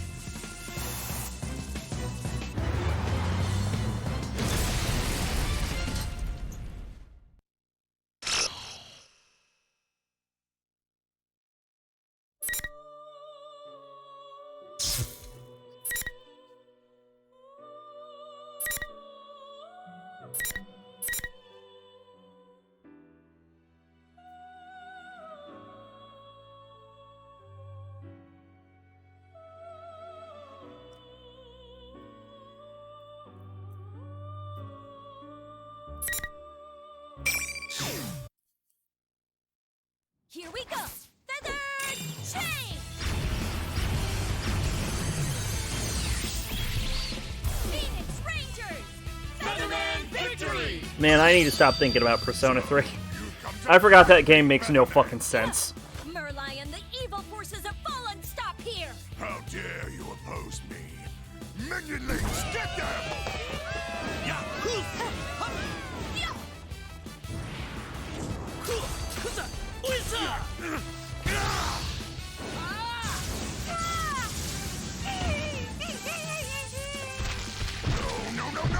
Merlion, prepare for justice! Don't be so Prepare for justice. For some reason, that line hit different. Everyone. You get ready. Justice is about to happen.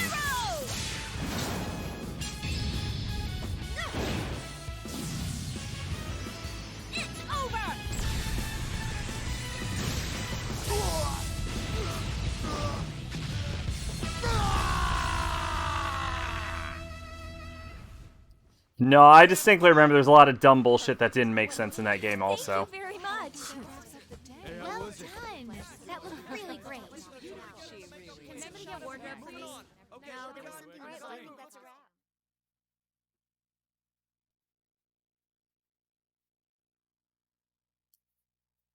wrap. Let's take a 10-minute break. When the director calls this out, the tension in the area dies away. I make my way to the sample tent used to break the room and take a sip of my drink. My scenes for today are done. I'm tired. You're on a roll, Featherpink. Huh? Do you think so? The directors had nothing but good things to say, too. Looks like this will have a positive effect on your main job. Speaking of your next shoot. My main job. My real job's supposed to be studying in college. I whip sweat from my brow as my manager excitingly tells me about the schedule for my next gig. I'd always had interest in fashion, so I started taking modeling jobs as a way to earn some pocket money. It's pretty tough since I've had to do things like pose in the middle of winter in just a t-shirt, but thankfully Can I see that picture, please? I've been able to get a steady flow of commissions now. Trying to manage both classwork and my job as a model was already hard enough when my manager applied for an audition for a live-action show without my consent, claiming that I should broaden my work horizons.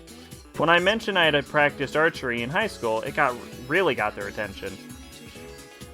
It made sense to me when I learned that Featherpink's weapon would be a bow and arrow, though. As a result, I ended up as Protector of Earth in a kids' superhero show starting this year.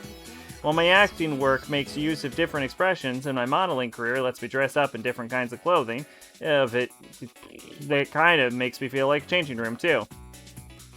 Funny enough, Yu's voice actor is the Power Ranger. Oh, yeah! It's insanely busy, but it's fulfilling and fun, and yet... What's wrong? Something troubling you? Oh, not really. I checked my cell phone, but Mitsuru-san still hasn't sent me a response. I have tomorrow off, so I emailed her earlier asking if she'd like to spend some time with me and go shopping. She's been contacting me less and less often recently, and when she does, it's because of Shadows. I am one of Mitsuru's Shadow Operatives, a group established by Mitsuru-senpai. I understand that she wants us all to be able to have normal lives, and she said she wouldn't hesitate for my help if she ever needed it, but it seemed like she was taking everything on by herself. That attitude doesn't satisfy me, so I forced her to add me to it too. Who's the Black Ranger? I was aware. Yep. Here's what I'm going to say about that. I forgot.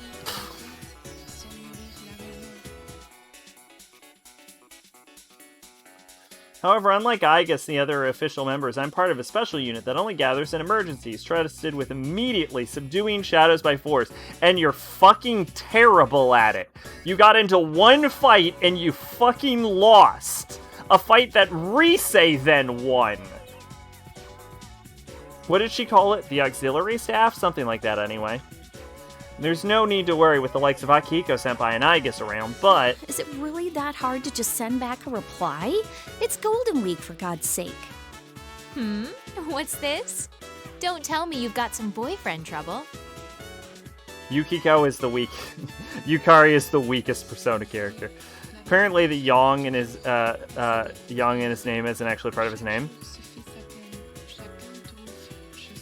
Oh, no, it's nothing like that. Is it just, to make it more distinguishable? Like an acting name? Stage name, that's what they're called. We normally talk when we see each other, so I've doubted my friendship with her. Still, when things are being unsettled, it's unsatisfying. Maybe I have to get on her case about taking everything in by herself again. Huh? There's something loud going on outside. What? What's this helicopter doing here? Is there a helicopter in this shooting script? Huh? As the sound gets closer, the tent's walls and roofs begin to undulate with intense wind pressure. When I rush outside, I see a crew are all looking up and causing a commotion. Apparently it was in Power Rangers they said Johnny Bosch wasn't Asian enough, so he had to add his mom's last name and it just stuck. Okay, so it is the stage name. When I look up, there's a black helicopter descending towards the ground, dangling a rope ladder. The lady in the pilot's seat sees me and gestures towards the ladder. Oh. At that moment, it all becomes clear. I only know of one person who would do this. I'm glad she came, but she's making too big of a scene. I'm completely astounded by the utter absurdity of the situation, but before I knew it, I was already running towards the ladder.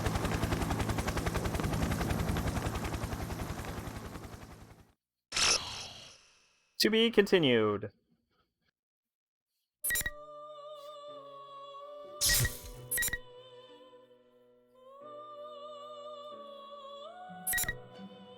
Alright, well now we have to save the world. Quick! Child and dog! Get in the helicopter!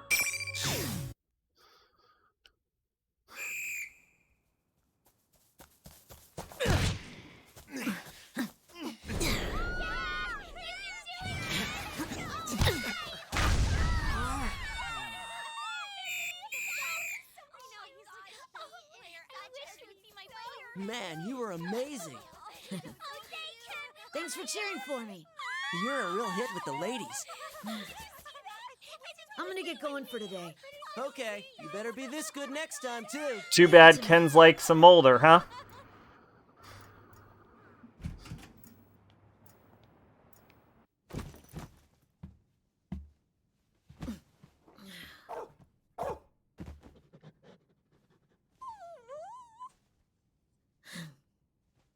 I'm home, Koromaru. Why is he still wearing the wings?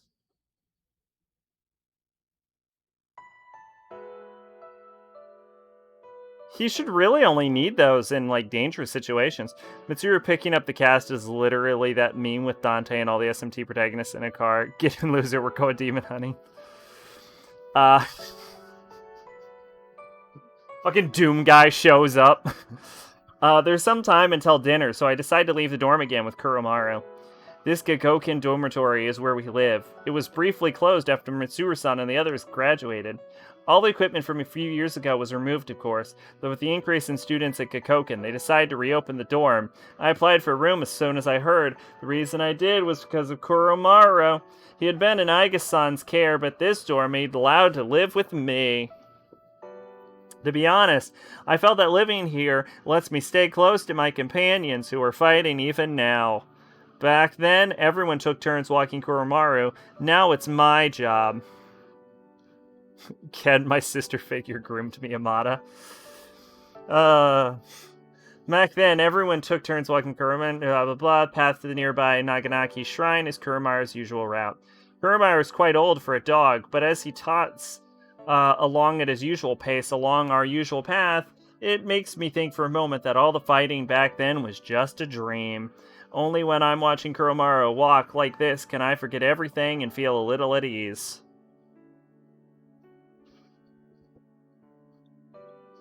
Oh shit! Do you think that one girl in the uniform that we got like a really good view of her face, was that Maya? That wasn't Maya. That might have been Maya. I want that to be Maya. That's Maya now. I've decided it's canon.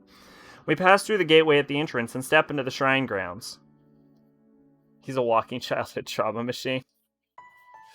That's a fairly good description. Since it's nearly sundown, there's nobody but us at the serene grounds. I sit down on a bench and sigh to myself. Kuromaru notices, though, and immediately rushes over to nuzzle my legs. It's nothing, Koromaru. Seriously, why is Kuromaru wearing his fucking... Mike? Oh, do I mean Maiko? Who the fuck is Maya, then? I do mean Maiko. Don't answer who Maya is. What I really meant is, why did I think her name was Maya? Even while I'm saying it, I'm sure Kuromaru can see through my words. I can't understand in the same way Aiga-san can, but even I can tell what Kuromaru is thinking. I pet Kuromaru as he looks up to me with a worried whine, and I put my hand in my pocket and pull out The Shadow Operative's badge that Mitsuru gave me. Kuramaru wears the same badge on his collar. Even if she gave me this, I know it's just for show.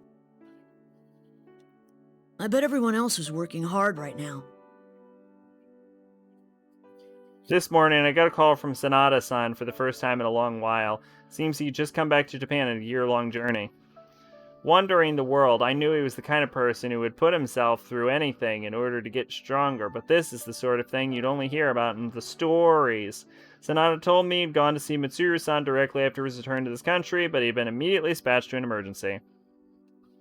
Maiko moved at the end of her link. Oh, I forgot that. Like, completely.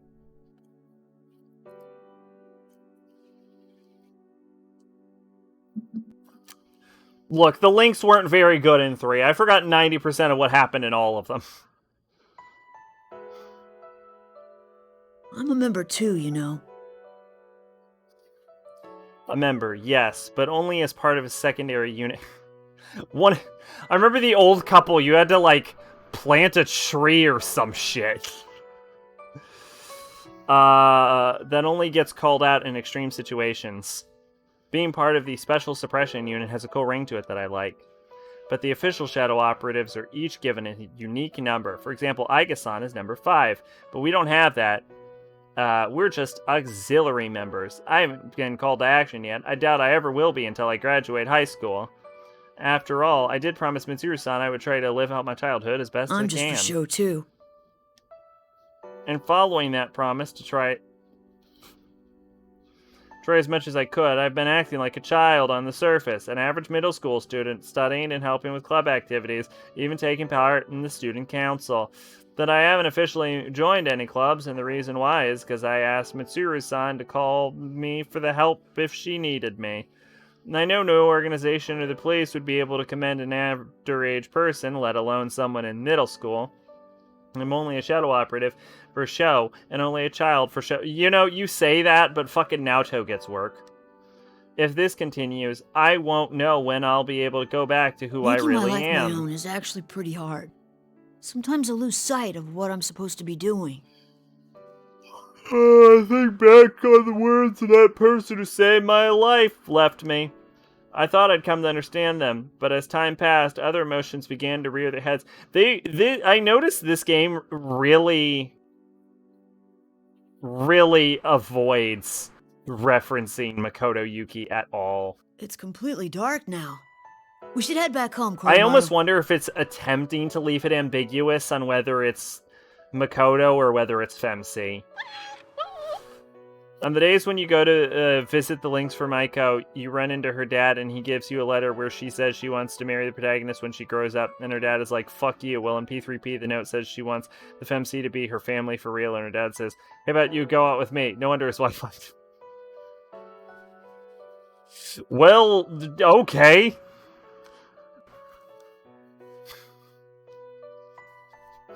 P3P, the gang where you bang children. I wonder if I will be left behind like this. Would things actually be better if I just forgot about everything? But I could live with myself if I had the power to fight, but did nothing wrong with it. I've been thinking a lot about that. I stand up from the bench and look across the dark, quiet temple grounds. I won't reach an answer just by thinking about it. I know that, but at that moment... Kuramaru suddenly barks at me. It's been a while since I heard him bark like this. He's been getting more and more mellow these days. What's that sound? Some rhythmic noise is approaching from above. The wind becomes stronger and the trees around the temple begin to rustle. I look into the sky and bright light turns on high above. As my eyes adjust, I see previously hidden black helicopter in the otherwise pitch black sky. It's like something out of a movie. Is it the military? No, that can't be right. As if to answer my doubts, the searchlight streams down, pinning the shadows to the ground. I was reading about the SMT If manga, which uses the male protagonist. Something happened, that's my first thought. I don't know what, but for some reason I sense elation rising up through my body. Apparently it's based on one of the worst routes. Which is... the first girl's route? Let's go, Kuramaru. Or the Charlie route? Because the game only has like 4 routes, right? I grip my Shadow Operative badge tightly, then thrust it back into my pocket. As I take a deep breath, I run towards the helicopter.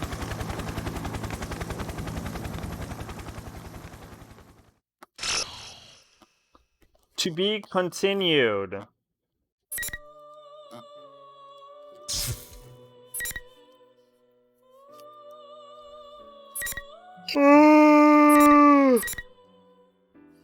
Yumi route, which is just a Raiko route but ends early and you learn nothing about how. Yeah.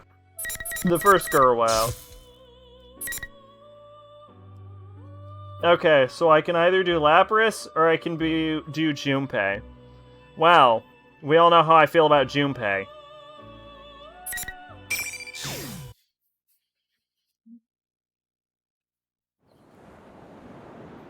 Where am I? Oh yeah, I forgot. Well, I guess it's included as Lapras being great. I was gonna say I forgot about the whole like pier thing that they did in the P4A route when I did my review, which I thought was really that was really nice.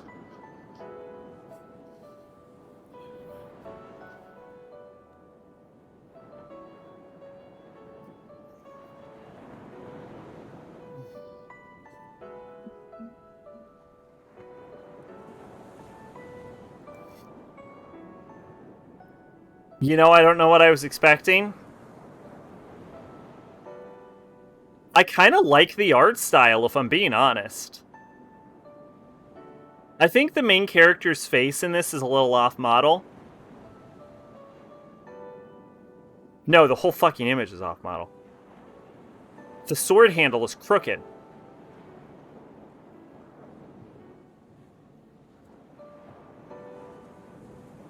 Well, anyway, whatever.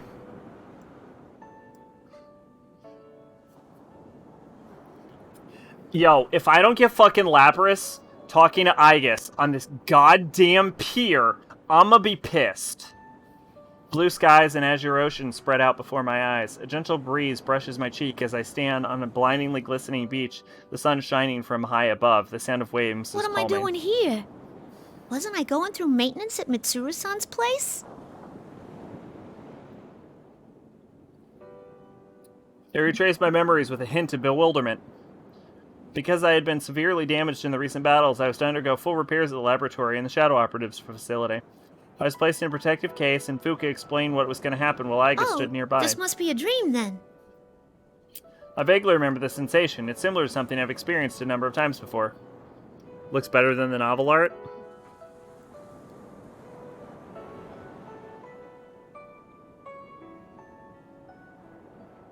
I was going to say I kind of like it, but then I looked at it more and more. Fuka-san said she would shut down my consciousness during maintenance, thus I shouldn't be able to dream. Is this a random phenomena occurring during my reboot process? I'm dressed like this again. I'm wearing this uniform from Yasogami High. My arms are human arms. Since what's in one's heart can be reflected in dreams, this must be one of my desires. Still, I know it's nothing but an illusion. I understand I won't be able to deny it any longer. This isn't really an appropriate appearance that I wanted to recall so soon after what happened yesterday, but it seems the me deep within my heart won't let it be that way. Still gazing the scenery, I cease to care about such things. I step forward to the pier, jets out from the beach, then turn my attention to my internal Guess GPS. there's no use doing something like that in a dream. I don't need... If this game does not have Aigis and Lapras talking about literally anything on this pier, it can go fuck itself. It's where I hit a certain wish in my heart sometime long ago. It's so beautiful. If this really is a dream, maybe I can keep going. Just while I think about that, the pier under my feet crumbles and disappears without a sound. Just like that, the azure water swallows me. The sun's light becomes dim, but I feel no anxiety. A mysterious sensation envelops me, as if everyone is near me and I'm connected with everyone.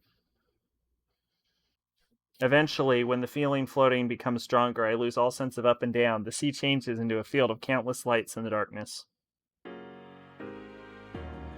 Now, did she fall into the fucking Sea of Souls?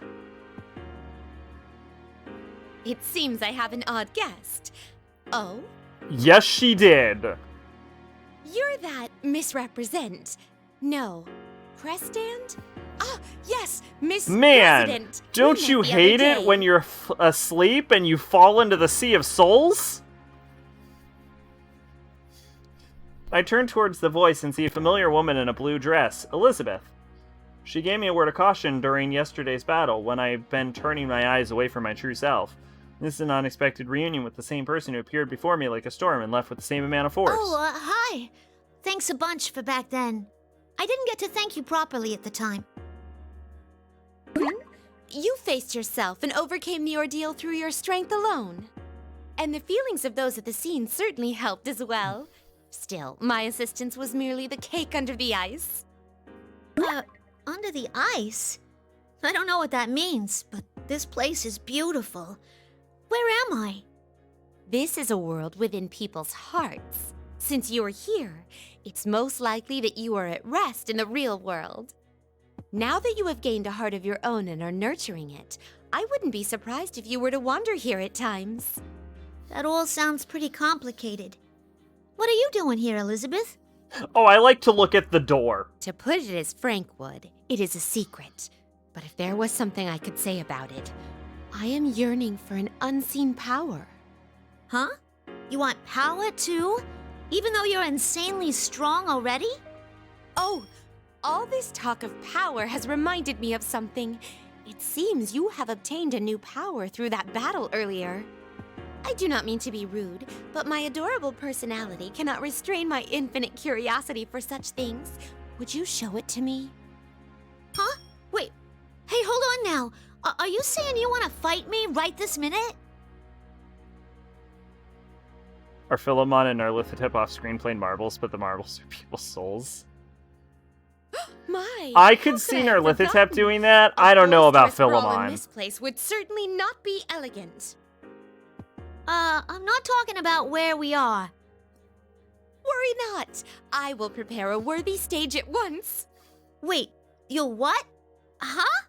Oh, boo! Give me a Sea of Souls arena.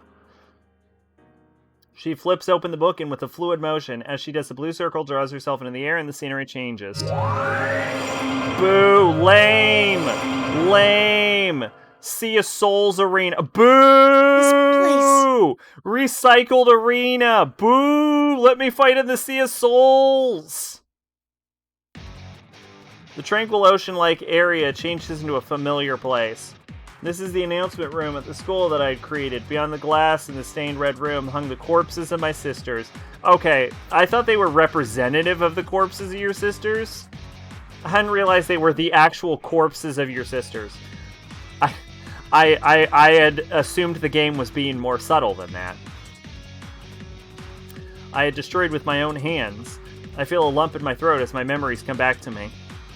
I look down to see that my body has returned to the cold, white, metallic one. This is my true form. Are you a bit shaken? My apologies, but it seems we're being pressed for time. Before I can sort out my emotions, the aura I feel from Elizabeth begins to intensify. She's coming. Without further ado, here I come. Your fate is in the cards. I've decided to ruin your day.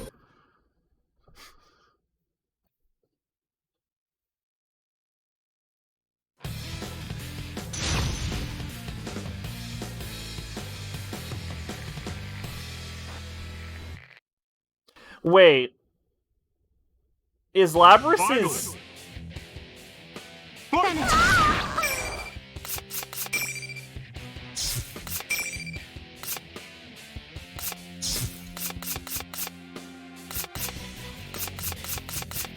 There's an SMTF manga sequel called Khan, and the protagonist is basically just Akira from SMTF.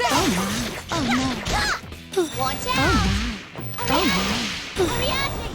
Yeah, Ariadne, right? Now up. Impressive. Wasn't Ariadne the, Is this the extent? one who Watch out! came up with the idea of using a string to navigate the Minotaur's labyrinth? I see. Remarkable. Remarkable. Oh my. Oh my. You have shown me your potential.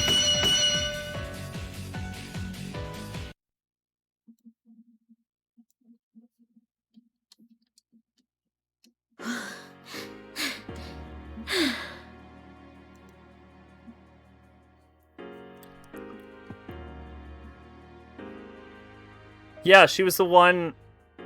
Yeah, she was the one that gave Theseus the string to escape the Minotaur's labyrinth. And became the wife of Dionysus. Okay. So that actually is an interesting piece of legitimate symbolism. Because Astraeus is Labrys's other persona. So Ariadne represents the freedom from the labyrinth, which is also represented by Yasugami High being portrayed as a labyrinth of invisible walls and like trauma inside of Persona 4 Arena.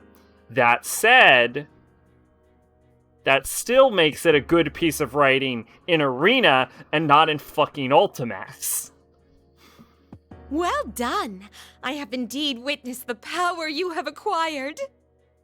But that also makes it one of the very few pieces of, like, legitimate mythological symbolism in Persona, period.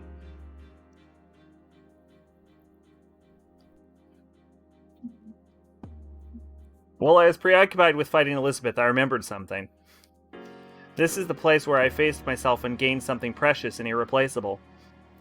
Yukun, Mitsuru-san, and all others imagining their faces causes a mysterious strength to well up from within me. Have I gotten stronger? Elizabeth smiles. She calmly returns to the conversation we'd been having. Whether you can accomplish your wish and your heartfelt promise is up to you.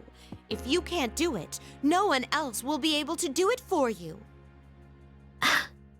But from a different perspective, that means that anything is possible depending on you. Don't you think it could be perceived that way? If I do it. That is correct. Though, it would be most important to prioritize overcoming the ordeal that is coming your way. Huh? What ordeal? Isn't this just a dream? The ordeal that has made itself known quite close by. I bid you good luck. Wait, hold on! What's this ordeal you're talking about? What do you mean?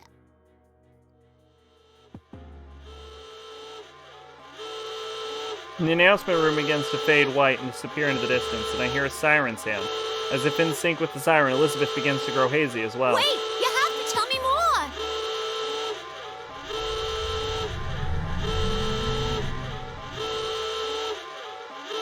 My own voice is lost in the warning sound that crashes over me like waves. I need to talk to her, just a little more. I don't want to, but I might have to stop soon. My voice is getting really hoarse.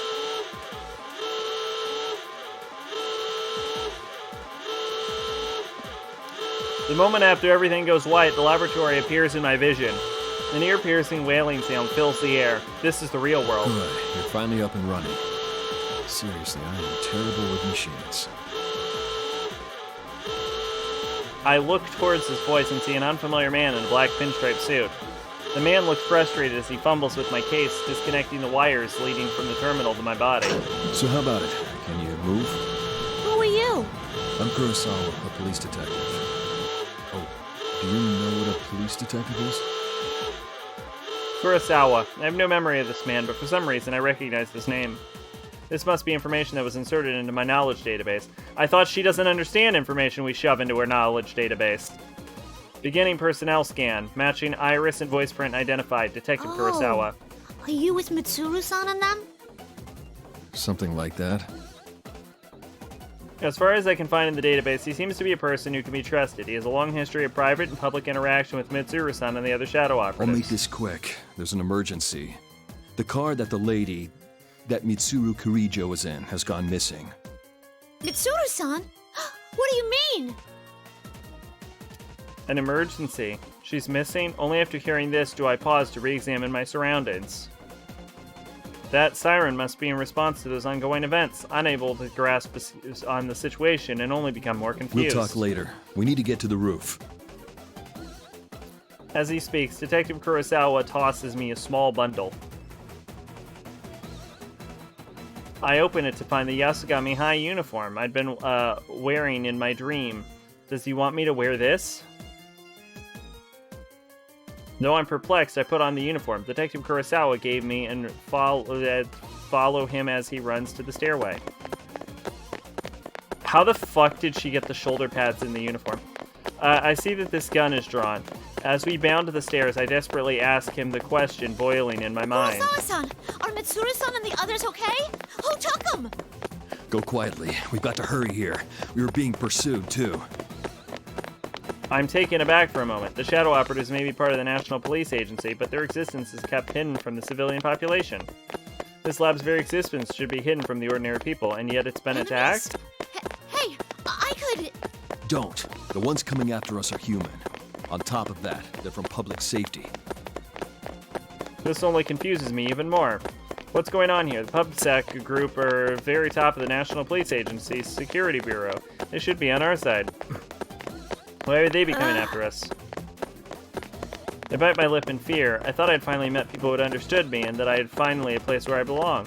Yet now I've awakened and I'm being pursued by armed people once more? People who are supposed to be on our side at that? Painful memories of Yakushima return to my mind. I shake my head trying to clear up these thoughts, but it's not that easy. At that moment, Detective Kurosawa speaks up as if he can see through my I know emotions. it has to be tough, but bear with it. That's how you live, by fighting. His words snap me out of my reverie. That's right, the world isn't always filled with things like this. There are people who understand me and accept me, and they're all staying right by my side. Had I not made my own decision to protect these people? Thanks, Kurosawa-san. Say, want to take a shortcut to the roof? Yeah, my voice is actually starting to give out. This is probably going to have to be the last one. With that, I pick up Kurosawa-san and read ahead. I'm going to do everything I can. Hey, what are you... Like, I hate to make the game go on any longer, but... I jump and ignite the boosters on my back and then kick off the wall. It's a bit of a rough move, but I've determined that it's the best interest to proceed as quickly as possible in this situation. Here we go! Whoa! God, there's so much more text on the P3 route. We shoot up the staircase to the next building, where I kick the wall again to send flying up the staircase in the opposite direction. I repeat this a number of times, rocketing us up the extremely long staircase, allowing us to reach the door to the rooftop in less than a minute. You've got some nerve. Sorry, but... It's fine. Looks like I can trust you to get things done. Detective Kurosawa seems pale, but he still stands up, and I see the strength of will in his eyes as he speaks to me. Well, from here on, this is a battle that only you can fight. When he opens the door slightly, the chilly air from outside rushes in through the gap. I'm putting their lives in your hands. Kurosawa opens the door fully, and the wind whips at us. To be continued. Nope, really? Okay.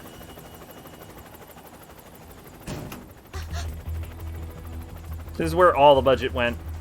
Go on. Go now!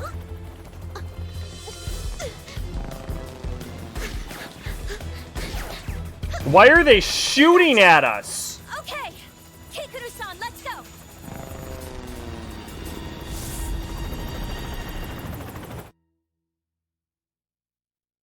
Oh, I bet Sho mind controlled them or some shit. Looks like we managed to get away. We got out in time. It's nice to meet So you, a little Labrys. fighting in this I'm fighting Yukari game. Takeba. The P4 route actually had a good amount of combat. Oh, yes. I'm Kanemata. Wow, so it's true that you're like Aigus-san. But there's so much more text in this route. Like, I'm not joking. This has to be the last one. My voice is about to give out. Oh, and this is Koromaru. Huh? A dog? He's not just a pet. Koromaru might not look like it, but he can fight as well. I'm beginning personnel scans. Everyone in this helicopter seems to be a member of the Shadow Operatives. According to the new data I was given during my repairs, they're all Mitsuru-san's friends since high school. These people are all comrades who have fought alongside Mitsuru-san and each other. Takeba-san? You're dressed in a kinda interesting way. Huh? Oh, this? Yeah, I got picked up suddenly from my job and I didn't have any time to change. I bet I'm never gonna hear the end of this. Also, you can just call me Yukari. I hope we get along, Labrys. But to think that organization would come after us now at such an important time. If Kurosawa-san hadn't gotten that tip, we'd be doomed. Hey, right. What's going on with those guys? Who are they again? Public safety? Oh, that's right. You don't know.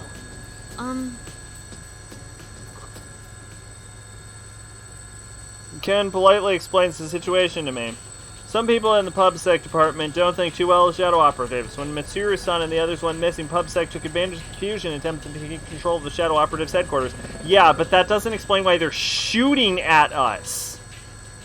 They've been trying to remove Mitsuru from her position and showed up at the lab to confiscate me for the evidence. That doesn't explain why they're shooting at us. She moved this quickly after she disappeared, though. PubSec must have some way of knowing what's going on within the Shadow Operatives. They say Mitsuru-san set everything up. She would never. I can't understand it either. All this about honor and adult circumstances is foolish. Yeah, but there are some people in public safety who don't agree with that. Or else Kurosawa-san wouldn't have gotten that anonymous tip. Oh, that reminds me. I wonder if Kurosawa-san's okay. Koromaru says that he's alright. Huh? Can you understand dogs too, Yukari-san? Well, no, but I've known Koromaru for a while, and that just seems like what he's saying. I'm sure Kurosawa-san will be just fine. I don't know, they're shooting at us. I hope he has a fucking gun. Kuromaru-san's white fur reminds me of something. Snowy, my friend who I met in that southern island. I was about to say, Kuromaru better not be fucking snowy. I can tell from Yukari's words that all the people in this helicopter know each other very well. So where are we going now anyway? We're gonna go look for Mitsuru-san and them, right? Right. It looks like there was an increased shadow reading someplace called Inaba, and they were headed there. We'll go that way for now. Inaba.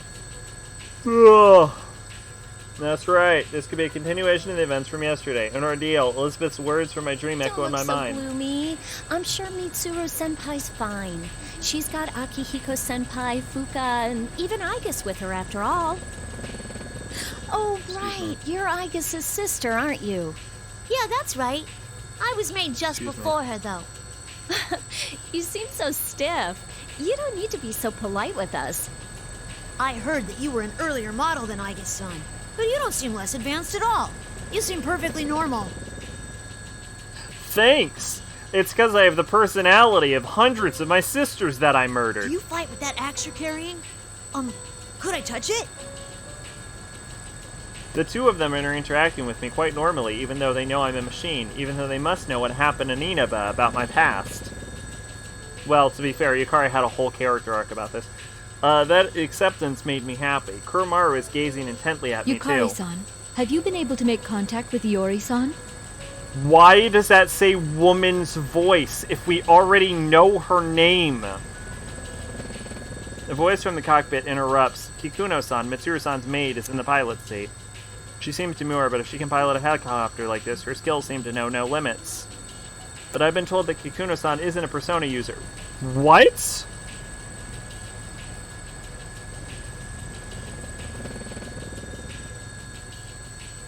No, what?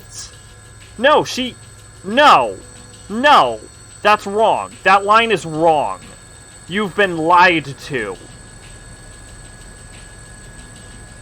She's been specifically stated to be a Persona user. She was even able to operate in the Dark Hour. She is clearly a Persona user. Fuck you! Fuck you, game! You can't suddenly retcon her into not being a Persona user. We know she's a Persona user! They even mentioned it in this very arc! They mentioned it, like, half an hour ago! That she's a shadow operative! We see her in the Dark Hour, in Persona 4 Arena! You can't suddenly say she's not a Persona user! She's clearly a Persona user! Fuck you! Ken at school. Sorry, ladies, I'm the cool, quiet type. Ken at work. Holy shit, she has a big-ass axe. Can I touch? I completely forgot. Hold on a sec. Unless she has some other way to exist in the fucking Dark Hour. Like, is she a fucking demi-fiend or some shit? Like, how am I supposed to interpret this? Yukari pulls out her cell phone. It seems like they're trying to meet Junpei Iori, another part-time shadow operative, and also a fellow comrade since high school. While Yukari-san is on the phone, I decided to ask Kikuno about the doubts I have. Saikawa-san, you're not a Persona user, are you? Please call me Kikuno. And no, I only have the potential towards the Dark Hour. Oh, okay. Okay, so she has the potential, but she's not an actual Persona user. Okay, that's less infuriating.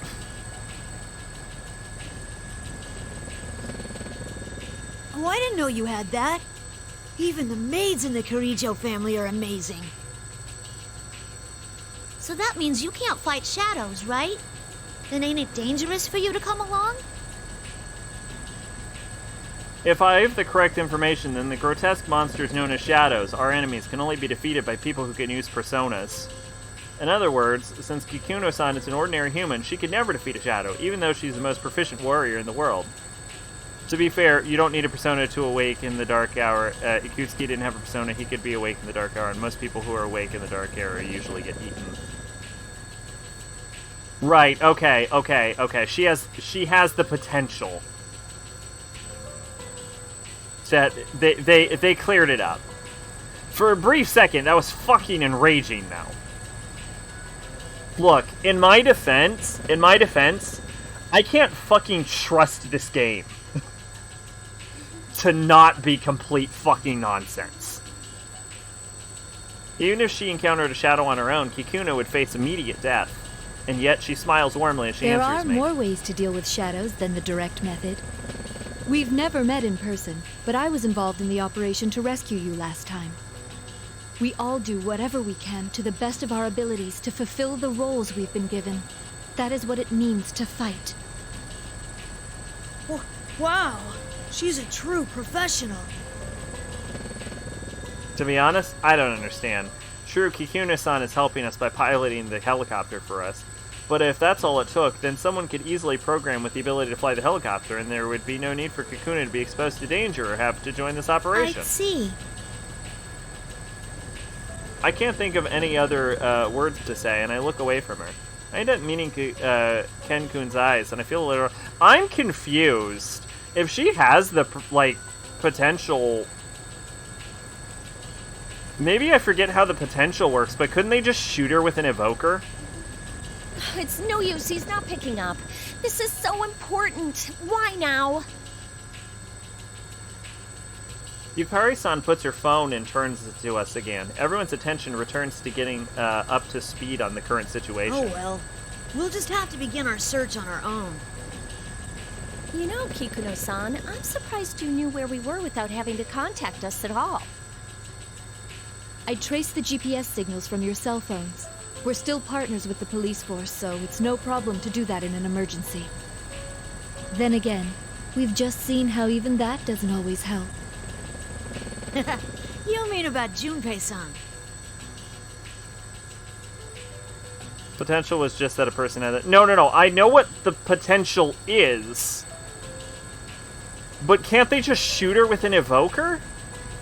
Like, it's not like fucking Persona 1, 4, or 5 where you have to jump through hoops to get a Persona. Like, Persona 3, it's just like, bang, now you're a Persona user. It's It's like he's going out of his way to inconvenience us. Like, from what I remember in Persona 3, they just kind of eject them from their bodies. Because they have the technology for that shit.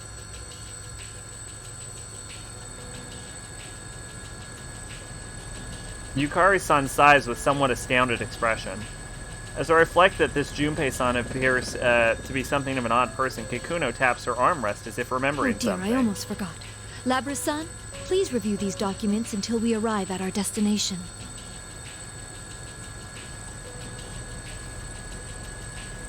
With that, Kikuno hands me a folder. Fuka-san asked me to tell you about this, but under the circumstances, would you please look through the material on your own?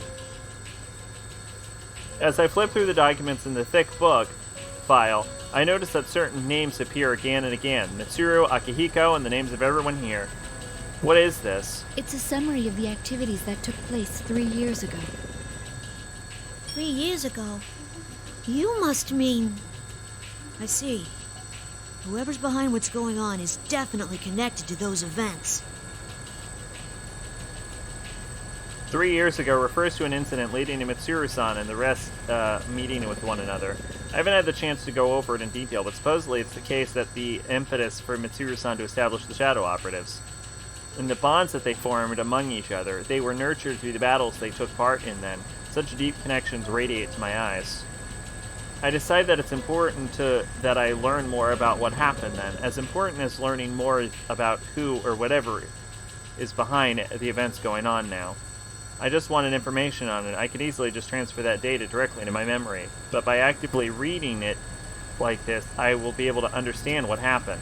Her thoughtfulness of treating me the same as a person makes me happy. Kikuno glances at me more and nods slightly as if in approval.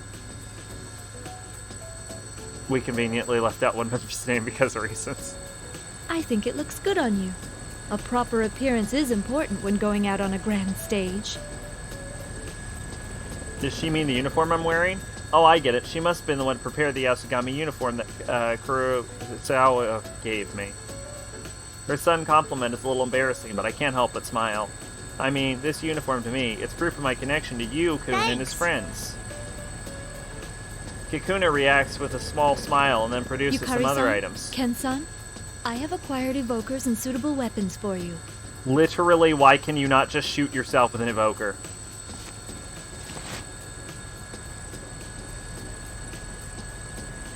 Wow, thank you! This would be the best for me.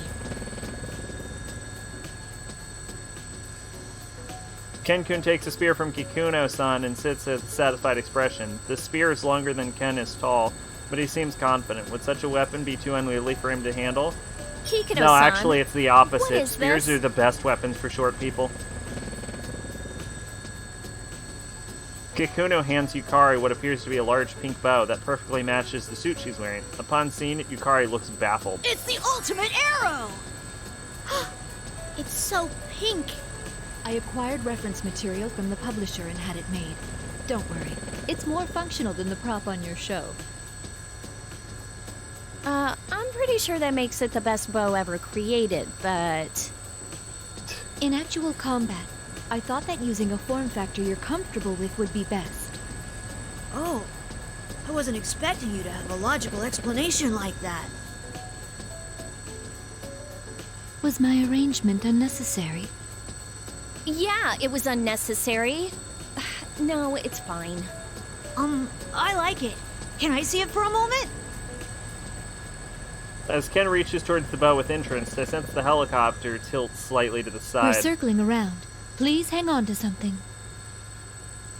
The helicopter leans more sharply as Kikuno speaks. It seems that we need to take more fuel before we reach Inaba. I reflect on Elizabeth's words as I look down the view spreading out below us. It reminds me of the mysterious sea-like place. No, seriously, if this game does not end with Lapras and Igus talking in a fucking pier, I'm gonna be pissed, though, for real. The air in the helicopter is heavy. God, this is long.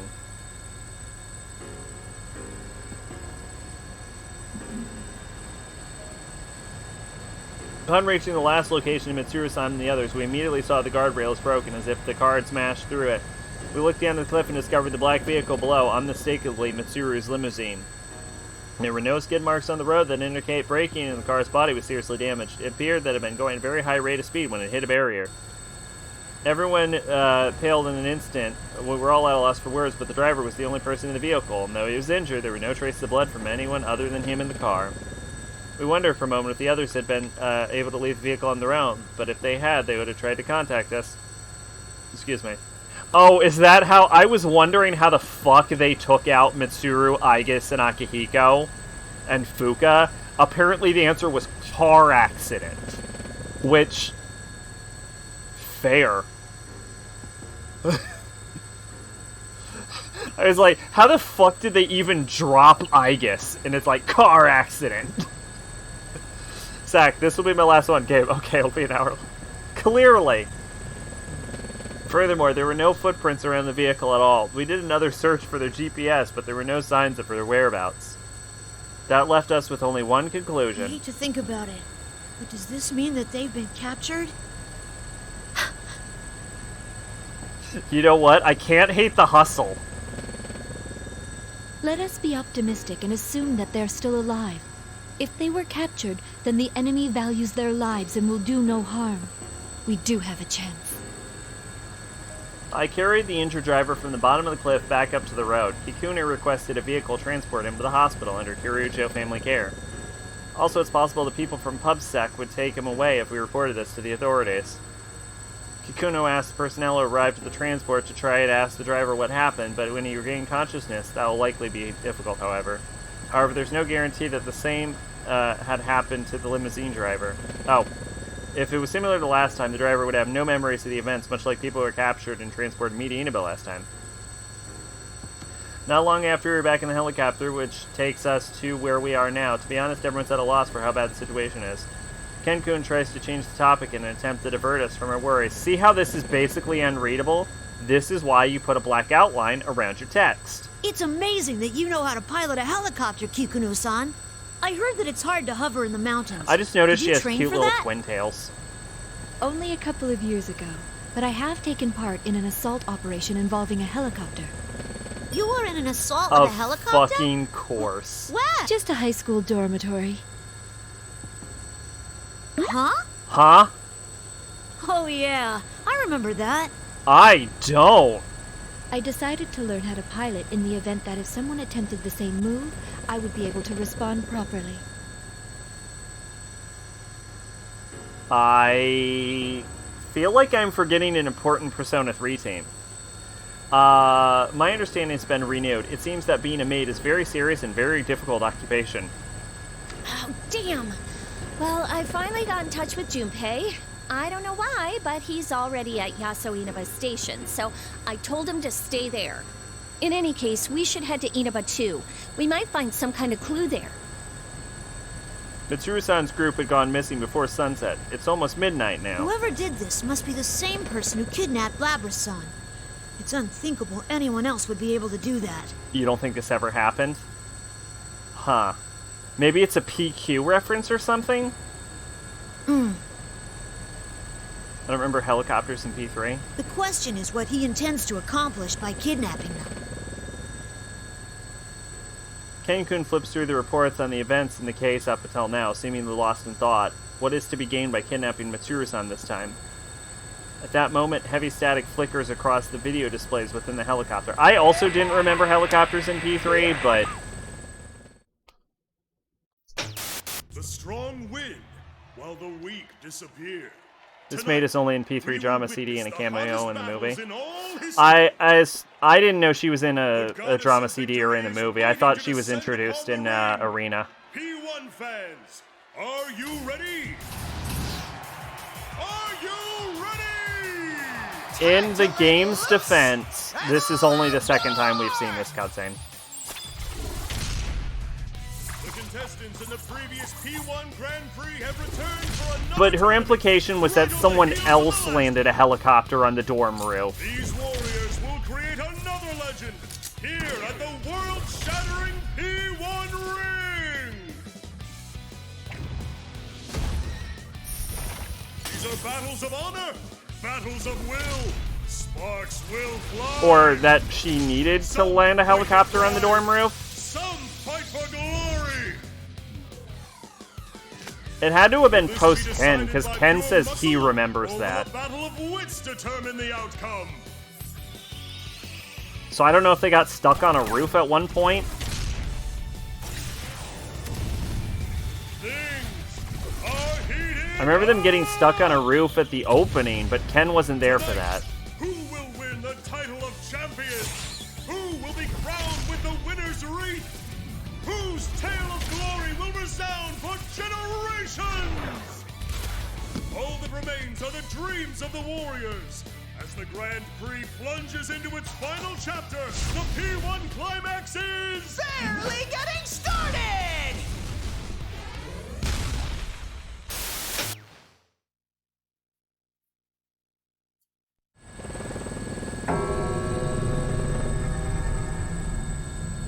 Hey, what was that just now? Weren't those the Persona users in Inaba? It showed Mitsuru-senpai and the others, too. I read the case records. If I recall correctly, was that the Midnight Channel that was being broadcast in Inaba? I was on it too, but it wasn't like that last time. All of us in the helicopter are utterly confused. Who would broadcast something like that and why? The P1 climax. It's obviously a continuation of the fighting tournament. Suddenly, the monitor switches to another feed. Yoo-hoo! Have you been well, Labi-chan?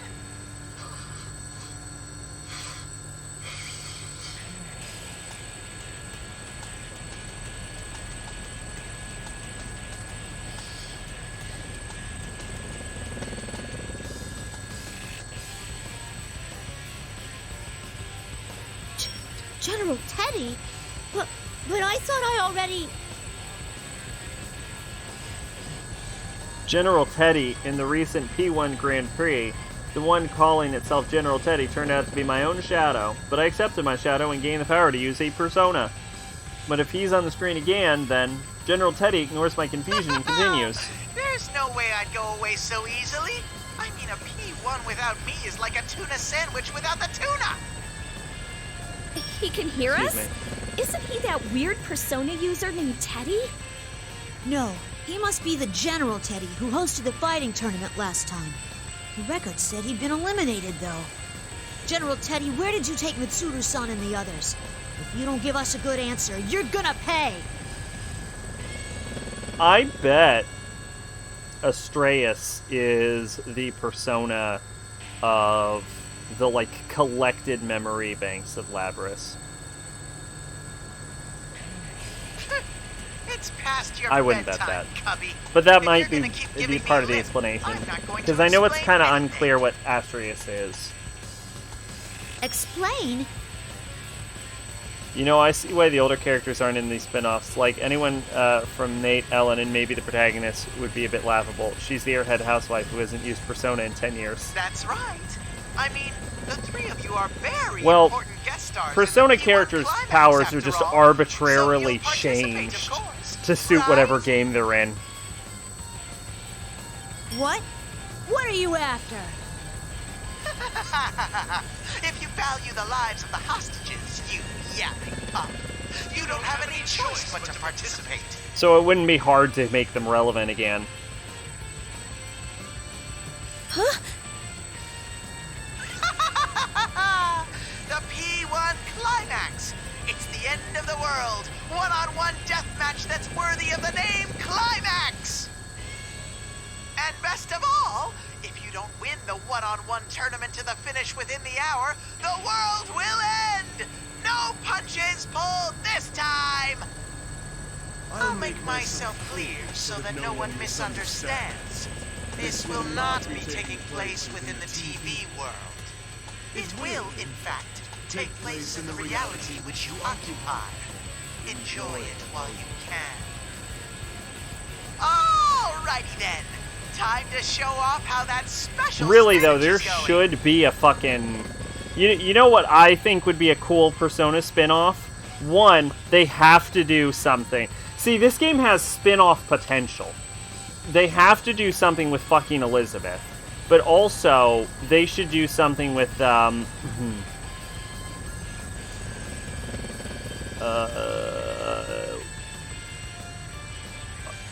Kikuno, they should have a fucking spin-off about shadow operatives dealing with fucking PubSec with Kikuno as the main character.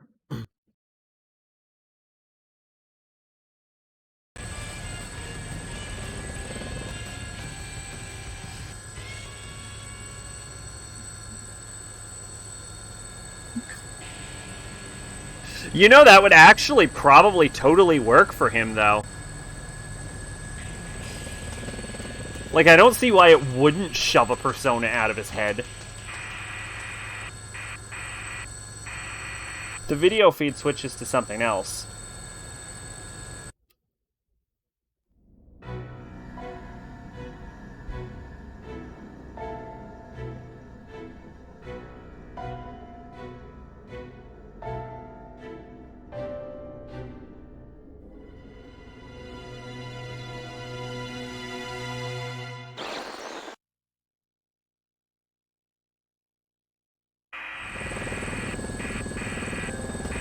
Was that Mitsuru-senpai?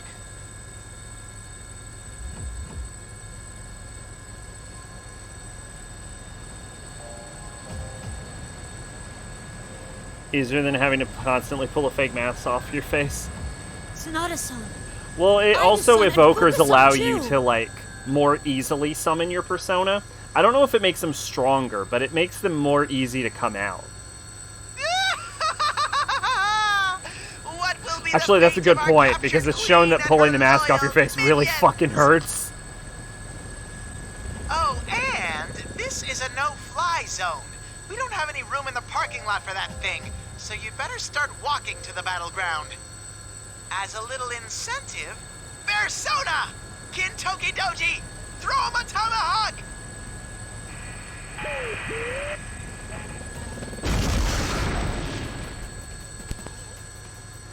With that last command from General Teddy, the monitor turns off. After a moment of silence, Kikono shouts from the cockpit. An alarm?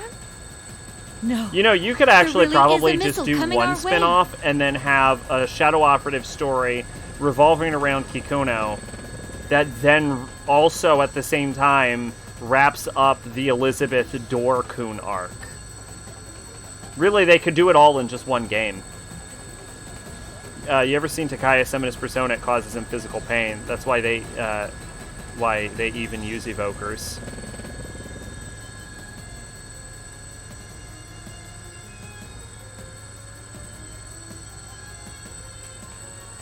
Oh, yeah, because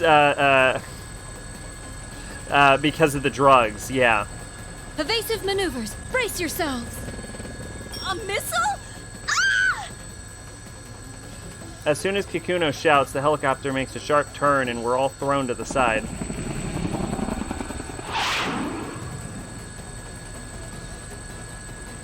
There's a deafening roar and the helicopter shakes madly but recovers. Are we hit? It barely missed, but there's a good chance that it will still detonate. It exploded!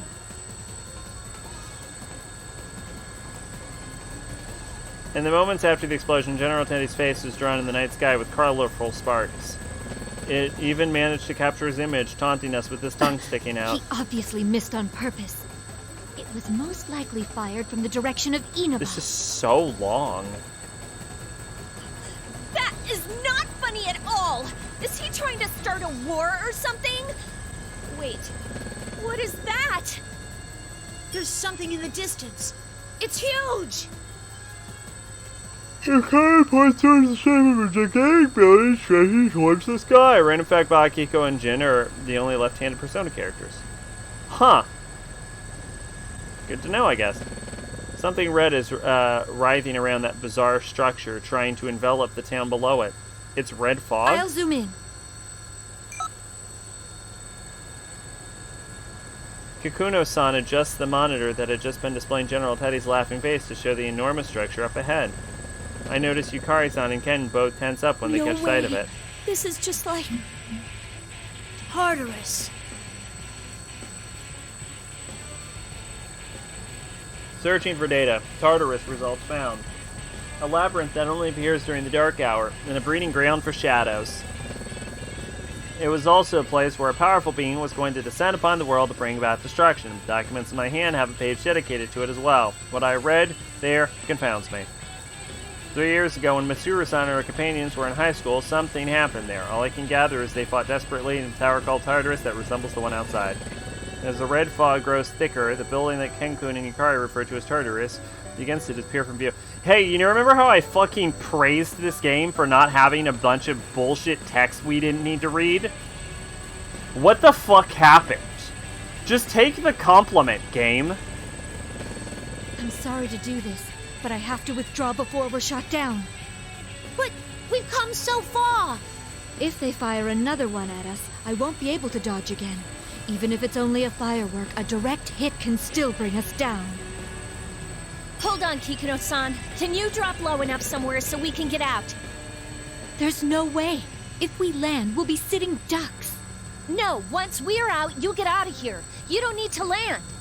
What are you saying? Please, do it! Don't worry. Remember, General Teddy asked us to come on foot. We'll manage somehow.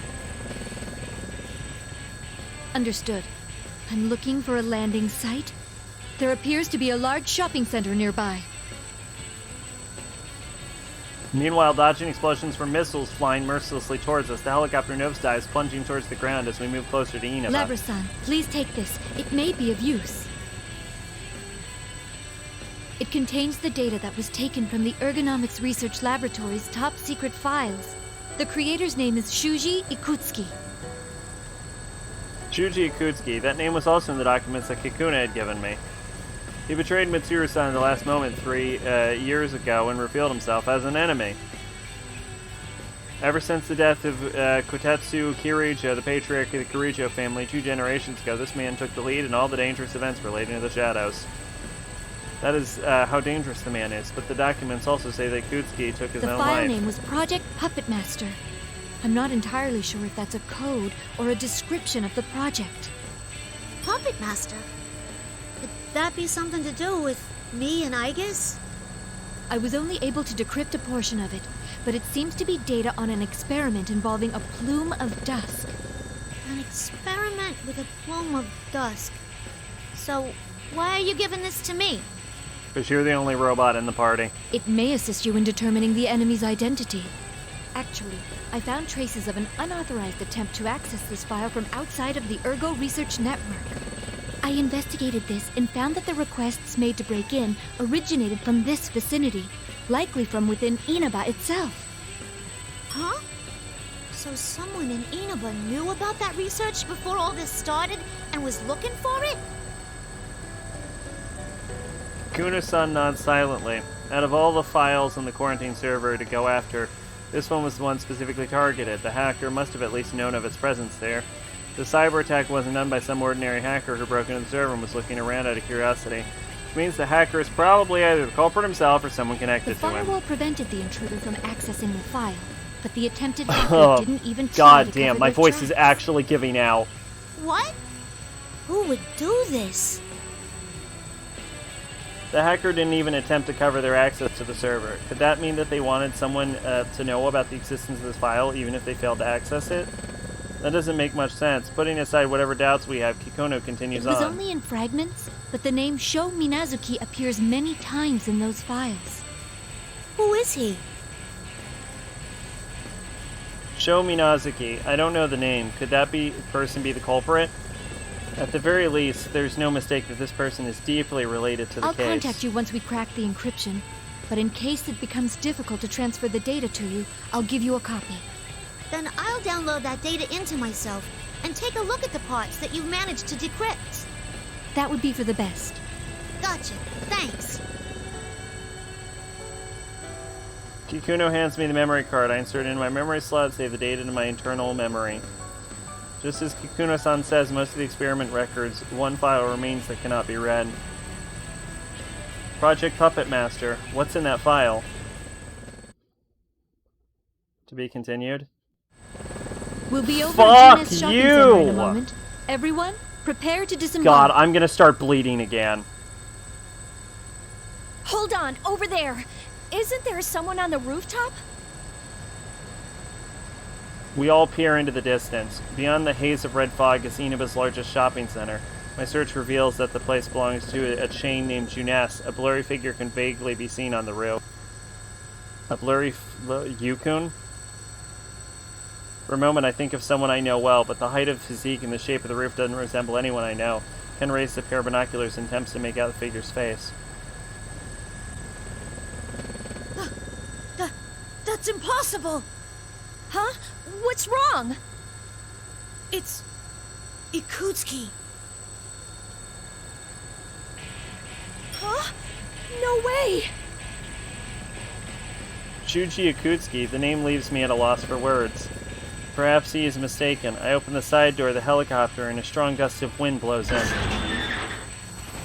I ignore the wind and lean out to get a better look at the person in the roof.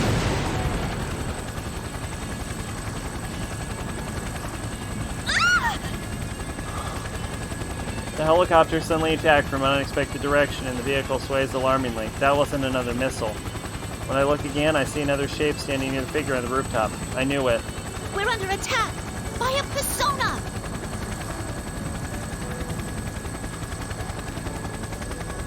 That doesn't make sense. According to the record, Shuji Yakutski was never able to use a persona. Is that man on the roof truly this Yakutski person? The enemy's preparing for another attack. Incoming! Before I can raise my objection, Yukari-san fixes her eyes on the enemy and draws her evoker. As expected from someone who had been in actual combat for a whole year, she quickly makes a decision. Little persona! Yukari-san finger flexes around the trigger of her evoker, but in the instant before she pulls it.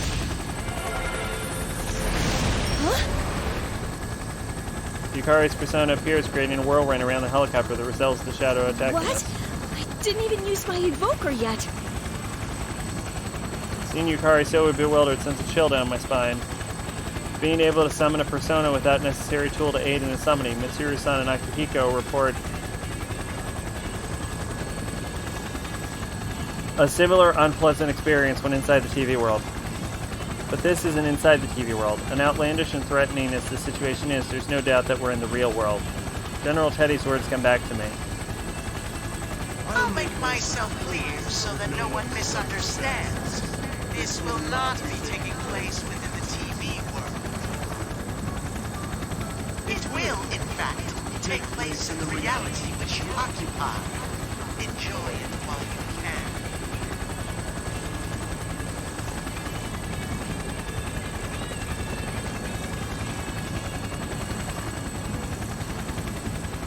Don't tell me. This fog that's enveloping the town is the same fog on the other side of the TV. This is... What? What was that? A new voice suddenly reaches my ears. Who was that? I look around in bewilderment. Did anyone actually talk? Am I hearing things? Ken-kun's shout breaks my concentration. Yukari-san, he's winding up for another one! We're getting off, Koromaru! Yukari looks confused, but Ken notices something and unbuckles the seatbelt with his spear at the ready. By this time, the helicopter is descending close enough to the roof that June and S that people and dogs can easily jump down. Excuse me.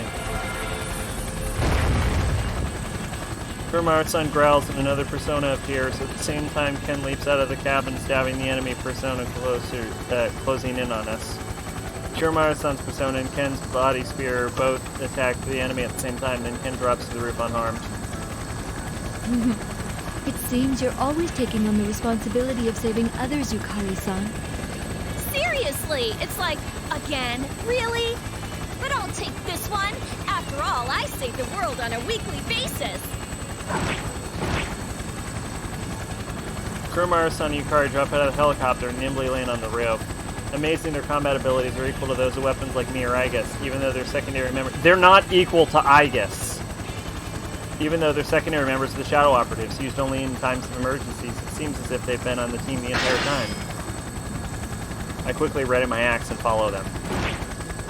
Yukari-san, everyone, please, save Lady Mitsuru. To be continued.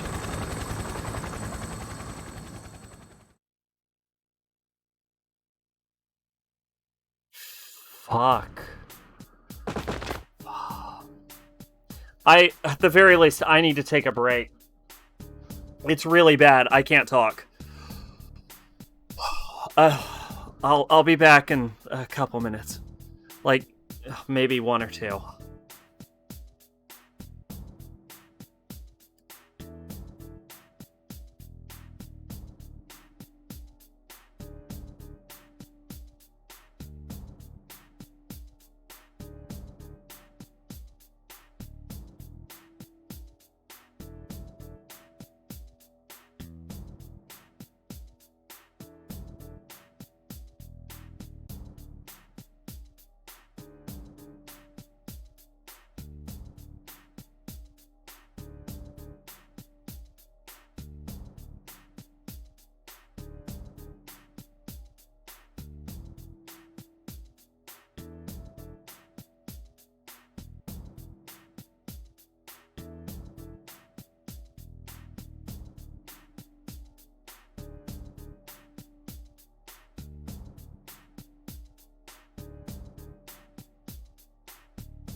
I'm back.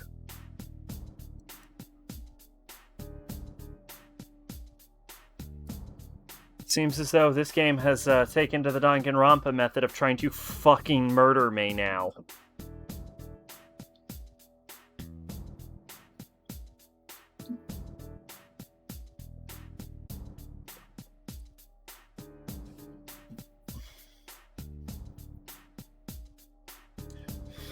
Ugh. This is so long. When I look back at the red sky after landing, I see the helicopter gaining in altitude while maintaining its balance. Thanks to Kikino-san's desperate resolve and her piloting skills, we managed to safely reach Inaba. I check my surroundings once more while praying for Kikino-san's safety. Games Matt, you call it shit? This is Inaba's branch of Junes, that department store chain. We're at the food court on its roof. Normally there'd be plenty of people here, but it's clearly been abandoned. Where did he go?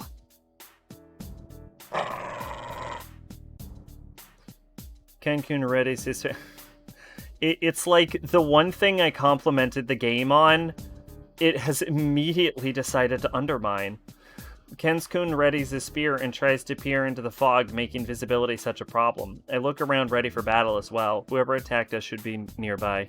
Hey, Kenkun, did you really see Ikutsuki here a moment ago? Yes. I didn't see him clearly, but there's no way I could have mistaken him. That's impossible. I mean, Shuji Ikutsuki is... That's right. Shuji Ikutsuki died 3 years ago. And we just attacked by Persona. According to the records from that time, Ikutsuki had no Persona. At the very least, it looks like he's not nearby. We can't let our guard down yet, though.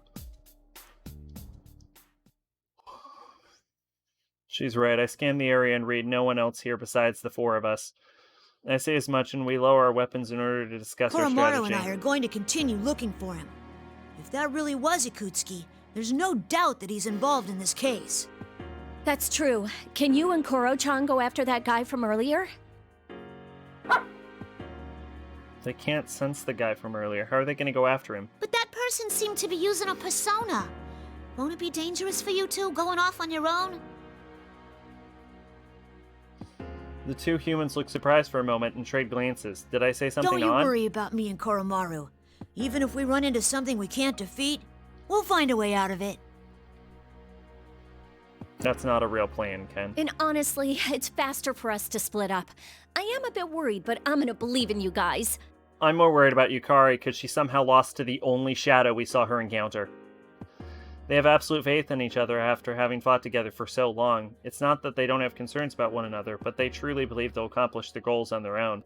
I wonder, will these people ever feel the same way about me? After all this time, I realize how the time shared between Kari-san and Kenkun separates me So from my I'll head to the companions. station and get Junpei. It didn't seem like he'd figured out the situation yet. Huh? Weren't you talking to him on the phone earlier? I was, but that idiot's phone ran out of batteries or something while we were still talking. But even if I can't rely on him to keep his phone charged, he's still good in a fight, so I have to meet up with him. I see. He seems like kind of a goofball. Right? He's always been so useless. Huh? Did I say something funny? Nah, not really. It just sounded like you were actually kind of fond of him. Oh, I guess so. Yeah, I think you're right. These people trust each other, and they're always thinking of one another. When one of them faces danger, the others always rush to help them. The term comes to my mind, ideal companions. I wonder how Yukun and his friends are doing. I have a feeling that his group, Mitsuru-san's group, are going through similar What about you, problems after Lavras? all. What'll you do? Huh? I hope Mitsuru-san and the others are okay. Could you please go right to that tower? We'll head over there too as soon as we can. Yukari-san and Kenkun look up to me. It doesn't matter to them that I haven't known them for very long. They see me as a companion and trust me. It's decided then. Labras, you head to that tower. Oh, also... Something felt off when I summoned my persona earlier. You might want to be careful. You felt it too? It was like, well, it felt like the evoker wasn't working, didn't it? Yeah, it might be that we can summon our personas without our evokers. In any case, we should get moving. If what General Teddy said is true, we don't have much time to spare. Mm-hmm, got it. If anything happens, let's meet at the bottom of the tower. Be careful, both of you.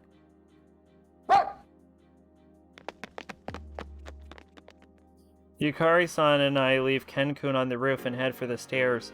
She and I split up not long after all. All of us firmly believing that we'll see each other safely Wait once for more. us, Mitsuru-san. I run at full speed and turn my eyes towards the looming tower. I will rescue her.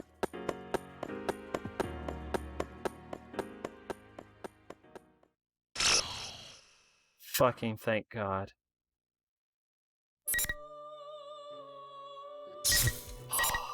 I was at 14%. I was at 7%. And now I'm at 16%. That was 9% of the game was that cutscene.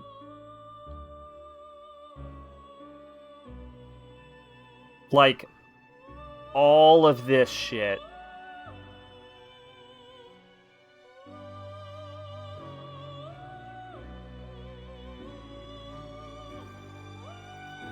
Fuck. Okay, that was 9% of the game and it fucking felt like it. Looks like next up we got some Junpei. And then Yukari gets fucking murdered immediately. Because she fucking finds one shadow and then fucking loses instantly, and Risei, of all people, has to save her. But yeah, God. When we got to the end of P4, I was like, the P4 story, I was like, oh, thank God. It's not that long when compared to this monstrosity. But then we beat it, and this bullshit happens. And I realized that when How Long to Beat said that this game was 9 hours, it absolutely fucking lied to me. So now we have an entire other route to go. We're only 16%. I'm looking at least one, probably 2 more streams. Like, look at all of this right here. This is another fucking Lapras route. And all of this. So, like, long routes might become a thing, which means my voice is going to give out more and more and more as we go through the P3 route. Like, already I can tell that the P4 route was, like, it only gave you the information it needed. It didn't repeat itself very often, but already the P3 route is right back on the line of the P4A route of all of this shit, where it's a bunch of fucking repetitive bullshit text you don't fucking need with insights that don't actually mean jack shit. So this is another fucking P4A situation. I can tell that, like, I can already tell it's at that fucking P4A level.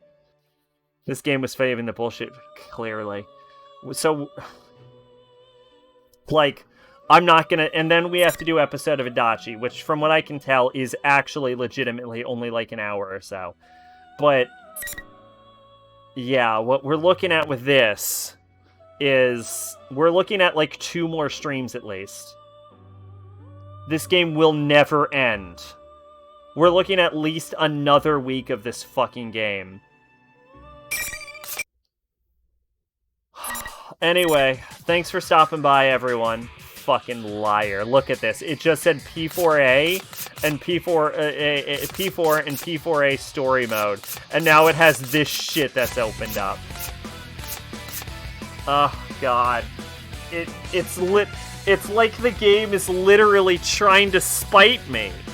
Like, I joke that Danganronpa was trying to kill me. I think this game is trying to kill me.